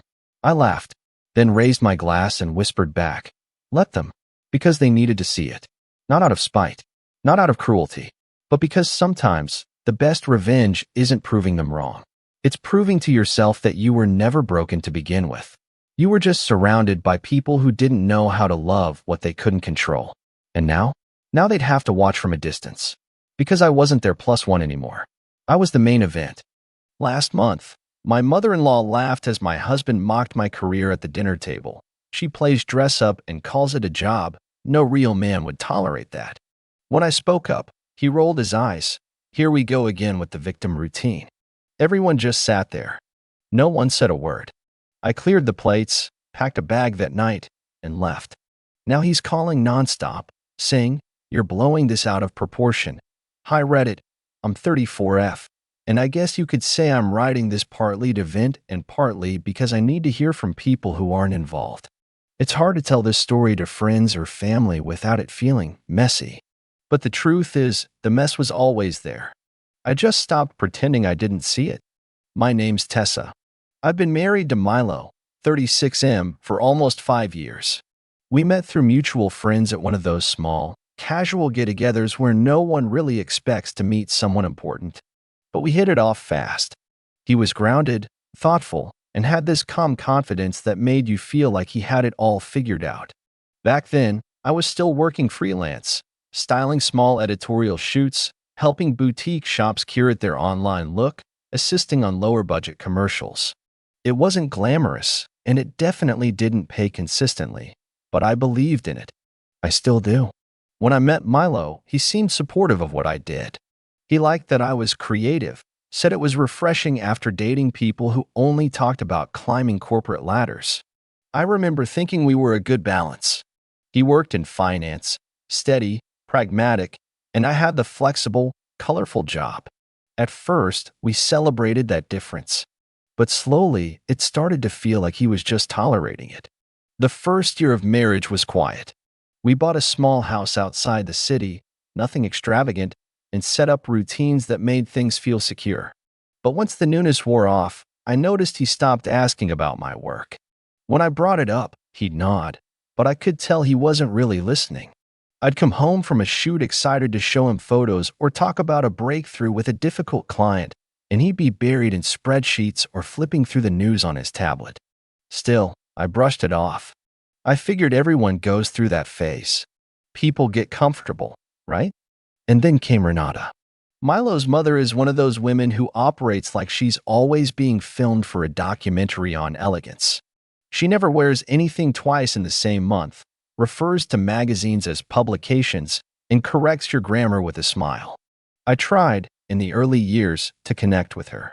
I brought her gifts from shoots I'd worked on, complimented her decor choices, even helped plan her 60th birthday tea. But it never seemed to matter. She always made little comments. Never outright insults, just subtle things.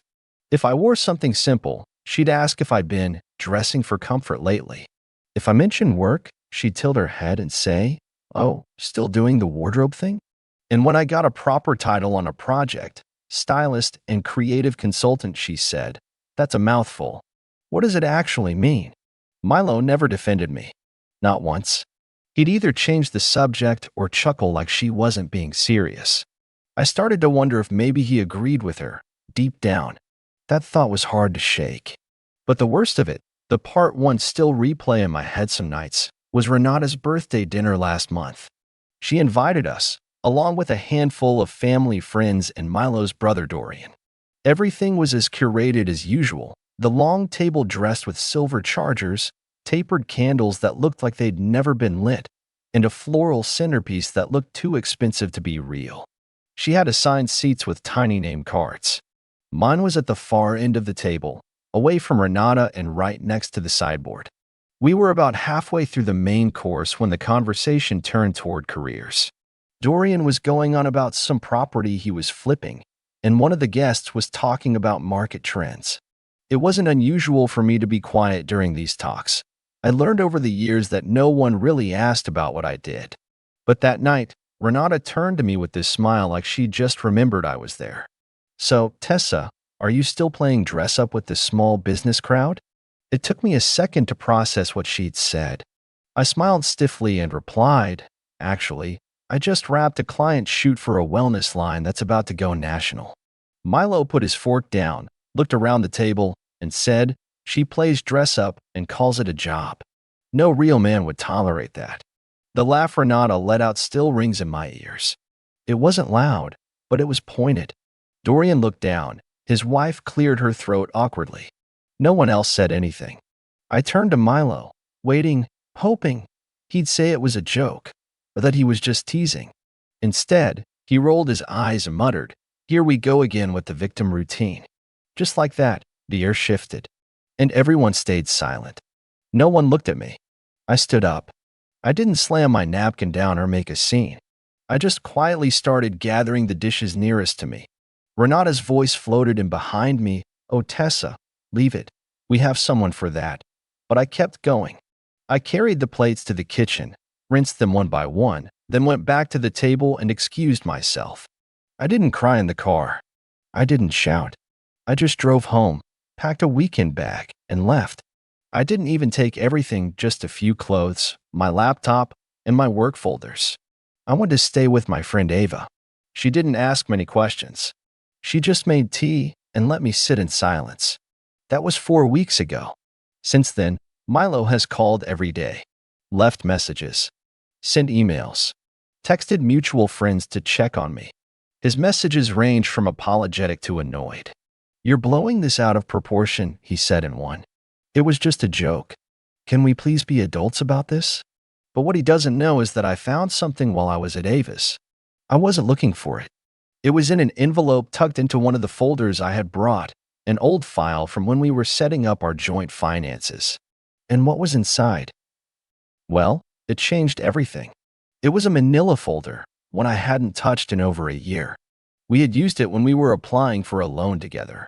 Back then, I thought we were building something, maybe a studio space for me, maybe a second property Milo had been researching. I honestly can't remember which idea we landed on.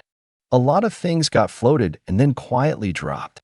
Inside were the usual documents: tax returns, credit reports, bank statements. But something was tucked in between two sheets like it had been stuffed there hastily.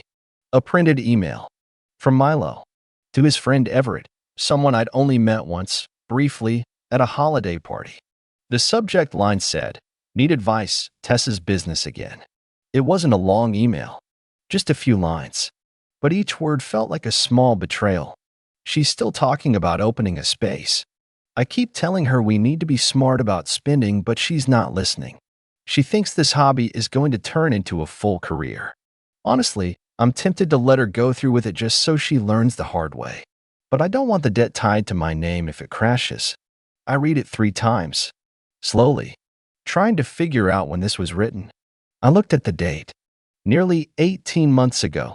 Around the same time, we had started drafting a business plan for a potential client-facing studio. The plan I ended up scrapping after Milo told me we'd revisit it when the time was right. I remember how disappointed I was when he said it, but I trusted him. I figured he was looking out for our future. Now I realized he had been protecting his future, not ours. Mine didn't seem to factor in much at all. I didn't call him. I didn't respond to his texts. I didn't even tell Ava right away. I just sat with it. For the first time in a long time, I let myself think about all the times I had been made to feel silly, dramatic, emotional, unrealistic. Every time I had to smile through a comment from Renata or pretend Milo's teasing didn't sting. There was this particular memory that wouldn't leave me alone. A few years ago, we had gone to one of those family lake weekends that Renata loved to organize. She always rented out a big house, invited her bridge club friends, and made it sound like a retreat. But it was never restful. There were schedules, dress codes, and constant whispers about who gained weight or whose marriage seemed strained. One night, I was sitting on the porch trying to sketch ideas for a client's fall campaign when Milo came out and said, "Don't you ever just relax?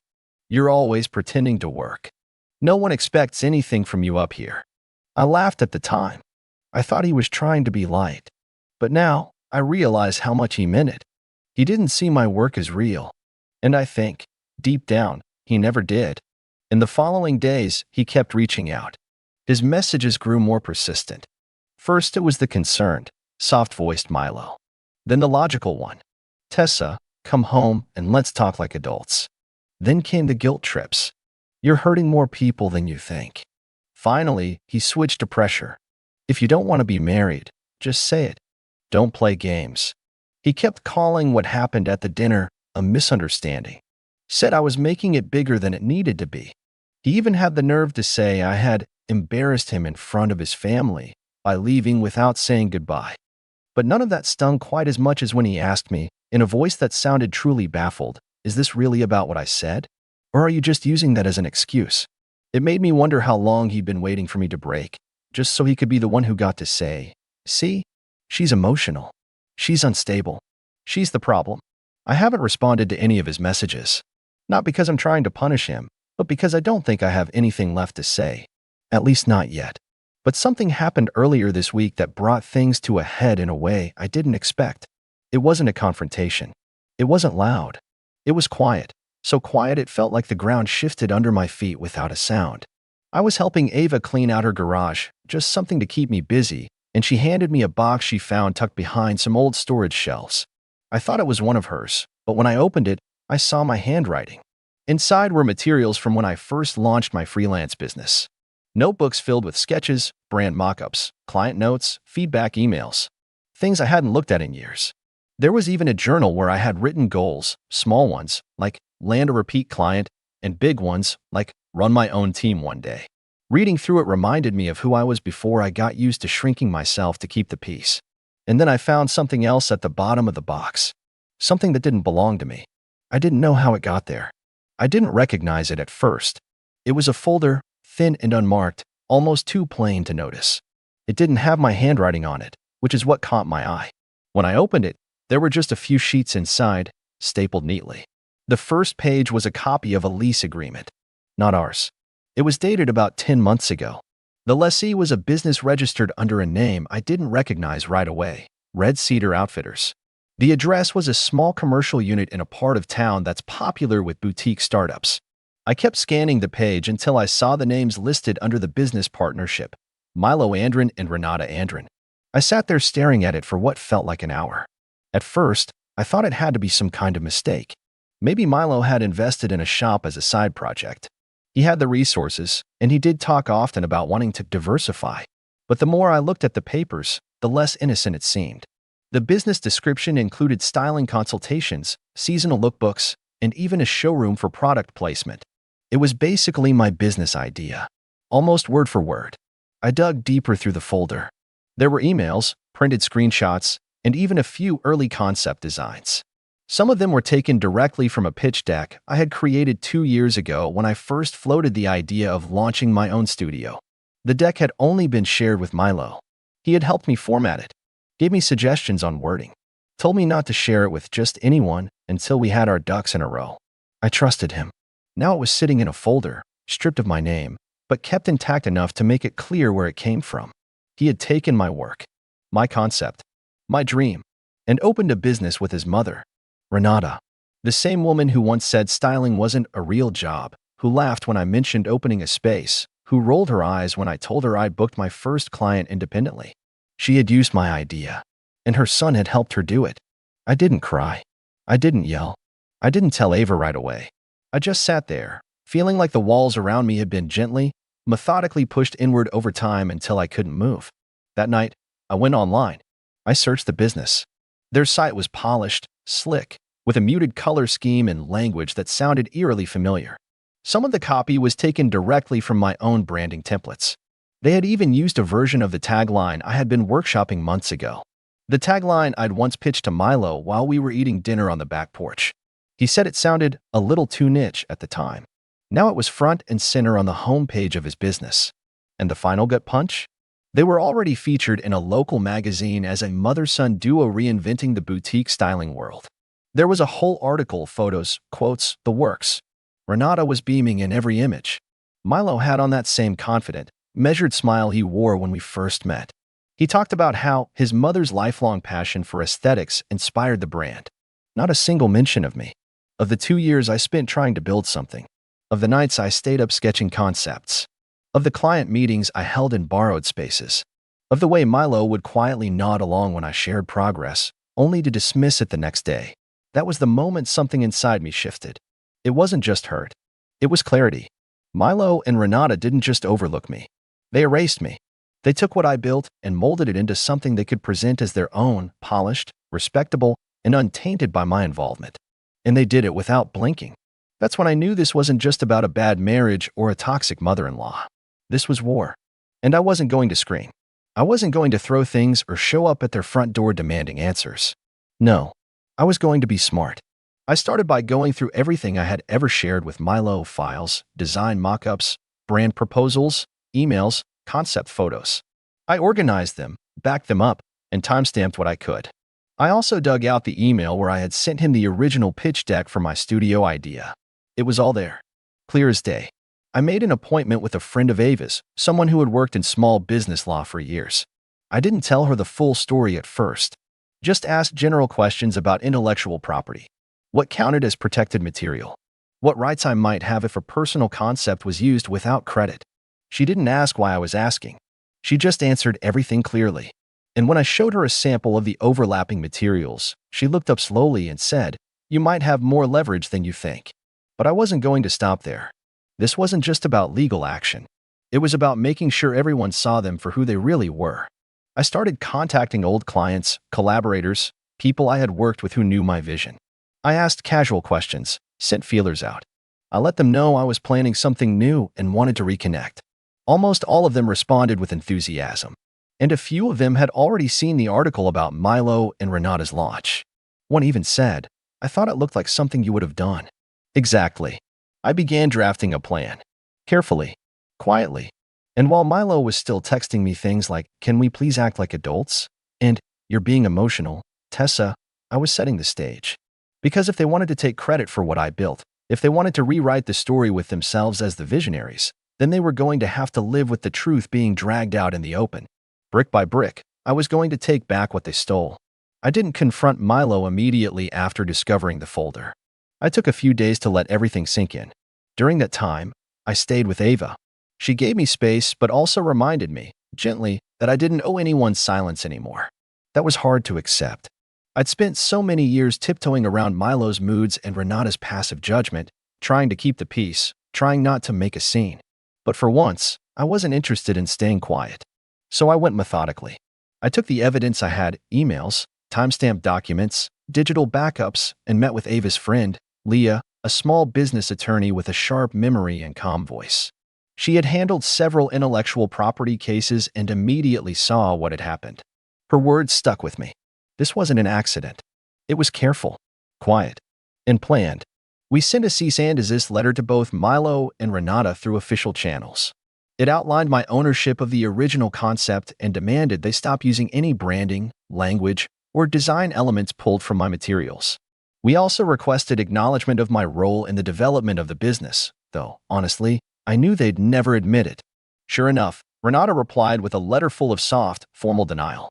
She claimed the business had been an evolution of years of conversation, that family ideas often blend together, and that she'd always meant to include me in some vague, undefined way.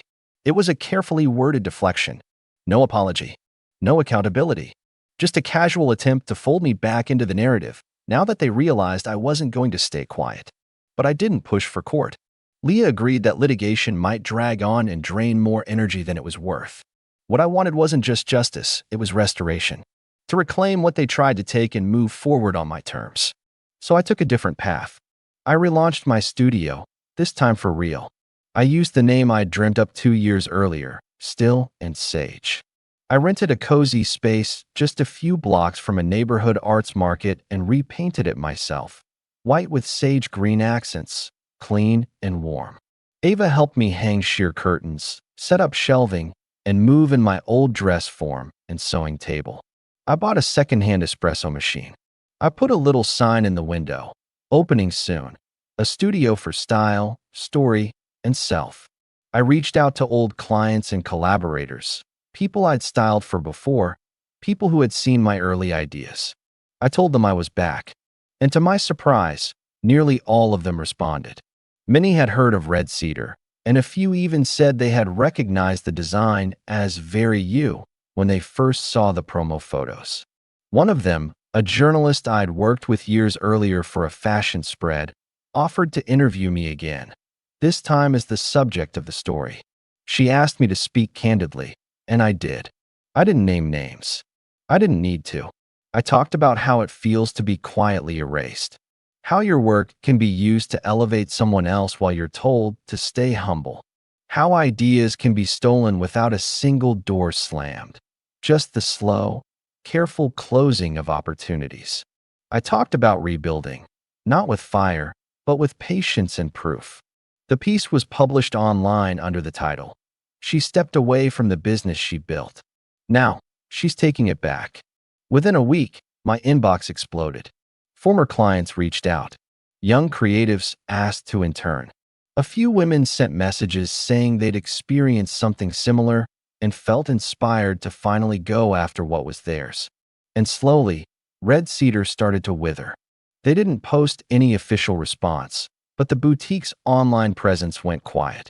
Events were quietly canceled or rescheduled. Their last blog post went up 2 weeks after the article, featuring a generic update about shifting priorities and restructuring behind the scenes. Then the site disappeared completely. Gone. A mutual acquaintance eventually told me that Renata was completely devastated and that Milo had felt betrayed that I'd gone public. But I didn't know either of them my silence. Milo tried to reach out, first with a short email, "Can we talk?"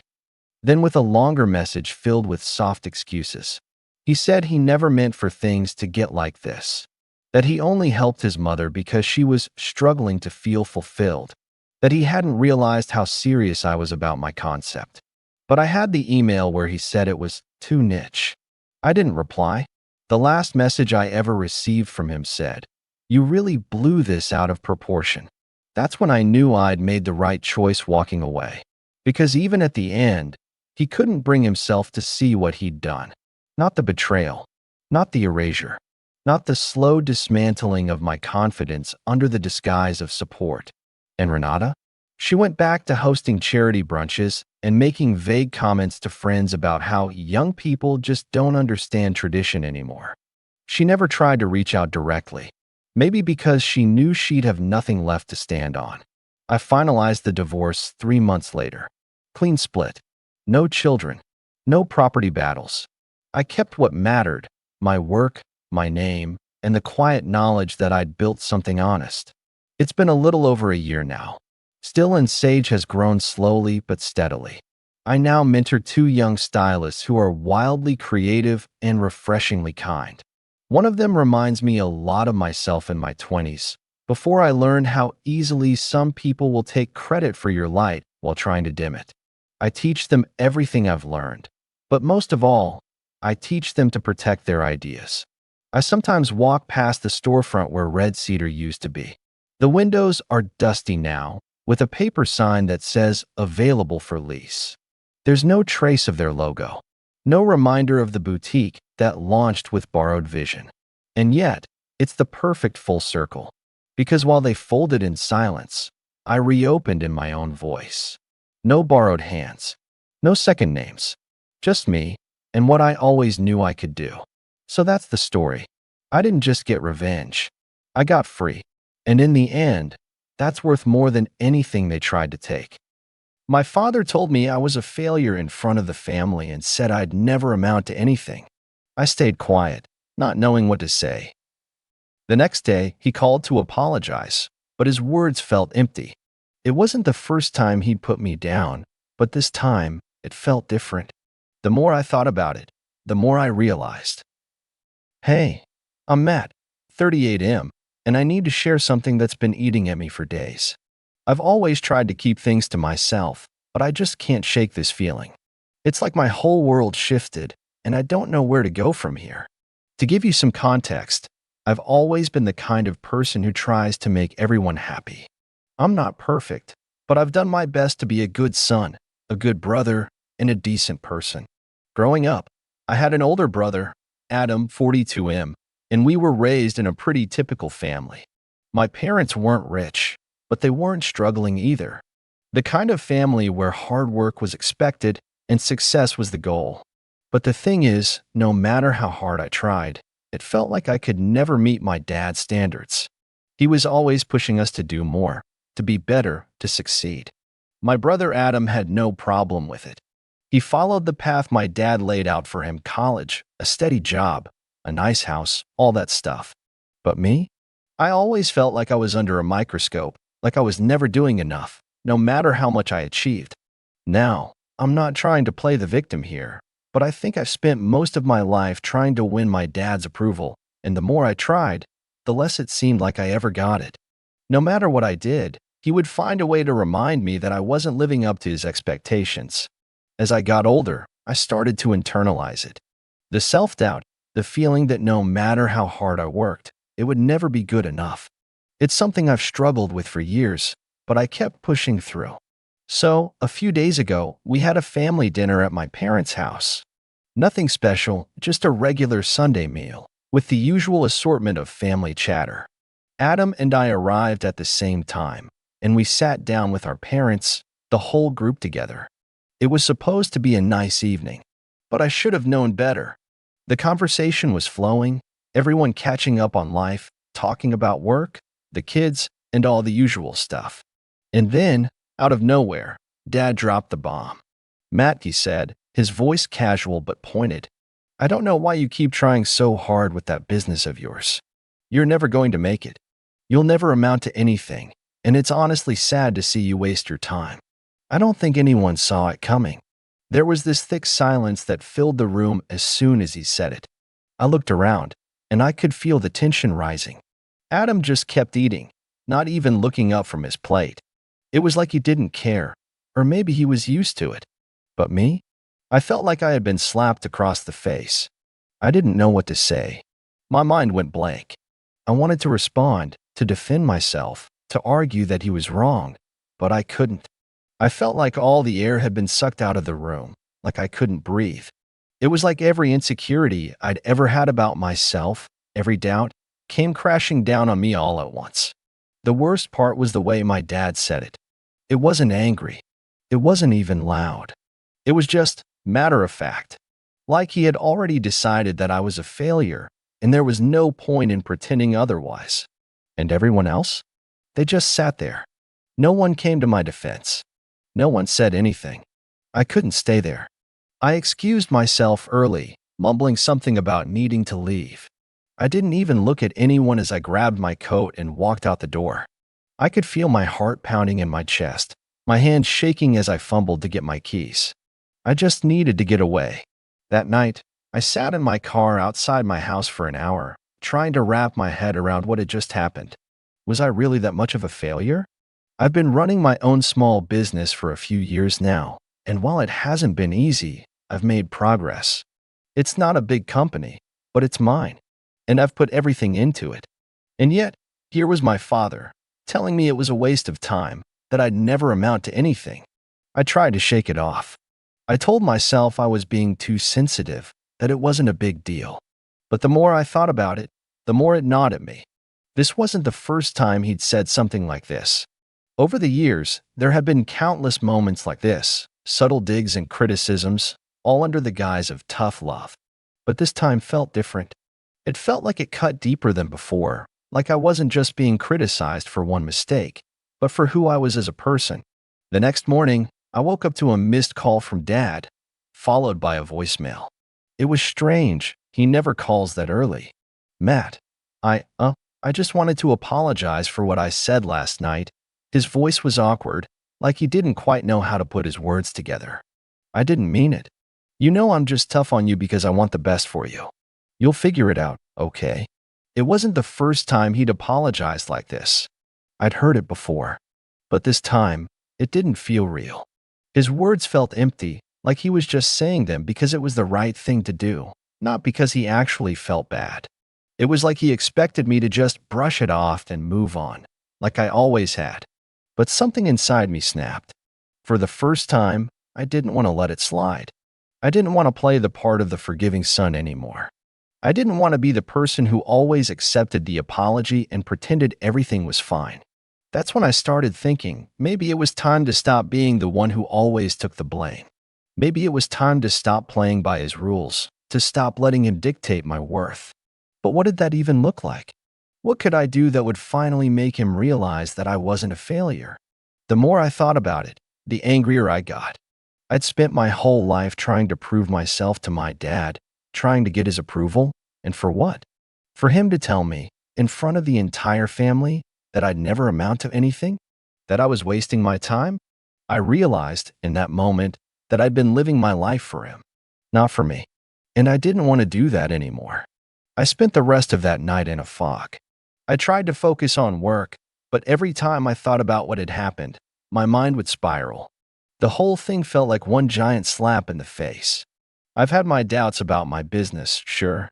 Running a small company isn't easy, and it hasn't been smooth sailing by any means. But the idea that my dad thought it was all worthless, it stung. I didn't call him back. I didn't even want to. I figured I needed some space to think. But part of me knew that I couldn't avoid him forever. He'd expect me to forgive him, to act like nothing happened. That was the pattern with him. Whenever he'd say something hurtful, he'd apologize like it was nothing, and I'd move on. But not this time. Not anymore. The next morning, my phone buzzed. It was a text from Adam. Hey, you good? Dad's been asking about you. I stared at the message for a while. I wasn't sure how to respond. Part of me wanted to tell Adam everything, to finally vent about what happened. But I didn't know if that was the right move. Adam was always the one who could do no wrong in my dad's eyes. He was the golden child, the one who followed the path laid out for him, and always made Dad proud. He didn't understand what it was like to be in my shoes. Still, I decided to reply. I'm fine. Just needed some time. Not sure what to say to him yet. A few minutes later, my phone buzzed again. Matt, Dad's not the best with his words, but he's your dad. He didn't mean it. He's just hard on you because he wants the best for you. You know that, right? I read the message and it felt like a punch to the gut. It wasn't just Adam defending Dad. It was the fact that Adam always defended him, no matter what. And it made me realize something. Adam had no idea what it was like to be me. He'd never been the target of Dad's cruel remarks. He didn't have to deal with the constant pressure of being told you'll never be good enough. So, yeah, of course, he couldn't understand. But that's when it hit me. Maybe I didn't need my dad's approval anymore. Maybe I'd been so obsessed with trying to get him to see me as good enough that I hadn't stopped to think about what I really wanted. Maybe it was time to stop living for him, to stop looking to him for validation. I decided to make a plan. I couldn't change the past, but I could control what happened next. The business I'd been building for the last few years had grown significantly, more than my dad could ever know. I'd been working hard, silently pushing it forward. It wasn't just some hobby or waste of time, as he liked to call it. I'd been getting real clients, making real money, and my reputation was growing. But I kept it under wraps for a reason. I didn't want to deal with his criticism, so I hadn't told him about it. I started putting the pieces together. I began gathering documents, pulling together the financials, preparing a presentation. I wasn't going to give him the chance to dismiss it like he always did. This time, I was going to show him just how wrong he was. I was going to make it clear that I wasn't the failure he thought I was. But then, just as I was starting to feel like I might actually have a shot at showing him who I really was, Dad called again. This time, it was an actual call, not a voicemail. Matt. His voice was strained, like he was nervous. I've been thinking a lot about our last conversation. I just want to say, I'm sorry. I didn't mean what I said. You're my son, and I want you to be successful. I just don't want to see you waste your time, you know. I didn't know how to react.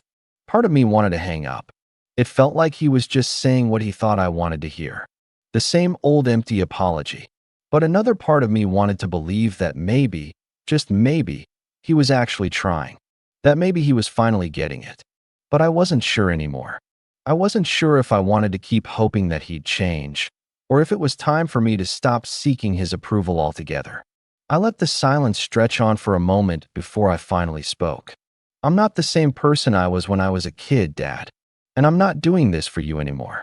I'm doing it for me. The silence on the other end of the line felt like it lasted an eternity. I could hear Dad breathing, trying to gather himself, trying to figure out how to respond to what I'd just said. But I didn't want to make it easy for him anymore.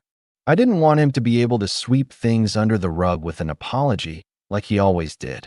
Matt, he said, his voice soft but sharp with the underlying irritation that I was no longer swallowing his words without question. What are you trying to say? You're overreacting. You know I only want the best for you. I wanted to scream. I wanted to remind him that the best he wanted for me always meant sacrificing my own desires and happiness. I had spent my entire life in the shadow of his expectations, chasing after a version of success that wasn't even mine. But instead, I stayed quiet. I didn't trust myself not to say something I'd regret. So, I simply ended the call with, "We'll talk later." After I hung up, I sat there, staring at the phone, still burning with the resentment I had tried so hard to bury. This wasn't just about Dad anymore. It was about the whole family, my mom, Adam, even my aunt and uncle who were always quick to chime in with their well-meaning advice. I didn't have to think too hard to know how they'd react to me standing up to Dad. I'd seen it all before. Mom would insist I was just being sensitive. Adam would play the middleman, trying to smooth things over, pretending like everything could go back to normal. But what I had realized, more than anything, was how much they had taken me for granted. They never understood the toll it took on me to live under Dad's thumb. And then I remembered something that could finally give me the edge I needed. For the past couple of years, I'd been quietly building up my business, hustling in the background without their knowledge. I hadn't told them a single thing about the success I was seeing. They would never get it. They'd always assume it was just some pipe dream, a hobby, or something I was dabbling in. But what if it wasn't just about proving them wrong anymore? What if it was about showing them that I didn't need their approval or validation to be successful? That was the turning point for me. I had nothing to prove to them. That night, while I was sitting in front of my computer, preparing a presentation for potential investors, I got a message from Adam. "Dad's really upset, Matt. He said he's trying to understand, but he doesn't know where this attitude is coming from. He doesn't understand why you're being so distant." That message felt like a slap. My brother always played the role of peacekeeper. He didn't get it. He had no clue what it was like to be constantly compared to the golden child, to have everything you did seem second-rate or dismissed. He had his own path laid out for him, and he stuck to it. No questions asked. I took a deep breath and typed out a response. "Adam, I'm not distant. I'm just done pretending. Dad's been putting me down my whole life, and you all just let it happen. He doesn't see me as his equal. He sees me as something to control, and I'm done with it." I hit send and sat back, wondering if I'd finally said something that would make him understand. But no, his response came in almost immediately. "Matt, that's not how Dad sees you. I get it. He's harsh sometimes, but he wants the best for you.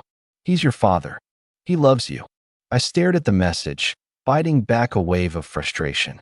Wants the best. That's what they all thought. They all believed his actions were just tough love. But it wasn't love. It was control.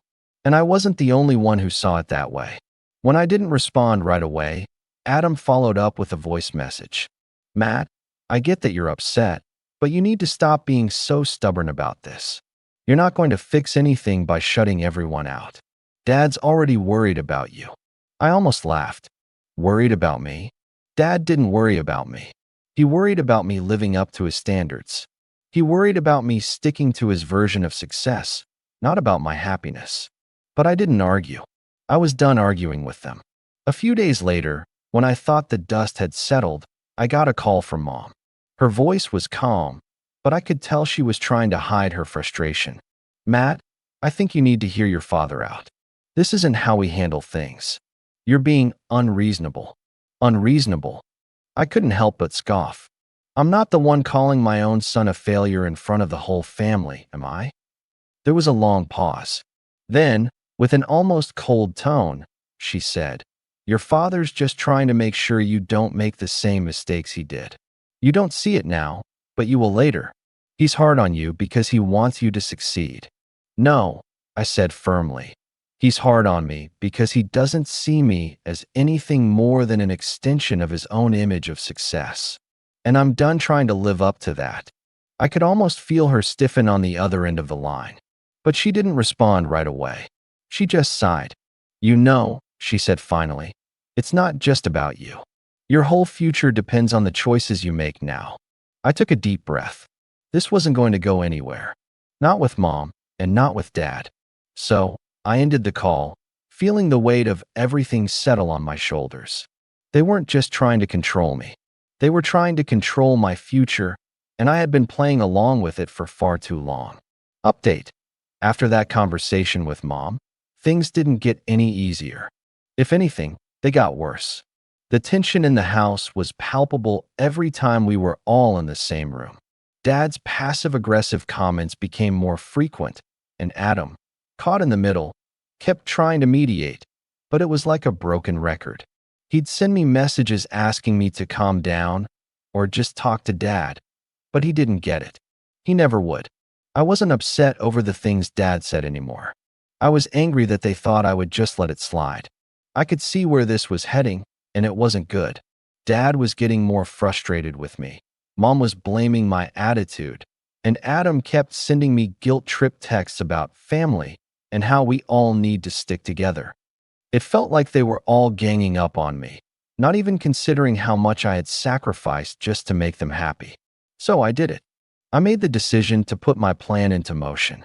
I had been holding back, trying to keep the peace, but I was done being silent. I spent the next couple of weeks gathering everything I had built up with my business, financial records, testimonials from clients, projections for the future, and I set up a meeting with a few investors. I knew that the time had come for me to show them that I wasn't a failure. I wasn't just some kid who couldn't figure things out. And that's exactly what I did. I set up a meeting with a potential buyer for my company. I knew that if this went well, the family would have no choice but to respect what I had built. They wouldn't be able to ignore it anymore. They could no longer call me a failure if I had this kind of success to show for myself. When the deal went through, I finally felt the weight lifting off my shoulders. For the first time in my life, I wasn't trying to gain their approval. I didn't care if they saw my business as a fluke or if they continued to call it a waste of time. It was mine, and it was real.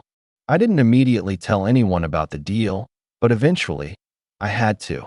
Adam found out when he stumbled upon the contract I'd been preparing for closing. At first, he tried to downplay it. "Wow, that's great, Matt. But Dad's going to be pissed you didn't tell him." And I was just tired. Tired of pretending to care about their opinions. I called Dad later that day. "I made the deal," I told him. "It's done." There was silence on the other end. For the first time in years, I could hear the shock in his voice. "What deal?" he asked, almost accusingly. "The business," I said, my voice calm. "I've been working on it in the background for a while now. You didn't know because I didn't think you'd take it seriously. But I'm selling it now. It's worth more than you ever gave it credit for." His response was cold. "I see. And now you think you can just walk away from everything?" I didn't respond right away. What was there to say? He wouldn't understand. It wasn't about walking away from my family. It was about walking away from the expectations they set for me. Expectations that never made room for me. So here I am now, a few weeks after everything has unfolded. The sale is complete, and I've got the financial stability I needed to move forward. But the family? They're still stuck in their ways. My dad's been distant, and Adam's been trying to get us to talk. Mom's sending me passive-aggressive texts about family being more important than money. The thing is, I'm not sorry for what I did. I'm proud of what I've built. But I can't help but feel a little guilty for how things turned out. Did I do the right thing? Should I have tried harder to keep the peace with my family? Or was this the only way for me to break free from their control? So, Reddit, am I the a-hole here? Did I go too far? Or did I just finally stand up for myself? I really need some perspective on this, because right now, I'm feeling a mix of relief and regret. If you enjoyed the story and want to hear more like this, make sure to like and subscribe. Leave a comment below with your thoughts. Do you think Matt was right to stand up to his family? Or was there a better way to handle things?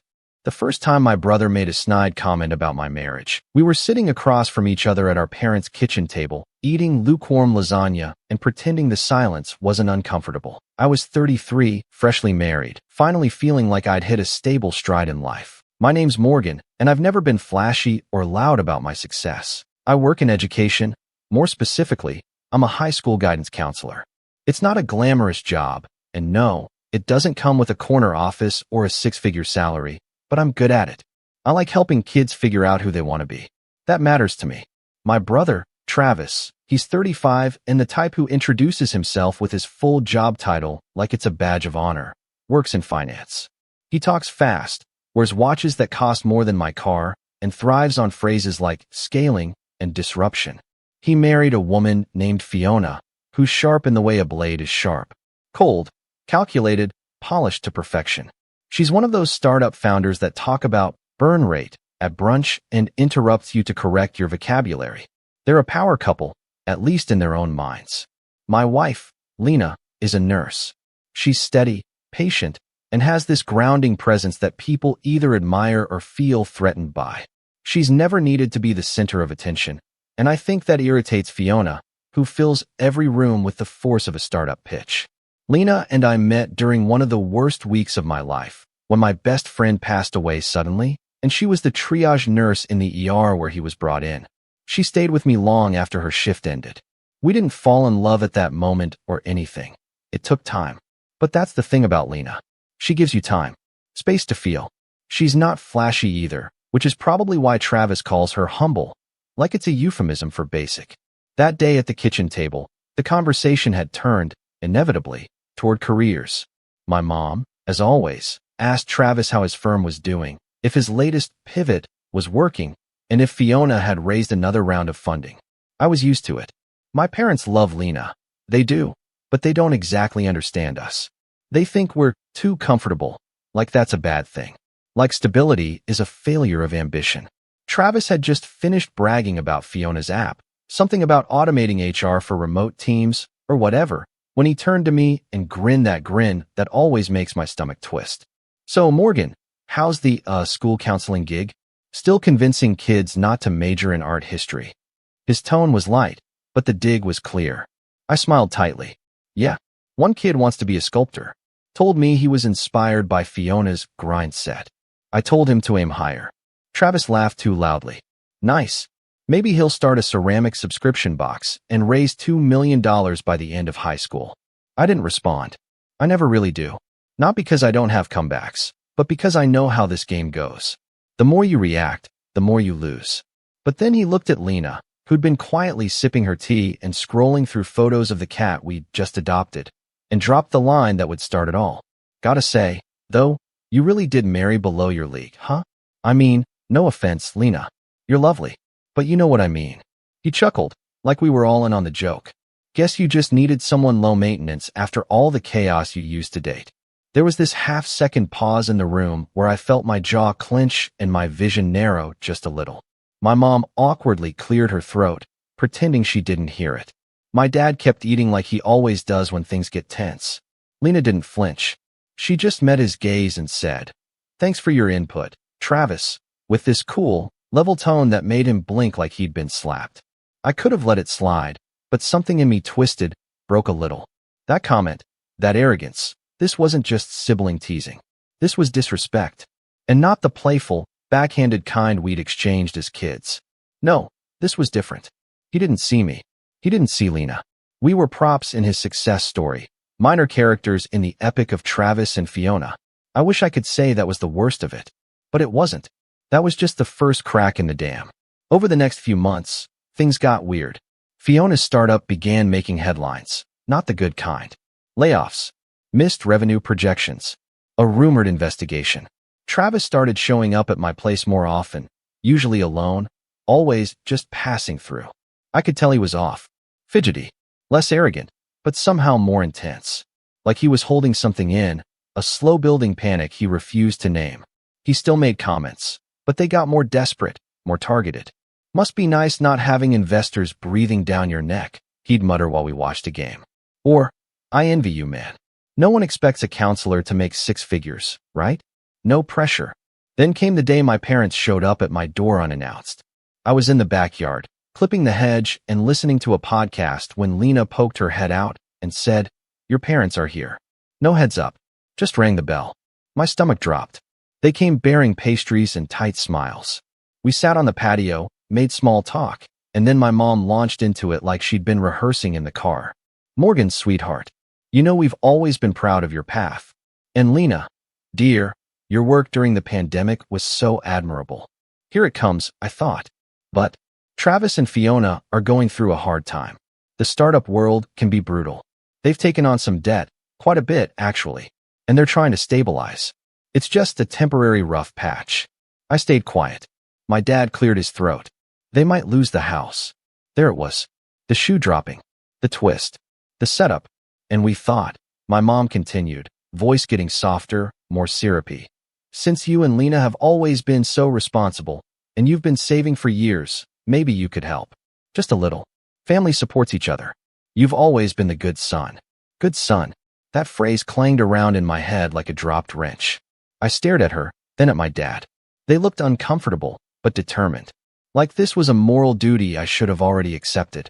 It's hard to describe what it feels like when your own family looks you in the eye and asks you to set yourself on fire to keep someone else warm. After my parents dropped the bomb about Travis and Fiona's rough patch, they looked at me like it was already done. Like I had already agreed to drain my savings account and clean up the mess their golden boy had made. The pastries sat untouched between us. Lena hadn't said a word yet. She just folded her arms, leaned back, and waited, quiet, sharp, observant. I cleared my throat, trying to keep my voice even. "How much are we talking about?" My mom offered a guilty smile. "Not much, honey. Just enough to buy them some time." Fiona's still talking to investors. How much? Dad spoke this time, eyes avoiding mine. 250,000. There was a pause that stretched for miles. I blinked. You want me to give them $250,000? Not give, my mom corrected quickly. Just lend. Until things turn around. You know how these tech companies work. One good quarter, and they'll be back on their feet. They just need a bridge. I let out a breath through my nose. I wasn't even angry yet. Just stunned. You think I have that kind of money lying around? Dad looked up finally. You've been saving for over a decade, haven't you? You and Lena have always been good with money. Frugal. No kids, no expensive hobbies. You've lived well below your means for years. He said it like it was a compliment, but it felt more like an audit. Like they'd been tracking us. Judging. Calculating. We were saving for a house, Lena said quietly. Her first words since they arrived. Calm, but unmistakably clear. And maybe starting a family someday. That's what our savings are for. Mom waved a hand like she was swatting away a fly. You can still do all that. Just later. Right now, Travis needs help. Family comes first. I laughed, just a small, dry one. Travis is your priority. He always has been. My mom frowned. That's not fair. No. I leaned forward. Who got a brand new car at 16 while I rode my bike to school? Who got his college paid for, including that fifth-year finance program, while I took out loans for undergrad? Who got bailed out when his crypto fund collapsed in 2018? I remember Dad calling it a learning experience. That's ancient history, Dad snapped. Why are you dragging that up now? Because it's a pattern, I said. You didn't come here to ask. You came to tell me what I owe you. What you think I should do, because I've always been the one who doesn't fight back. My mom's voice softened, like she thought she could still win this with sweetness. Morgan, honey, you've always been the level-headed one. Travis, he needs support. He's under a lot of pressure. And I'm not. I asked, my voice cracking slightly. Do you know how many of my students come to me because their parents don't listen? Don't see them? Every day I watch kids break down because they feel like they don't matter. And I nod and I say, that must be hard. I'm sorry you're going through that. But I never say, me too. Because I didn't want to believe I was still that kid. The silence after that felt like a crater. Lena reached over and gently touched my arm. I think we're done here. My mom stood up, her face pinched. I didn't realize we raised such a selfish son. That one stung. More than I expected it to. They left without another word. The days after that were strange. Tense. I didn't hear from Travis right away, which surprised me. I figured he'd come storming over, entitled and indignant. But he didn't. Instead, I got a message 2 nights later. Just a text, no punctuation. We need to talk. Tomorrow night. Your place. No question. No can we. Just an instruction. Lena saw it over my shoulder. You don't owe him anything. I know, I said. But I still said yes. I don't know what I expected when he showed up. Maybe some half-hearted attempt at humility. Maybe even an apology. What I got instead was a performance. He walked in wearing a leather jacket and aviators like he was trying to cosplay as a man who hadn't lost everything. He didn't even sit down right away. Just paced around my living room like he owned it. I'm going to be real with you, he said, which was always code for, I'm about to lie. We're in trouble. Fiona's company is basically in freefall. Investors pulled out after the beta crash. We laid off 40% of our team. Our Series B tanked. Fiona's been drinking more. Look, it's bad. I waited. He kept going. We're probably going to have to sell the condo. Maybe the Tesla. But that's temporary. Once we get back on our feet, we're going to pay you back. With interest. You're assuming I already said yes. He blinked. You're seriously going to make me beg? No, I said. Because begging implies there's a chance I'll say yes. He sat down hard. Jesus, Morgan. It's not like I'm asking for a handout. This is a loan. It's family. I looked him dead in the eyes. You called my wife below my league. At dinner.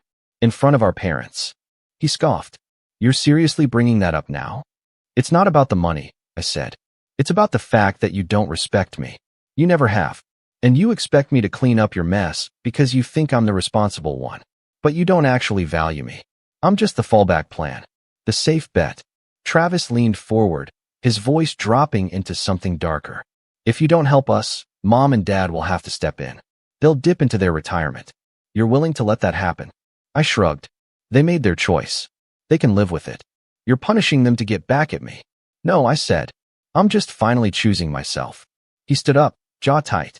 You think this makes you a hero? You think Lena's going to look at you and see some noble martyr? All she's going to see is a man who let his brother drown. She already sees a man who stopped letting himself be used. He stormed out without another word. I wish that had been the end of it. 2 weeks later, I got a call from Lena while I was at work. She sounded shaken. "Morgan, your parents are here. With Travis." They just walked in. I left school early and drove home, heart pounding. When I got there, the scene looked like something out of a bad family sitcom. My mom was sitting on the couch with a box of papers. My dad stood in the corner, arms crossed. Travis was in the kitchen, sipping our orange juice like he owned it. "What's going on?" I asked. My mom stood. "We found a solution. We're adding Travis to your trust." I stared. "My what?" Dad spoke. "The trust Grandma left you. From when she passed. The one you've been letting sit, untouched. There's over 200,000 in it." I took a step back. "How do you even know about that?" "We've always known," my mom said. "We were the trustees when you were a minor. Your financial advisor is still in our contacts. We called him." I felt like the room was spinning. "You went behind my back." "It's not behind your back," Travis chimed in. "It's a family asset. You weren't even using it." I looked at Lena. She was pale, gripping the back of a chair like it was the only thing keeping her upright. "That money was for our future," she said quietly. "For our children." "You don't even have kids," my mom said, almost laughing. "And if things keep going this way, you might not. Maybe this is God's way of telling you to help your brother instead." And that was it. That was the breaking point. The moment everything snapped. I stood there, staring at these people who shared my blood, and I realized they weren't going to stop. They'd dig into everything I'd built. Strip it bare, wrap it in guilt, and call it love. I turned to Lena. "Pack a bag. We're leaving." "What?" my mom said. "Don't be dramatic." I didn't answer her. I didn't even look back. We didn't even stop to argue. Lena grabbed our overnight bags from the hallway closet, her face like stone. I took our lockbox, passport files, and my laptop, and we were out the door before my parents had a chance to ask where we were going. I didn't slam the door behind us. I didn't yell. I just left it swinging behind me like the final word in a conversation I was done having. We drove in silence for a while. I could feel Lena watching me, but she didn't press. She knew I was trying to hold the pieces together inside. Knew that if she said anything too kind, too loving, I might break open. So she just reached over, rested her hand on my knee, and let me drive. That's one of the many reasons I married her. We ended up at a small cabin 2 hours out of the city, a place we'd once stayed at for our anniversary, nestled against the edge of a pine forest with creaky floors and terrible cell service. At the time, it had felt rustic and romantic. Now it felt like a life raft. We stayed for a week. I told my principal I needed some emergency leave, and she didn't press. Lena called out of work too. We spent the first 2 days just breathing, walking, making coffee, and drinking it slowly, letting the silence settle into the spaces our families had stormed through. On the third night, we sat out on the porch with blankets around our shoulders and talked. I keep replaying it, I admitted. The way they said it, the way they looked at me, like that money wasn't mine.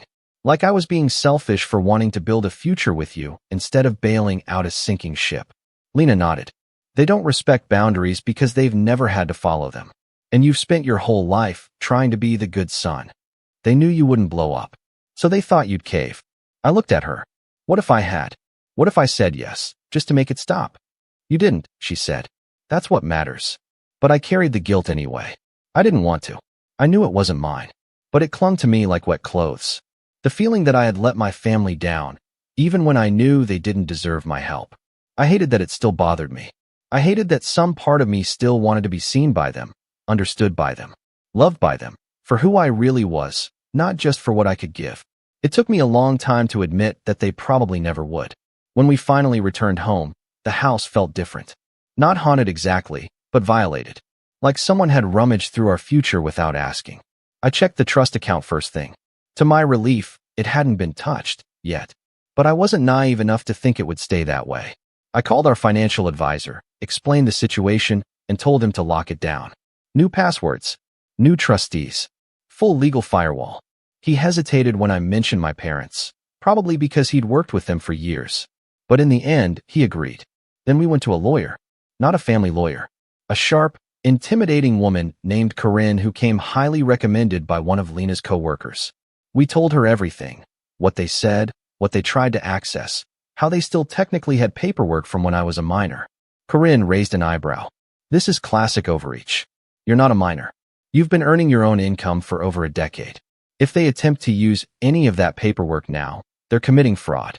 Lena asked, can we preempt it somehow? Stop them before they try. Corinne smiled. Oh, absolutely. But it'll be loud. I smiled back. Good. That same week, I also filed a restraining order, not a full one, but a no-contact order tied to financial interference. Travis and Fiona tried to call. I blocked them. Then my mom started emailing from various addresses, each one more desperate than the last. You're tearing this family apart. This isn't what Grandma would have wanted. We'll pay you back. We always take care of our own. And then, if you won't do this for Travis, at least do it for me. I raised you, Morgan. I gave you everything I had. I sat with that one for a long time. Then I closed my laptop and didn't open her messages again. But here's the part one didn't expect. Cutting them off didn't make me feel free right away. It made me feel hollow.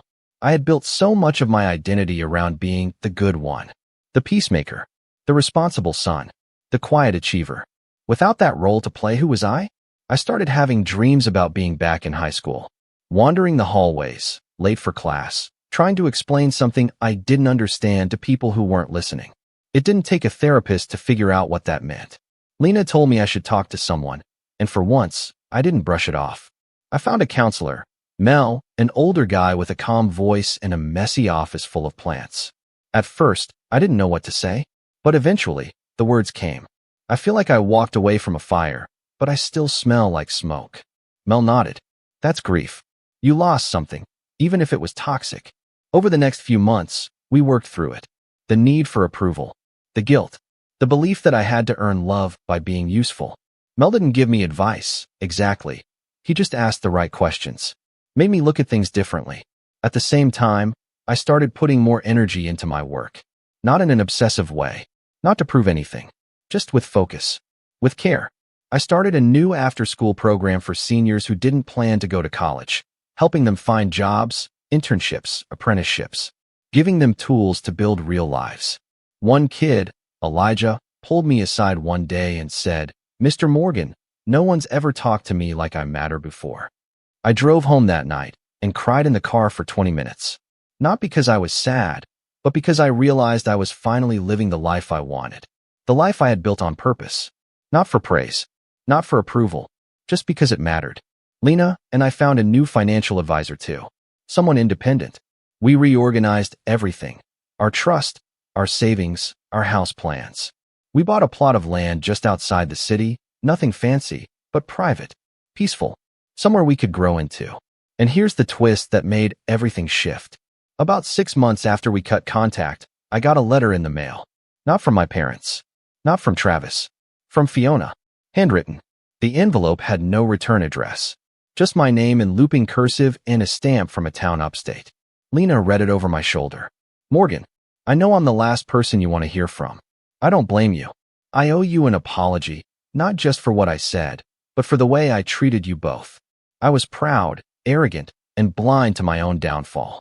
You were never below me. You were always ahead of me. I just refused to see it. Travis is unraveling. He doesn't listen to anyone. Not even me. I'm staying with my sister now. Trying to rebuild. I don't expect forgiveness, but I wanted to say thank you. You showed me what it looks like to have a backbone. To choose dignity over obligation. I'm trying to do the same. Take care of each other. You deserve peace. I didn't reply. I didn't need to. But it hit me harder than I expected. People change. Some don't. But sometimes, seeing someone else's rock bottom reminds you just how far you've come. And I wasn't at rock bottom anymore. I was rising. The cracks in my life weren't weaknesses. They were space for light to get through. There's a calm that comes after heartbreak. It's not peace exactly. It's the quiet between storms. A lull where your body still flinches from the thunder, but your mind finally begins to sharpen. That's where I was when Travis made his final mistake. By this point, Lena and I were in a good place. Not perfect, but stronger. Firmer in who we were, and what we were no longer willing to tolerate. The lot we'd bought had been cleared and surveyed. We were working with a modest design team to build the kind of home we could raise a family in, away from the noise and shadows we grew up with. I was still meeting with Mel, still checking in with myself more than I ever had before. Life, for the first time in a long while, felt like it was ours. Until I got the call from my old friend Owen. Owen and I had gone to college together. We weren't best friends, but we'd always stayed in touch over the years, holiday cards, the occasional lunch when he was in town. He was in real estate now. Smart guy. Honest, which is rare in his field. He called me out of the blue one afternoon. "Hey," he said, voice hesitant. "I'm not sure if this is a mistake or something you're already handling, but I just got a flagged alert on a property inquiry, with your name attached." I furrowed my brow. "What kind of alert?" "A mortgage application," he said. "Someone applied for pre-approval using your name, your social security number, and Lena's maiden name as the co-signer. But here's the thing. They listed Travis's address as the primary residence." I felt the air leave my lungs. "You're kidding." "I wish I was," he said. "I recognized your name and held the app. Didn't process it. Figured I'd call first. But this. Morgan, it looks bad." I didn't say anything at first. I just stared out the window at our garden. Lena's tulips had started blooming. She'd been so excited about them. "How bad?" I finally asked. "Bad enough that if I didn't know you personally, it might have gone through." He had everything. Your info, your employment history, your income range. It wasn't just a shot in the dark. Someone did their homework. When I hung up, I sat in silence for a long time. Then I got up, walked into the bedroom, and opened the bottom drawer of my nightstand. Lena looked up from her laptop. "What's wrong?" "He tried to steal my identity," I said calmly. "To buy a house." She blinked. "What?" I handed her the file I kept in that drawer, printouts of old emails, screen caps, documents from the trust, the lawyer letters, everything. I'd been keeping it quietly, just in case. A paper trail. Lena took it without a word and began reading. For the next few hours, we worked in tandem, like gears finally locking into place. She pulled every shred of financial history we had. I called Corinne. She was furious, but also thrilled. "This is felony territory now," she said. "Not just fraud. Attempted theft. Identity misuse. We can go nuclear." I paused. "Do we want to?" Corinne didn't flinch. "You tell me, Morgan. Because once we start this, it won't just be a slap on the wrist. This could cost him everything. You sure you're ready for that?" I thought about it. About the dinners, the insults, the way he smiled when he mocked my marriage. I thought about my parents, sitting in my house like it belonged to them, trying to open my trust like it was a family purse. I thought about Fiona's letter, and how even she had the decency to apologize. And I thought about the house Lena and I were building. A life. A future. "I'm ready," I said. That night, Lena and I didn't just plan revenge. We engineered it. Step 1, we gathered allies. I called Owen again, asked him to save everything. He agreed, and not just because we were friends. "This kind of fraud damages the entire market," he said. "If he's done it once, he's probably done it before." We reached out to Mel, not because he could legally help, but because I needed someone to help me navigate the emotional weight. He reminded me to stay grounded. "Revenge feels good in theory," he said, "but what you really want is accountability. Make him own what he did." Then we contacted Fiona. I wasn't sure if she'd answer, but she picked up on the first ring. Her voice was quieter than I remembered. Less edge, more weight. "Morgan," she said. "I wondered if I'd ever hear from you again." "We need to talk," I said. "About Travis." She didn't ask why. She just said, "I'll be there in 20 minutes. Fiona showed up wearing jeans and a faded hoodie, like someone trying to disappear into a new life. She looked tired, but clearer, like someone who'd finally stopped spinning the plates. We showed her what we had. Her face darkened. "He's still using your name?" she muttered. "Unbelievable." "He filed a mortgage application using my identity," I said. "He planned to buy a house, probably to refinance the debt from your startup collapse." Fiona nodded slowly. "That actually tracks. He's desperate. His credit is trashed. Investors are threatening legal action." I left before it got really bad, but I knew he was spiraling. "Would you testify?" Lena asked. "If it came to that." Fiona didn't hesitate. "Yes." Step 2, set the trap. Corinne advised we give Travis just enough rope to hang himself with. Rather than confront him immediately, she suggested we let the application process advance just a bit further. Owen agreed to forward the request to underwriting, on paper, so it would trigger a second layer of verification. That's when Corinne's investigator stepped in. Within a week, we had screen recordings of Travis logging in under my name. multiple IP addresses, geolocation data, even a phone call he made to a mortgage agent pretending to be me, voice shaky, but passable. It was damning. The final straw came when we discovered he'd opened a new line of credit using my name. Just a few $100s, probably a test run, but enough to be considered identity theft. Enough for prosecution. Corinne filed the paperwork. But that wasn't the endgame. That was the setup. The endgame? That came when we discovered something buried deep in Grandma's old will. A clause my parents had never mentioned. Apparently, the trust wasn't just money. It included land. Specifically, a parcel of commercial real estate that had quietly appreciated in value over the last 20 years. Once worthless, now part of a booming suburban corridor. I'd always assumed the trust was just cash, some bonds, maybe a few mutual funds. But no, it was tied to a piece of property. And guess what? My dad had been trying to sell that land on my behalf for months, assuming he still had authority over it. Corinne got wind of it during the discovery process. Looks like your father forged some outdated paperwork, she said. He tried to pitch it as part of an estate liquidation, but the buyer flagged it because the name on the deed was yours. They were trying to cash out behind my back. That changed everything, because now we weren't just looking at Travis. We were looking at a coordinated attempt by both my parents to defraud me. Do we press charges on them too? Lena asked. I didn't answer right away.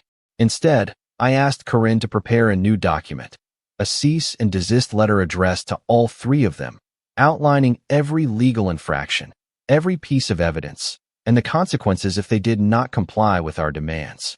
But I didn't want to just send it. I wanted them to see it, to feel it. So we invited them to a meeting. Neutral ground. A conference room at Corinne's office. They didn't know Fiona would be there. They didn't know about the land. They didn't know what was coming. But I did. And this time, I wasn't the quiet one in the room. This time, I was the one holding all the cards. And I was finally ready to play them. I arrived at Corinne's office 10 minutes early. Lena came with me, wearing her navy blue blazer and that unshakable calm she wore like armor. Fiona showed up soon after, hair tied back, face clear, eyes sharper than ever. For someone who'd once walked all over me, she now carried a quiet respect. She didn't speak much. She didn't need to.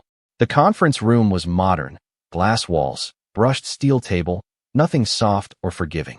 Corinne had chosen it deliberately. This wasn't a family reunion. This was a reckoning. At 10:01 a.m., they arrived. My mother entered first, dressed like she was going to brunch. Pearl earrings, a floral cardigan, and that tight-lipped smile she used when she thought she still had the upper hand. My father followed, looking uncomfortable in a blazer he probably hadn't worn since my wedding. And Travis, he came in with sunglasses on, like a washed-up celebrity, holding a coffee cup like it was a prop that made him look busy. He froze when he saw Fiona. "You've got to be kidding me," he muttered. Corinne stood. "Take a seat, Mr. Dalton. All of you." They did. My parents offered quiet hellos. Travis didn't say a word. I didn't return the greetings. Corinne didn't waste time. She slid 3 thick folders across the table, one for each of them. "These are copies of the legal proceedings that have been filed or are currently in motion against you," she said. "They include charges of attempted identity theft, financial fraud, unauthorized use of personal information, and in Mr. Dalton's case, attempted real estate theft through forged documents." My mom laughed. It was a brittle, stunned sound. "This is ridiculous." Corinne looked at her coolly. "What's ridiculous is that you attempted to access your adult son's trust without his knowledge or consent. What's criminal is that you did so while colluding with his brother, who, I should add, used Morgan's social security number to open a fraudulent mortgage application and a line of credit." Travis leaned back. "You can't prove that." Corinne smiled. "Actually, we can." She pulled out a tablet and played the audio. A scratchy, recorded phone call. Travis's voice, unmistakable. "Yes, this is Morgan Dalton. Social is 489. He lunged forward to snatch the tablet, but Corinne was quicker. Fiona laughed once, short, harsh. "You really thought you were going to get away with that?" My dad finally spoke. "We didn't mean to hurt anyone. We thought we could handle it quietly." "You mean secretly?" I said. He winced. I looked at them, at all three of them, and I saw, for the first time, the cracks in their faces. Not just fear, but guilt. Real, choking guilt. Maybe not from Travis. But my parents? They finally saw it. Saw what they'd done. "We gave you everything, my mom said softly. We raised you. We made sacrifices. You raised me, I said. But you never respected me. You raised me to be useful, to be the responsible one, the one who wouldn't fight back. You built Travis up like he was the crown jewel of this family, and I was the spare, the fallback. And now that he's ruined everything, you're still trying to make it my problem. Silence. Then Corinne leaned forward. You have two choices. One, we press charges. Fully. We take this to court. Travis will face felony fraud charges. The state may investigate your financial involvement. And the forged land sale attempt? That's a whole separate nightmare. My father looked like he was about to be sick. Corinne continued. Or two, you sign the documents in front of you, admitting wrongdoing, agreeing to a restraining order, relinquishing all claims to Morgan's trust, assets, and future estate. In exchange, we drop the charges. Travis's attempted fraud will still be recorded, but it won't go to trial. However, he will be flagged permanently on federal credit and mortgage systems. He will never be able to apply for a loan again without it being investigated. My mom's hand shook as she reached for the pen. Travis stood up. You're ruining my life. I looked at him, really looked at him. No, I said. You did that all by yourself. He stared at me, jaw tight. Then at Fiona. You really helped them? She met his gaze. You called me a liability. Said I ruined everything. Maybe I did, but at least I owned it. You? You never own anything. He turned and stormed out. My parents signed the documents in silence. My mom didn't cry. Not then. But her hand trembled so badly she had to steady it with the other. When they left, I didn't follow them to the elevator. I didn't watch them go. Instead, I sat there in that glass room, the air finally still, and felt something shift inside me. Not satisfaction. Not vengeance. Closure. Lena reached over and took my hand. Corinne packed up the files. It's over, she said simply. And it was. The fallout came in quiet waves. Travis tried to go around the restraining order once. Sent a letter through a friend, asking for one last conversation. I sent it to Corinne. She had it buried. My parents faded out slowly. They sent birthday cards. No money inside. Just apologies. Small, trembling words that didn't undo the damage. I didn't write back. Fiona went on to get a job at a nonprofit startup hub. We heard through the grapevine she was doing well. She sent a letter one day, an actual letter, not an email, thanking us again for holding her accountable. Said she'd learned more in 6 months than she had in 6 years. Said if we ever needed anything, we had an ally for life. Lena and I broke ground on our house that fall. We kept it simple. A wide porch, an office overlooking the garden, a room for future kids, should they ever come. Peace, not perfection. On the day we moved in, I stood in the kitchen as the sun poured through the windows, and I thought about every insult, every lie, every moment I was made to feel small. And then I let it go. Not for them. For me. Because the best revenge isn't ruining someone else's life. It's building your own so beautifully. They can't look at it without remembering what they lost. And I never looked back. I'm Oliver, 40M, and I've carried the weight of being second best in my family for as long as I can remember. If you've ever grown up in the shadow of someone else, you'll understand the way it eats at you. In my case, that shadow was my cousin, Ezra, 36M. To my Aunt Muriel, Ezra isn't just her son, he's the center of the universe. And to my parents, he's the unspoken standard they measured me against at every turn. It wasn't always obvious. When we were kids, it was subtle. Ezra got the better toys, the louder applause at school plays, the longer photo albums. But as we grew older, the gap in how we were treated widened in ways that were impossible to ignore. When Ezra got into a mediocre college after barely scraping by in high school, my parents congratulated him as though he had just been admitted to Harvard. When I, on the other hand, got into a solid program at a state university, my dad's response was, "That's nice, Oliver. But remember, your cousin is already planning big things. You need to keep up." That phrase, keep up, was practically carved into my bones. No matter what I did, it was never enough. Ezra's attempts, no matter how small, were spun as brilliance. My achievements, no matter how significant, were framed as just okay. The worst part? Ezra leaned into it. He thrived off the pedestal. At every family gathering, he'd find a way to remind everyone of how important his projects were. Startups that never launched, schemes that never turned a profit, half-baked ideas that fizzled out after a few months. Each one was treated like the next great empire in the making. And my aunt? She defended every failure with a straight face, saying things like, "It's not failure, it's strategy. Ezra is playing the long game." Meanwhile, if I dared to share anything I was working on, the mood in the room would change. The questions weren't supportive. They were sharp, skeptical. "Do you think that's realistic? How long do you think that will last? Shouldn't you get something more stable, like Ezra?" That one always made me laugh bitterly. Ezra, who hadn't held down a steady job in his life, was the model of stability, according to them. So I stopped sharing. For years, I kept my head down and worked in silence. I put everything I had into my business idea: long nights, endless trial and error, sacrifices I don't think they'll ever understand.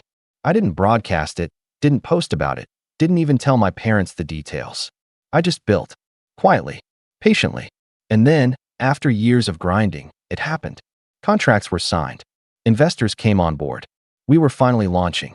For the first time in my life, I wanted my family there, not because I needed their approval. I'd given up on that a long time ago, but because a part of me wanted them to finally see me, not the version they had invented in their heads. To see what I had built, what I had become. So I sent out invitations. Simple messages, nothing dramatic. Just, "The official launch of my business is on Saturday night. It would mean a lot to have you there." I didn't expect over-the-top enthusiasm, but I thought maybe, just maybe, they'd show up. That's what families are supposed to do, right? The replies came quickly. First, a short text from Ezra himself. "We're busy with my party that night." I blinked at my screen, confused. His birthday wasn't for months. A graduation? No, he hadn't finished his latest course.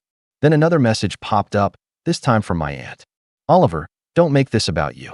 You know how important Ezra's milestones are to the family." I read it again, slowly, letting the words sink in. "Don't make this about you." It was almost comical. I had extended a simple invitation, and somehow, in her mind, I was being selfish for daring to ask. I didn't respond with anger. I didn't argue or beg. I just typed back one word. "Okay." And that was it. Saturday came. The launch was everything I had dreamed of: bright lights, applause, cameras flashing. My colleagues were there. Investors shook my hand. Friends cheered me on. I stood on that stage, giving my speech, knowing I had finally done it. But in the back of my mind, I couldn't shake the empty seats I had reserved for my family. They stayed vacant the whole night, like a quiet reminder of where I stood with them. As the evening wound down, one of the journalists covering the event came up to me with a smile. "Just so you know, Oliver, the segment on this is going to air tonight, prime time. People will be talking about this." And I knew, without a doubt, that while my family hadn't been there in person, they were going to see me that night whether they wanted to or not. I went home, tired but proud. I didn't text them, didn't call. I let the silence sit. And later, as the news aired and my business flashed across television screens, I imagined the scene in my aunt's living room. The party, the noise, the laughter, all going quiet as my face appeared on the screen. They didn't message me that night. Not one word. But the next morning, my phone buzzed with a message that made my stomach drop. And that's when I realized my family wasn't going to stay silent. The message came early in the morning, before the sun had fully risen. I was still half asleep, nursing a cup of coffee in my kitchen, when my phone buzzed. The screen lit up with a string of messages from my cousin Ezra, each one more calculated than the last. "Oliver, I saw the news last night. Looks like you're trying to steal the spotlight." I froze mid-sip, coffee dripping onto the counter. I read it again. Trying to steal the spotlight. That phrase hit harder than anything else they'd ever said. After all these years of being overlooked, dismissed, and treated like I didn't matter, here was Ezra, framing my hard work as some petty attempt to overshadow him. Before I could respond, another message arrived, this time from my Aunt Muriel. "Oliver, we need to talk. You shouldn't be doing things like this without consulting us. It's embarrassing." I put my coffee down and stared at the screen. Embarrassing? I had just launched a business that had taken me years to build. I had investors, contracts, coverage on local news. And she called it embarrassing. For a moment, I considered ignoring them. Let them stew. But then the texts kept coming, short, cutting, passive-aggressive. Ezra's next text. "You know, if you had followed our advice over the years, maybe this wouldn't be so small." I felt my stomach tighten. Small. That was their favorite word when describing anything I achieved. I had learned to expect it, But it never got easier. Muriel's next message was worse. Stop thinking you're better than the family now. Your success doesn't erase years of mistakes. Don't make this about you. I read it 3 times, trying to process it. I couldn't believe how predictable they were. They had spent my entire life dismissing my efforts, belittling my accomplishments, and elevating Ezra's every misstep, and now they were acting as though they were the moral authority. I knew responding immediately would only give them leverage. So I did what I had always done in these situations. I stayed calm, collected, and silent. The day dragged on with a strange mix of triumph and anxiety. I answered calls from clients, coordinated with my team, and replayed the news coverage over and over. And then, by mid-afternoon, the first ripple of their interference reached beyond mere texts. A colleague from my launch event called me in a panic. "Oliver, I don't know what's going on, but someone has been calling our office pretending to be family members asking about the contracts, investors, and even threatening to expose you if you go forward. They said it was Muriel and Ezra. Is this true?" I felt my chest tighten. I had expected cold shoulders and dismissive comments. But this was escalation. My family had decided to intervene directly. I asked for details. Apparently, the calls had been polite on the surface but contained subtle threats. They claimed that the launch was unethical because I hadn't consulted the family, that the investors would regret trusting me, that the local media had been misled. It was intimidation masked as concern. I hung up, feeling a mix of disbelief and fury. All my life, they had held power over me in subtle ways. Mockery, belittling, ignoring, but this was active sabotage. I knew I had to act, but carefully. I didn't want to confront them directly yet. That would only feed into their narrative that I was making it about me. Instead, I began documenting everything. The messages, the calls, the threats. I saved every voicemail and screenshot. This was becoming bigger than just hurt feelings. That evening, I noticed something else. One of our major investors emailed me with a polite but firm question about family connections and potential conflicts of interest. They mentioned they had heard rumors circulating in the community, rumors that mirrored the insinuations my family had been spreading. I sat back in my chair, stunned. Their reach had extended farther than I imagined. I had always underestimated just how manipulative and interconnected my family could be. This wasn't a few hurtful words at the dinner table anymore. This was a coordinated effort to undermine me. I called my assistant and instructed her to block any suspicious numbers and filter any inquiries that seemed related to these calls. We began drafting a controlled response to our investors, professional, calm, transparent, so that misinformation couldn't spread further. But even with these measures, I felt the familiar weight of them pressing down. Later that night, as I sat in my office reviewing footage from the launch event, my phone buzzed again. A text from Ezra, short and chilling. "Did you really think you could succeed without consequences? Muriel said it's time you learned your place." I felt a cold shiver run down my spine. Learn my place. The same words my father used when I was a teenager, the same sentiment Muriel had instilled in me for decades, that I was not meant to shine, not meant to succeed, and certainly not meant to challenge their family narrative. At that moment, I realized something crucial. My family had never been supportive, but this was the first time their envy and entitlement had manifested in outright action against me. They weren't just dismissing my accomplishments. They were actively trying to dismantle them. I didn't respond. I didn't argue. I didn't beg. I simply sat there, staring at the messages, tracing the trajectory of their manipulation in my mind. Every insult, every slight, every "don't make this about you" had been building to this. And now, they had crossed a line. The next day, I received a phone call from my mother. Her voice was calm, but I could hear the familiar undertone of judgment and superiority. "Oliver," she said slowly, "we've been hearing things about your launch. People are saying, well, it doesn't reflect well on the family. Ezra is very upset. We need to meet." I felt my jaw tighten. Meet? After the calls, the messages, the deliberate sabotage, they had the audacity to demand a meeting as though I owed them explanation or accountability. And in that moment, something shifted in me. I realized that if I didn't act carefully, if I didn't play this strategically, their interference could undo years of work. But if I did act, if I played my cards right, the tables could turn in a way they would never see coming. I leaned back in my chair and opened a new document, a record of everything. The messages, the calls, the investor emails, the threats, and the history of every slight they had ever committed against me. I had always been meticulous with my records, and now that meticulousness became my weapon. Because I knew, without a doubt, that this wasn't going to be resolved with a simple conversation. They were too entitled, too used to having control, and too blinded by favoritism toward Ezra to admit wrongdoing. I closed the document and stared at my reflection in the darkened office window. I could feel their energy, their arrogance, their smug certainty that they could crush me as they had tried for decades. And for the first time, I allowed myself to plan, not just for defense, but for revenge. I didn't know exactly how it would unfold yet, but I knew one thing. The next time my family tried to interfere with my life, they weren't going to get away with it. And then, just as I was about to shut down for the night, my phone buzzed with another message. This one wasn't from Ezra, Muriel, or even my parents. It was from someone I didn't recognize, and it contained a single line that made my stomach drop. Oliver, they know everything. Be careful what you reveal next. I spent the next few days meticulously planning my next steps.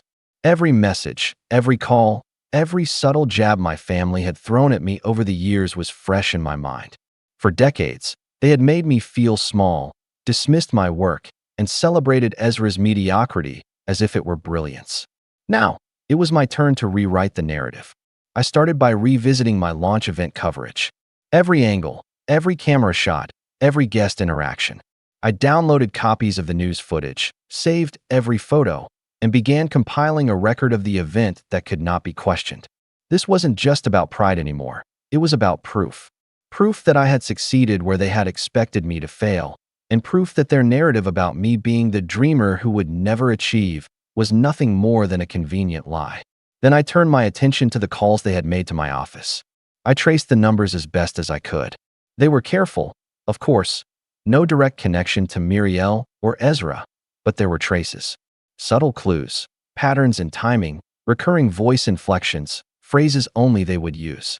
My gut told me it was them. I saved everything. Each message, each call, every attempt to intimidate me became ammunition. But I knew that proof alone wouldn't be enough. My family thrived on appearances. They lived in a world where everyone else believed Ezra was the genius, the rising star, and I was the naive cousin who would never amount to anything. If I wanted to take control, I needed to dismantle that illusion publicly, slowly, and methodically. The first opportunity came unexpectedly. One of my investors, who had seemed cautious in the past, invited me to a local business forum that was happening the following weekend. The forum was being covered by multiple news outlets and attended by influential figures in our industry. It was a chance to showcase not only my business, but also my professionalism, my innovation, and my competence. I agreed immediately, but I framed it as a casual networking opportunity, knowing full well the optics would work in my favor. I also made a subtle move. I shared a selective highlight of my launch with a small, carefully chosen group of media contacts, emphasizing how quickly my business had grown and the level of engagement it had already received. Within hours, mentions started appearing in online business circles. My launch wasn't just news anymore, it was momentum. Meanwhile, the messages from my family didn't stop. Ezra, sensing my movement, sent increasingly desperate texts. Oliver, people are talking. Stop showing off. You don't want to embarrass yourself. Muriel followed with her own. Oliver, it's really inappropriate how you're making this public. The family is not impressed, and Ezra is upset. You need to fix this. I smiled quietly to myself. They thought they could still control the narrative. They thought that fear and intimidation would work on me the way it had for years. But I had already built a foundation too solid to crumble under their scrutiny. The next morning, I received an email that surprised me. It was from one of Ezra's so-called business mentors, someone who had advised him on previous projects that had failed spectacularly. The email was vague but curious. Oliver, congratulations on the launch. It's impressive to see such initiative. If you ever need guidance, I'd be happy to share insights. I've always believed innovation comes from persistence, not pedigree. I read it twice. This was subtle, but it was a crack in their armor. Someone who had long supported Ezra, at least in appearances, was now acknowledging me. It was the first external validation I had ever received that didn't go through my family's filter. I decided to strike carefully. I compiled a short newsletter about my business's achievements, highlighting contracts, early partnerships, and media mentions. I sent it out not only to investors and colleagues, but also, discreetly, to a few mutual contacts who were close to Ezra and Muriel. Within hours, I could feel the shift. People who had previously dismissed me as the dreamer cousin began asking questions, showing interest, and subtly reevaluating their perception of my capabilities. As this momentum built, the family's reaction became more visible and more frantic. Ezra's texts grew frantic. "Oliver, stop. This is out of hand. You're making the family look bad." And then came Muriel, escalating even further. "Oliver, this is humiliating for us. Everyone is talking. You have gone too far. You need to apologize and stop before it's worse." Their language revealed the core of their villainy. They weren't concerned about truth, fairness, or even me. They were concerned about appearances, their control, and the pedestal they had built around Ezra. Every word was calculated to intimidate, to guilt, to make me feel the years of being less than once again. But I refused to be intimidated. I had realized something vital. Their sense of entitlement was their weakness. They had spent decades believing that they controlled the narrative of the family, that Ezra's failures would be ignored and my successes dismissed. By quietly, deliberately, creating proof and public recognition, I could exploit that weakness. The next week, I arranged a small but strategic meeting with a local business reporter who had covered my launch. Over coffee, I shared details of my journey, the years of development, the setbacks, the personal sacrifices, and the team I had built. I made sure to frame it as a story of persistence and vision, careful not to mention family by name, but letting the narrative speak for itself. Within a day, the story was picked up online. Articles appeared highlighting a rising entrepreneur from a small local family, the headline subtly pointing to my achievements against the odds. I could see it in the metrics, traffic, comments, social media shares. People were beginning to recognize me on my own terms. And then it happened. The first direct confrontation. I was checking emails when a notification popped up, a video call request from Muriel. I hesitated but accepted. Her face appeared on the screen, her expression carefully neutral, but her eyes sharp. "Oliver," she began, her voice measured. "We need to discuss what's happening. Ezra is beyond upset, and frankly, so are your parents. You've made a scene." I let her words settle before responding. Calmly, deliberately. "Muriel, I didn't make a scene. I built something, and people are noticing.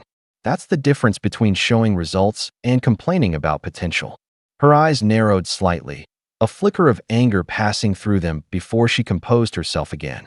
"This is about respect," she said, voice clipped. "You're disrespecting the family. You're showing off. You need to understand your place." I leaned back, letting the weight of her words sink. Understand my place. The same line they had used my entire life. The same line they had wielded to control me. Only now, I wasn't afraid. I could feel the power shifting slowly, like water carving a canyon. "I understand exactly my place, Muriel," I said quietly.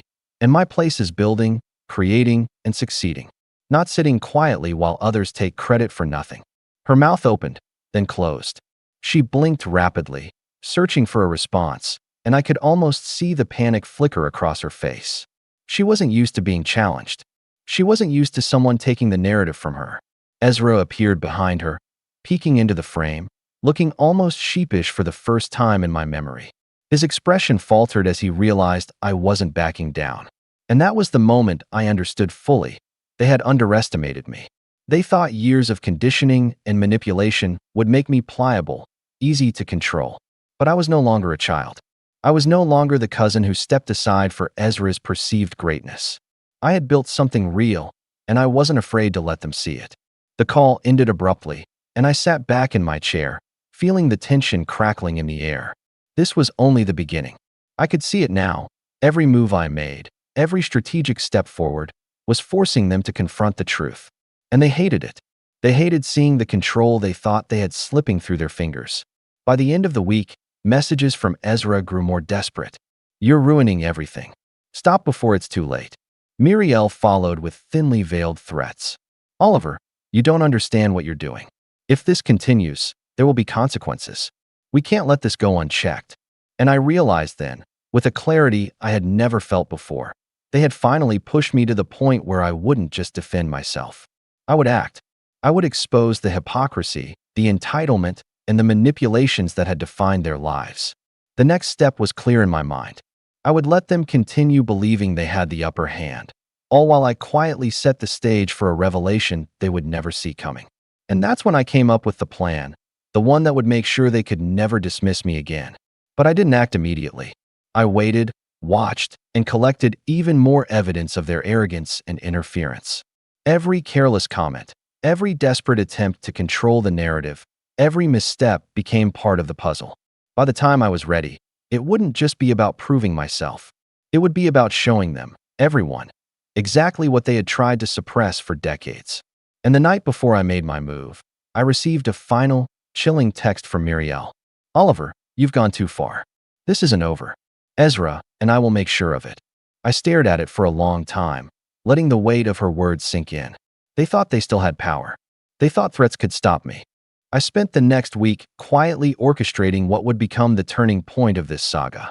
Every interaction, every message, and every misstep by my family had been carefully logged.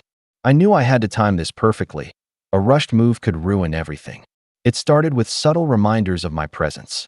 I made sure that any mutual contacts in the local business scene were aware of my growing success. A carefully worded LinkedIn post here, a brief mention of our contracts there, a short article forwarded to a few mutual acquaintances who had ties to Ezra and Muriel. All innocuous, all professional, but each one strategically placed to be noticed by them. Then came the small but deliberate public appearances. I attended local networking events, always in settings where my family knew I might be seen. Photos of me shaking hands with investors, giving talks, and receiving recognition began circulating online.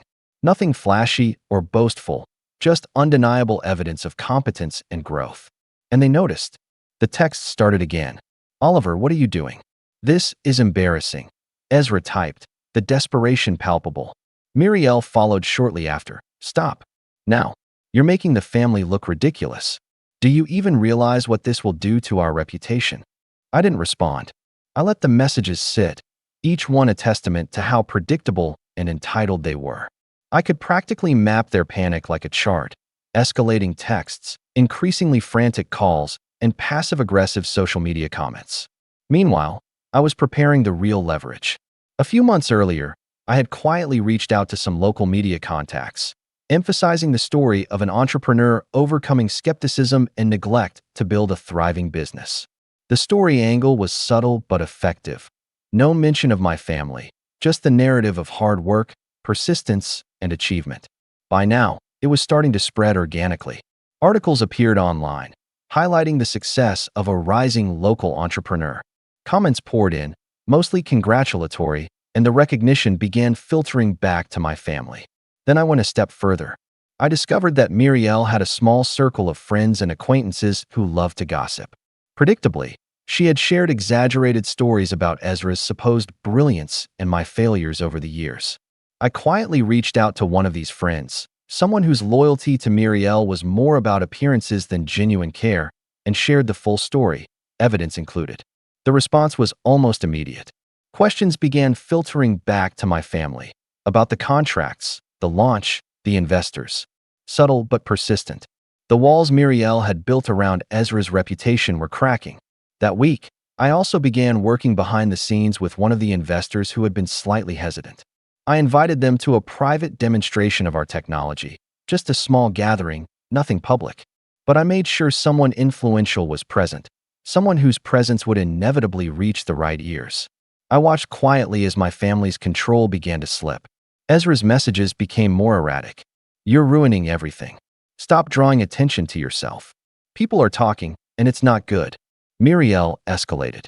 "Oliver, we will not let this go on. This is a disgrace. You've embarrassed the family, and you need to fix it immediately." Ezra is furious. I let them stew, carefully calibrating my next steps.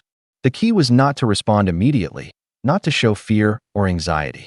Every time I ignored them, every time I simply continued with business as usual, the tension mounted. They were trapped in their own entitlement. They believed they could control me, and yet every action I took undermined their assumptions. The breakthrough came when I orchestrated a quiet revelation to mutual family acquaintances who had long acted as Muriel's informal PR team. I sent them a concise, professional email detailing my business's progress, contracts, partnerships, media mentions. I emphasized the innovation and growth in a way that left no room for misinterpretation. The reactions were subtle at first. Questions trickled back to my family. Gossip began to reach them indirectly, cutting through their carefully constructed narrative of Ezra as the family star. They tried to respond, of course. Ezra posted a vague comment about family pride. On social media, Muriel attempted to discredit me in private messages to mutual friends, but it was too little, too late. Then I made my move. I arranged a small media interview for an upcoming evening news segment. It wasn't about gloating, it was simply showcasing the facts. Investors, employees, and local officials were present. Cameras recorded every handshake, every demonstration, every word about the business's trajectory. I knew my family would see it. They had always kept tabs on any mention of me in public. They might have ignored it in private, but broadcast media couldn't be overlooked. And, predictably, they reacted. That night, Ezra texted, "Stop this. Now. You've gone too far. We will make sure you regret this." Muriel followed with a voicemail, calm but icy. "Oliver, this is your final warning. You do not understand the consequences of your actions. Ezra and I will handle this." I listened quietly, recording the voicemail for my records. Every word, every attempt to intimidate, became part of the arsenal I was building. I realized that the more they tried to suppress me, the more evidence I gathered, the more their villainy became undeniable. Over the next few days, the pressure continued to build. My family began to show cracks in other ways. Ezra's friends started questioning his competence, Muriel's social circles subtly distanced themselves, and even my parents began to waver, unsure of how to handle my growing recognition. The very control they had wielded for decades was dissolving under the weight of their own arrogance. I decided it was time to escalate further. I drafted a comprehensive presentation for my investors, complete with a detailed timeline of the business's development, highlighting the personal sacrifices I had made and the deliberate neglect I had endured from my family. I sent it as a private document, knowing it would eventually reach the right eyes. The response was immediate and positive. Investors were impressed not only with the business, but with my clarity, organization, and professionalism. They began asking for meetings, partnerships, and expansions. The momentum was undeniable. Then came the pivotal moment. I arranged a carefully timed social media post, an announcement of a new, high-profile partnership. It was subtle, factual, and professional, but the optics were devastating. My family's long-standing narrative, that I could never achieve anything without their approval or support, was publicly dismantled in a single, quiet move. I watched as the notifications came in, likes, shares, comments. And as expected, messages from my family began flooding in. Ezra's were frantic. "You don't understand what you're doing. Stop now, or there will be consequences." Muriel's were cold and sharp. "Oliver, you've crossed a line. This isn't just a family matter anymore. You need to reconsider before it's too late." And I realized something crucial. They weren't just angry, they were panicked. For decades, they had believed they were untouchable, that Ezra's perceived brilliance would shield them from any criticism or scrutiny. But now, they were forced to confront the reality I had built: tangible success, undeniable proof, and the growing recognition of everyone around them. I leaned back in my chair, smiling quietly. They thought they could intimidate me, silence me, or undermine my achievements. But I had learned their patterns, their weaknesses, and their entitlement. Every attempt they made to assert control was now part of the evidence I could use to expose them fully. And just as I began to feel the first real taste of triumph, a new development arrived, a message that made my blood run cold. It wasn't from Ezra or Muriel or even my parents. It was from someone else entirely, someone who had been quietly observing everything. "Oliver," the message read, "they're planning something. You need to be careful. This isn't just about words anymore." Over the next several weeks, I meticulously executed the plan I had been shaping for months.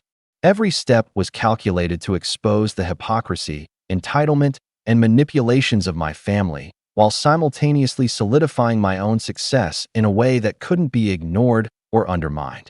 The first step was public visibility.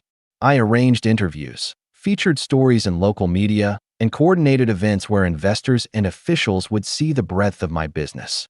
Each article, each report, each social media post carefully highlighted the reality I had built: a thriving company, a competent leadership team, and results that spoke for themselves. I didn't exaggerate. I simply let the facts shine. And the facts were undeniable. As expected, the family's response was almost immediate. Ezra tried to downplay it on social media, posting vague messages about family values and keeping perspective. Muriel sent countless texts and emails, some polite-sounding, others veiled threats, accusing me of embarrassing the family, claiming that I had gone too far, and hinting at consequences. Even my parents, who had often avoided confronting me directly, began sending passive-aggressive messages. "We hope you're not letting this success make you forget your roots." I ignored them all. Instead, I documented everything, saving every message, screenshot, and email. It was no longer just about success. It was about proof. Proof of their entitlement, their manipulations, and their consistent attempts to undermine me for decades.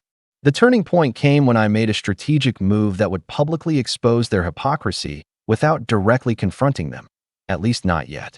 I invited several mutual acquaintances, including people who had historically been Muriel's inner circle, to a private showcase of my business growth.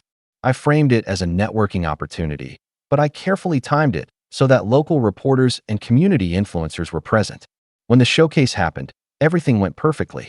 Investors were impressed, media coverage was glowing, and word began to spread in real time about the scale of my achievements. Photos of me presenting, shaking hands, and being recognized started circulating, and I knew my family would see them. Muriel and Ezra monitored social media constantly, just as I suspected. Sure enough, by the next morning, the messages began pouring in.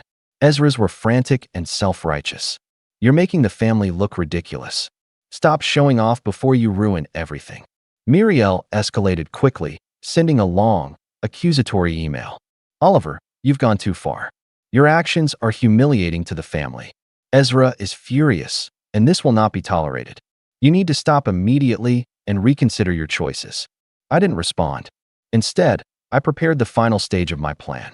I had spent years quietly building evidence, and now it was time to make sure the world, and my family, could no longer ignore it.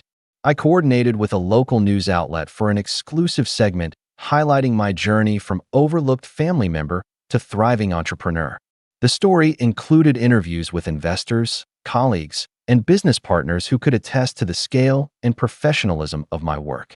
It subtly referenced the challenges I had faced without directly naming my family, but the implication was clear: I had succeeded despite a lifetime of dismissal and sabotage. When the segment aired, the reaction was immediate. My family, as expected, saw it live. Muriel froze in front of the TV, Ezra slumped in his chair, and my parents sat quietly, their faces unreadable. The local business community began discussing the segment online, and praise for my achievements flooded social media. Even people who had long been sympathetic to Ezra's supposed genius began reassessing everything they had been told. The fallout was swift and undeniable. Muriel's friends started questioning her constant praise of Ezra versus my accomplishments. Ezra's allies tried to defend him, but the facts were impossible to ignore. I had created something tangible, respected, and publicly recognized. Meanwhile, attempts by my family to undermine me, through texts, calls, or gossip, only highlighted their entitlement and desperation. I followed up with a carefully worded email to investors and partners, emphasizing the stability and professionalism of the business, while also addressing, in subtle but unmistakable terms, the challenges of being underestimated and undermined by others. Everyone reading could see who I meant without me ever having to say it aloud. By the end of that week, the situation was clear. My family had been forced to acknowledge, publicly and privately, that I had achieved something real. Their attempts to intimidate or belittle me had failed spectacularly. Ezra, who had spent his life basking in the illusion of competence, now faced the undeniable reality that I had surpassed him in both accomplishment and recognition. Muriel's carefully cultivated image of control and superiority had crumbled, and my parents, long silent, could no longer deny the truth. They had consistently undervalued me while elevating Ezra without merit. I didn't forgive them. I didn't reach out to repair any relationships. They had spent decades making it clear that my worth depended on how well I served their narrative, and now their attempts at control had backfired completely. Instead, I set firm boundaries. No more calls, no more messages, no more interference. My success was mine, and I had taken full control of the narrative. Months later, the aftermath had fully settled. My business continued to grow, investors were confident, and I had established a solid reputation in the industry. Meanwhile, my family was left to deal with the fallout of their own actions. Ezra's friends had begun questioning him. Muriel's social circle whispered about her overbearing and entitled behavior, and even my parents, once the silent enablers, seemed to withdraw, unsure how to respond. They had been villains throughout the entire saga, entitled, manipulative, and arrogant, and now they were forced to confront the consequences. I had not only defended myself, but I had also exposed the depth of their entitlement and undermined the false pedestal they had built around Ezra. In the end, I had won, not through confrontation, but through strategy, patience, and the careful use of proof. They could watch, seethe, and talk all they wanted, but nothing would erase the reality of what I had accomplished. I had claimed my place, not by fighting in the ways they expected, but by quietly and effectively dismantling their assumptions and exposing their villainy for everyone to see. And the most satisfying part? I did it without compromising my integrity, without stooping to their level, and without giving them any excuse to claim the moral high ground. They had tried to suppress me, to control me, to belittle me, but I had turned their own entitlement against them, and the results were undeniable.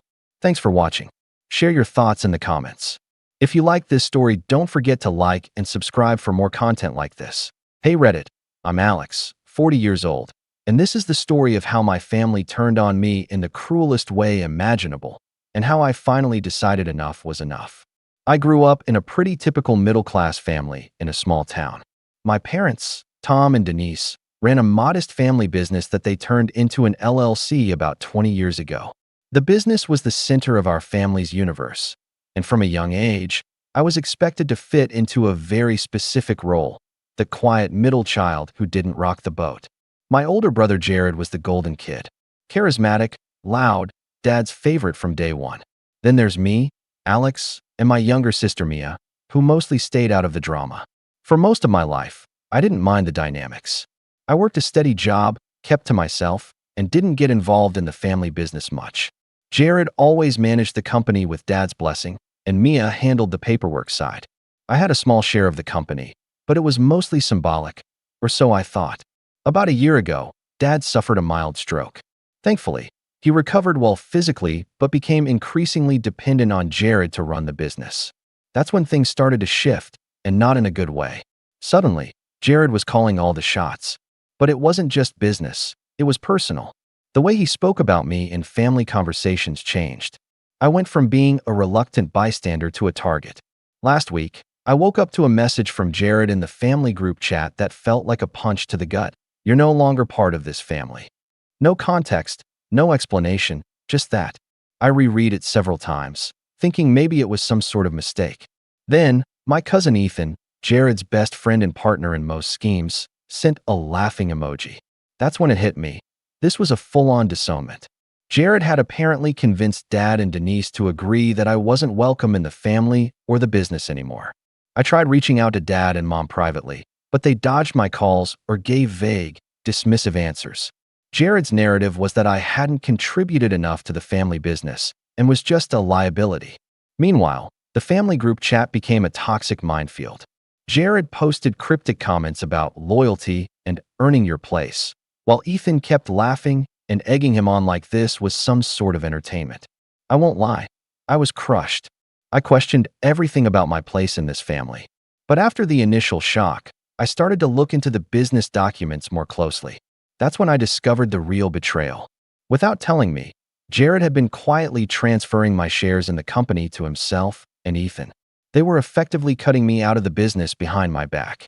The legal papers were murky, but it was clear they were stealing my inheritance and identity in the company. The next few days were a haze. I talked to lawyers, friends, anyone who would listen. And then I made a decision. I sent a message back in the group chat. Not an apology or a plea, but this: copy that. I'll be transferring my shares first thing. That was the start of the war. That very night, I contacted the attorney our family used and requested an immediate audit and a recalculation of the ownership split based on the original LLC agreement. I filed papers to dissolve the current LLC temporarily to prevent further illegal transfers. Then, in a move I knew would sting, I went to the storage unit that Dad had rented years ago. Inside was a hard drive backup of decades of family photos and videos. Our childhood memories, birthday parties, vacations. I wiped it clean. Some might call it cruel. Maybe it was. But after years of being treated like an outsider, it was the only way to send a message: you don't erase me without consequences. By morning, Jared and the rest of the family woke up to a shock. The LLC was dissolved, the shares recalculated according to the law, and the storage unit was empty. The family chat exploded with accusations and insults, but I stayed silent. At 1:08 a.m., my phone rang. 3 times in a row. It was Dad. I didn't pick up. Instead, I sent a text: following your wishes, exactly. And then I waited. After sending that text to Dad, following your wishes, exactly, I felt a strange mix of calm and tension. It was as if I'd crossed a line from which there was no turning back, but at the same time, I was finally taking control of a situation that had controlled me for years. The morning after everything went down, I stayed off social media and avoided the family group chat. I needed space, clarity. But I wasn't naive. I knew the storm had only just begun. Around noon, I finally gave in and peeked at the group chat. It was worse than I expected. Jared was in full damage control mode, blasting out long messages accusing me of betrayal, selfishness, and trying to destroy the family legacy. Ethan, true to form, was egging Jared on, posting snarky comments and mock sympathy emojis. Mom's messages were careful and cold, asking for calm and understanding, but making it clear she was aligned with Jared. Mia, the youngest, surprisingly stayed quiet. She'd always been the peacemaker, but she was barely speaking to any of us these days. At that moment, I realized just how isolated I was. But the worst wasn't just words. Within hours, Jared had called the business partners we'd worked with for years, spinning a story that I was reckless and untrustworthy, warning them not to do business with me. That was a new low. I knew I had to fight smarter, not just harder. I spent the next days meeting with lawyers, poring over every document related to the LLC, the original operating agreements, and my parents' wills. It turned out Jared and Ethan had been quietly moving funds around for years, funneling company profits into personal accounts under the guise of business expenses. My share of the inheritance wasn't just being ignored, it was actively being stolen. When I confronted Dad over the phone, he was weak and evasive, blaming stress and confusion from his health problems. But his silence on Jared's actions spoke volumes. Denise, meanwhile, refused to answer my calls entirely. It was as if they'd all agreed to erase me. With mounting evidence, I filed an official complaint with the state regarding the LLC's mismanagement. I also petitioned the court to place the company under temporary receivership until a full audit could be completed. This was a bold move, and I knew it would only deepen the family rift, but I didn't care anymore. About the wiped backup drive in the storage unit, I want to clarify why I did it.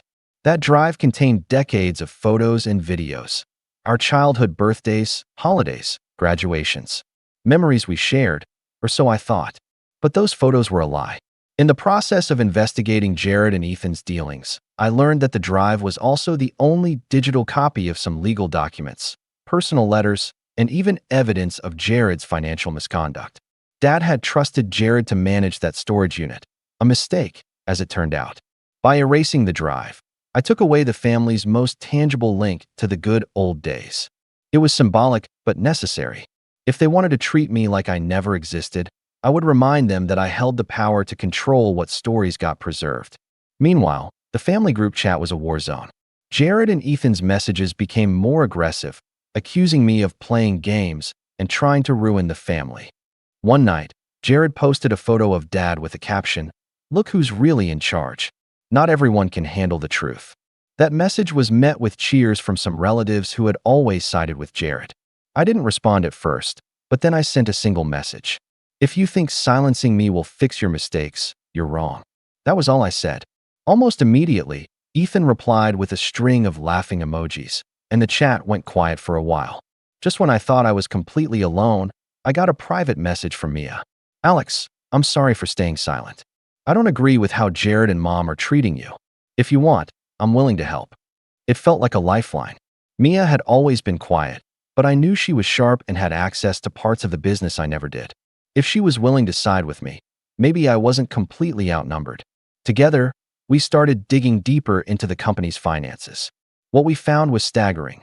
Fake invoices, ghost employees, and money moved offshore to accounts none of us had known about. Jared and Ethan had been enriching themselves while pretending to run the business for the family.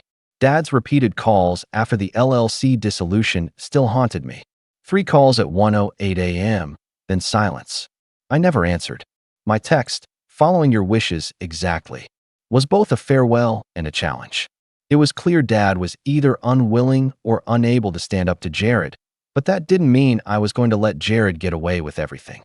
After the initial shock of the LLC dissolution and the wiped backup drive, the atmosphere in my life shifted entirely. Days bled into weeks, each one stretching longer than the last, filled with tense silences, hidden messages, and calculated moves from my family. It was like a chess game with no friendly pieces left on the board. I had hoped that my decisive moves would force Jared and the rest of the family to pause, maybe rethink the path they'd chosen. But instead, they doubled down. Jared sent an email to every business partner, investor, and client with a carefully crafted letter painting me as unreliable and divisive. He didn't mention the audit or the evidence of his own misdeeds. Of course not. But he questioned my judgment and competence. Ethan backed him up with private messages to key contacts, spreading rumors that I was trying to destroy the family's legacy out of spite. I heard through a mutual friend that Jared even spoke to a few distant relatives, trying to rally support for his version of the story. The picture he painted was one of a reckless sibling trying to burn down the house just because he wasn't getting his way. What made it worse was how smoothly Jared played the victim. His social media posts were filled with heartfelt messages about family first, hard work, and loyalty, carefully curated to sway public opinion. Denise posted tearful photos with him, talking about the pain of division and hoping for reconciliation. It was clear they were painting me as the villain. Through it all, Mia stayed my only real ally.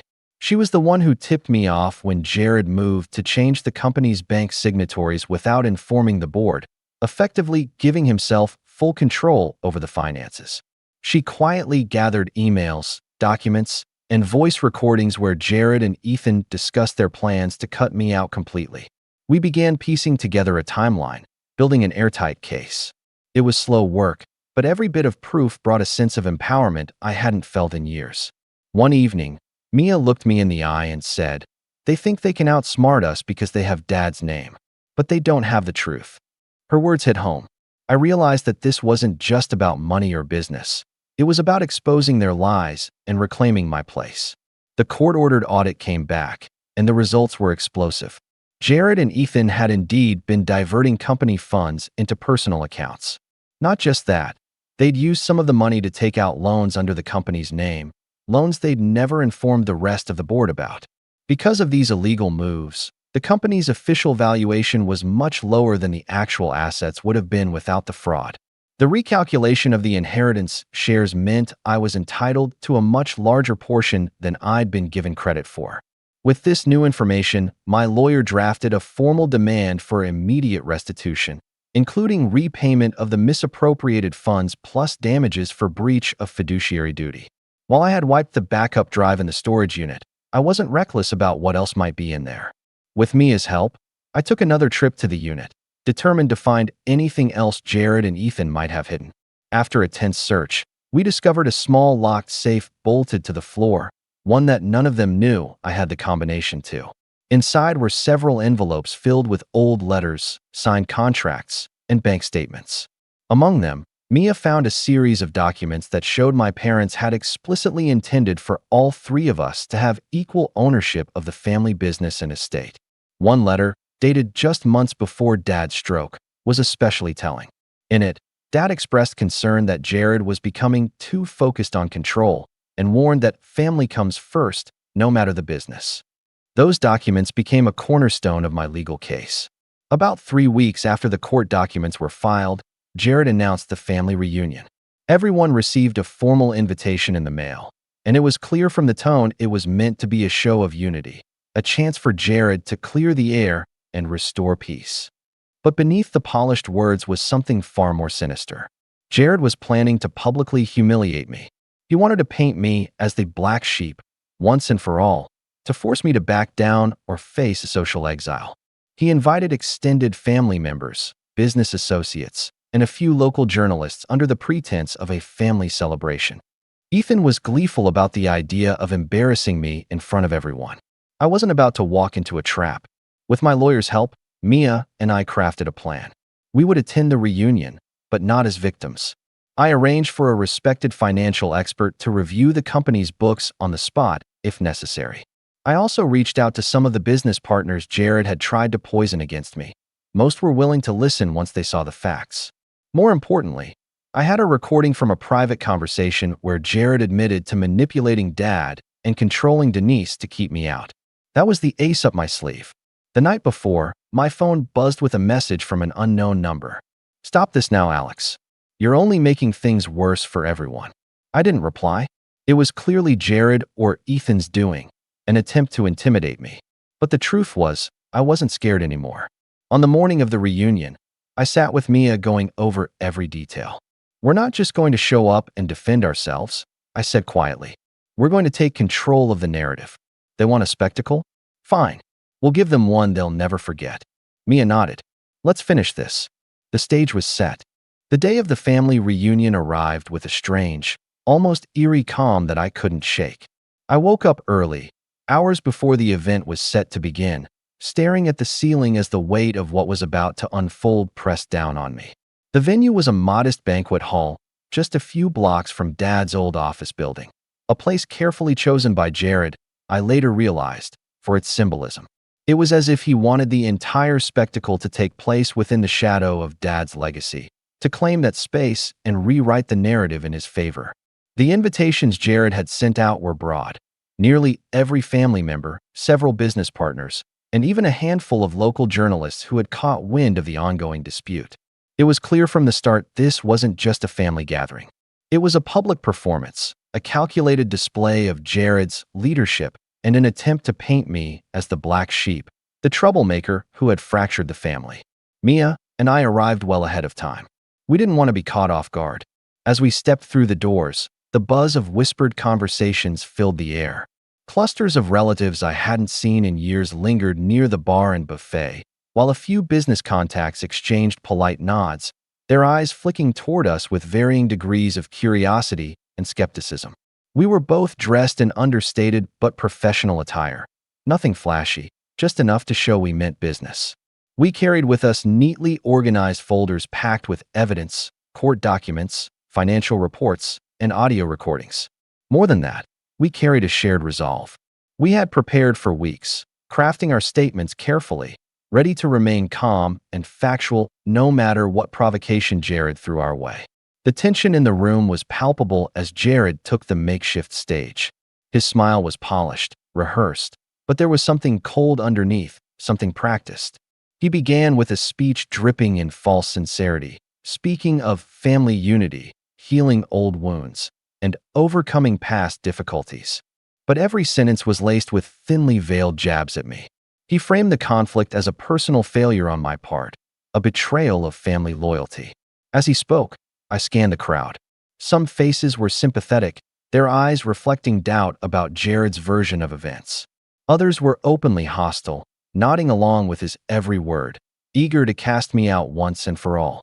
When it was Mia's turn to speak, she stepped forward with quiet confidence. She shared the findings that had taken us months to uncover: the forged documents, the secret offshore accounts, the manipulated financial statements. Her voice didn't waver, and the room grew silent. Even those who had been Jared's staunchest supporters shifted uncomfortably. Then came my moment. I stood before them, took a breath, and began laying out the facts in a steady voice.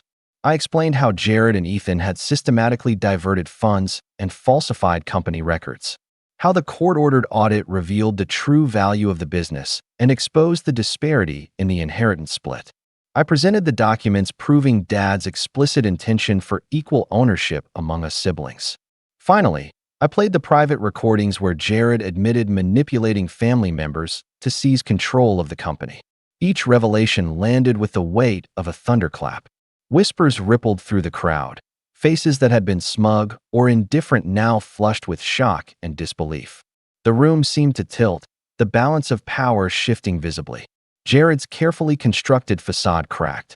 His confident demeanor faltered, and he stumbled over his words when asked direct questions. Ethan's usual smirks vanished as murmurs turned to pointed questions and disbelieving glances.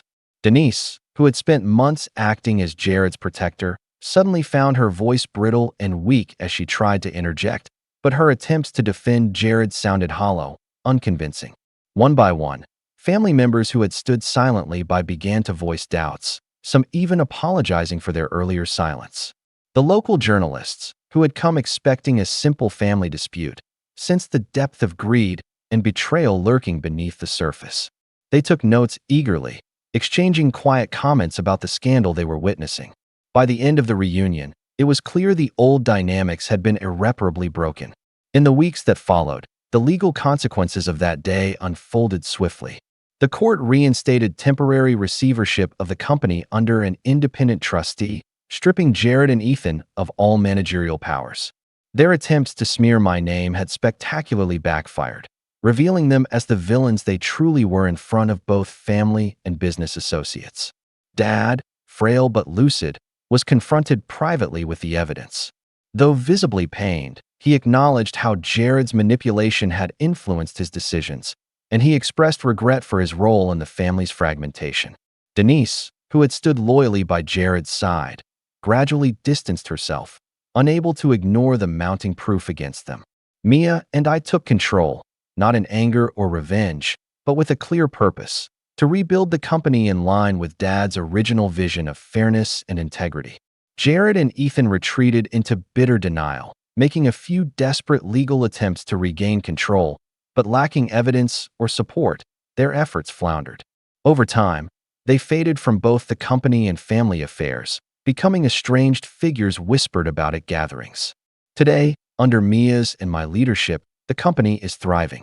We have restored transparency, secured new partnerships, and rebuilt the reputation tarnished by years of deceit. The family remains fractured. Some wounds have healed, but others remain raw. Family dinners, when they happen, are cautious and sparse, shadowed by the history no one wants to revisit. I do not forgive Jared or Ethan. Their actions were too deliberate, too cruel to simply be overlooked. But I refuse to let bitterness rule my life. Instead, I focus on healing, on rebuilding not just a business, but a legacy that reflects honesty and respect. We have also worked to restore what was lost beyond finances, tracking down old photos and stories, creating new memories untethered from the toxic past. I have reclaimed my place, my voice, and my identity. And if there's one lesson I want to leave you with, it's this: when family becomes a battlefield, sometimes you must stand firm, wield every tool at your disposal, and refuse to be erased. Because family should be a source of strength, not a source of pain. Thanks for watching. Share your thoughts in the comments. If you like this story, don't forget to like and subscribe for more content like this.